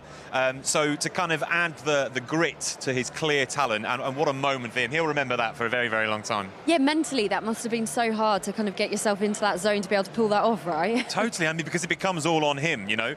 They lost Lawrence, they lost Pepper, the middle order, Walter, they didn't quite do what they needed to do. When Daniel Sams got out, the game's kind of coming back towards Surrey, and Kouchi stood firm. He didn't do masses, but he knocked the ball around. He was clever, he was sensible, and he had enough in the tank at the end to win the game for his team. OK, so talk us through what this means then, because it doesn't mean necessarily that Essex are through to the quarterfinals, does it? Not just yet. So Essex will become Somerset fans this evening, watching them play against Kent. If Kent win, I believe they progress through at the expense of Essex. Surrey through, but they will not be at home in their quarter-final as a result of losing today. OK, well, let's have a look then at the highlights from that second innings. Essex were chasing 196 to win. It was a tough ask at the start, and that tough ask became even harder with Adam Rossington going to the second ball of their reply. Sam Curran just holding it back a little bit, and Jason Roy returning to the side, having injured himself in the warm-up of their first game in this tournament, taking an easy catch at mid-on. After that, Daniel Lawrence, Surrey bound from next year, of course, and Michael Pepper, a fine young player that is very highly rated by the Essex hierarchy, got together and put on an absolute clinic. Some of the cleanest hitting we've seen in the tournament so far. Michael Pepper really got things going, almost obliterated the sight screen at one point. Dan Lawrence took a little bit longer to get going from his end, but he treated the patrons of South London to some miraculous work. They'll be enjoying Dan Lawrence's skills and talents next year in a Surrey shirt, but in the meantime, he had a job to do for Essex, and he did it very effectively and classily indeed.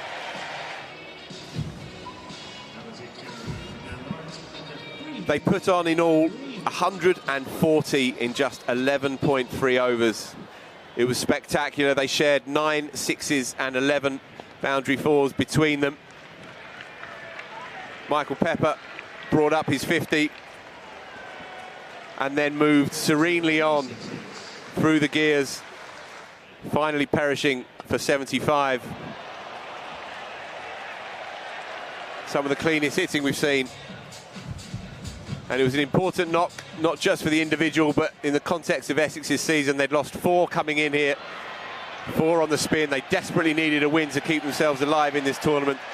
Daniel Lawrence, meanwhile, was as impish and as impudent and as creative as we've come to expect.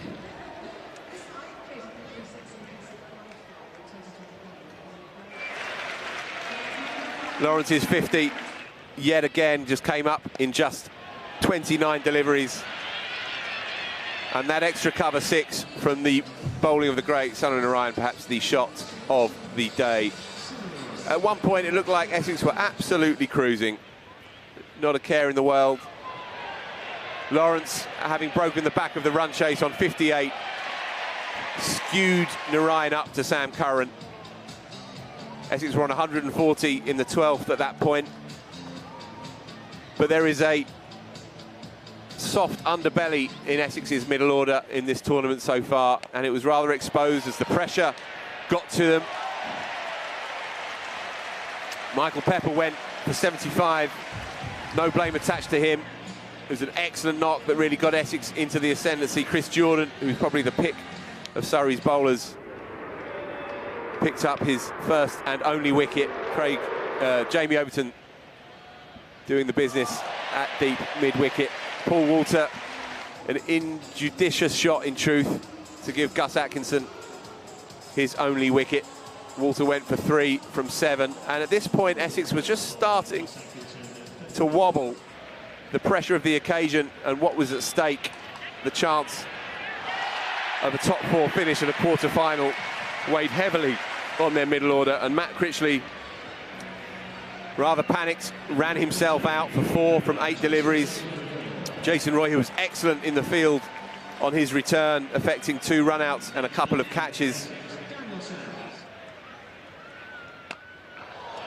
Daniel Sams, Essex's finisher, came in, clubbed his second delivery for 6, and at that moment we thought that the run chase had been essentially iced, but not to be.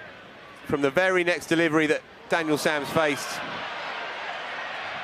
he perished Jason Roy's second catch of the day on the 45. And suddenly, Essex was 6 down for 179, and they still needed 17 from 2.5 overs. Simon Harman, the skipper, came in with the point to prove. He was all business. Meanwhile, at the other end, Feroz Kushi was doing some sensible work, playing within himself, and it was Harman who called himself through for that second run. And although it was tight and Harman was frustrated with the decision, replay suggested that the umpire got it absolutely spot on.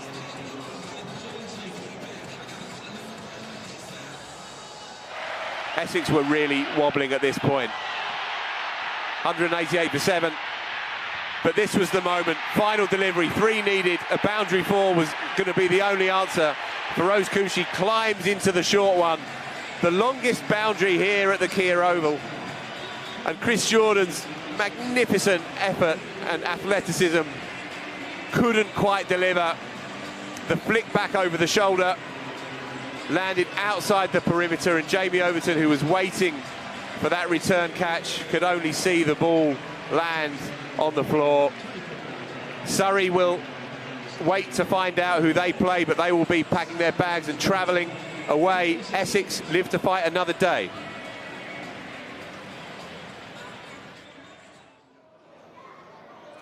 Well, congratulations then to Essex for winning this one by 3 wickets.